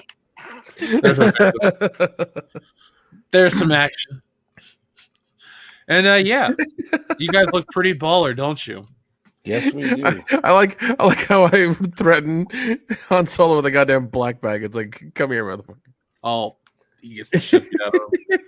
And you with the green ball on your head. I love just that. like in the Avengers, bro. Yeah. Like in the Avengers. How they did in the Avengers, man.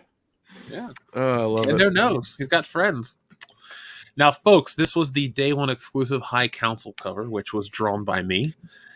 This is available in the higher tiers, and surprisingly, not surprisingly, actually, no, the higher tiers are doing really well. It's one of the most popular things on average because people really like what's in there. So you guys can check it out. It comes with every cover of the book. So it's like 5 books, 2 t-shirts, posters, stickers, all kinds of shit. So you guys can check that out. We'll drop the link again. And here's the Cecil the Hutt magnet that everyone will get.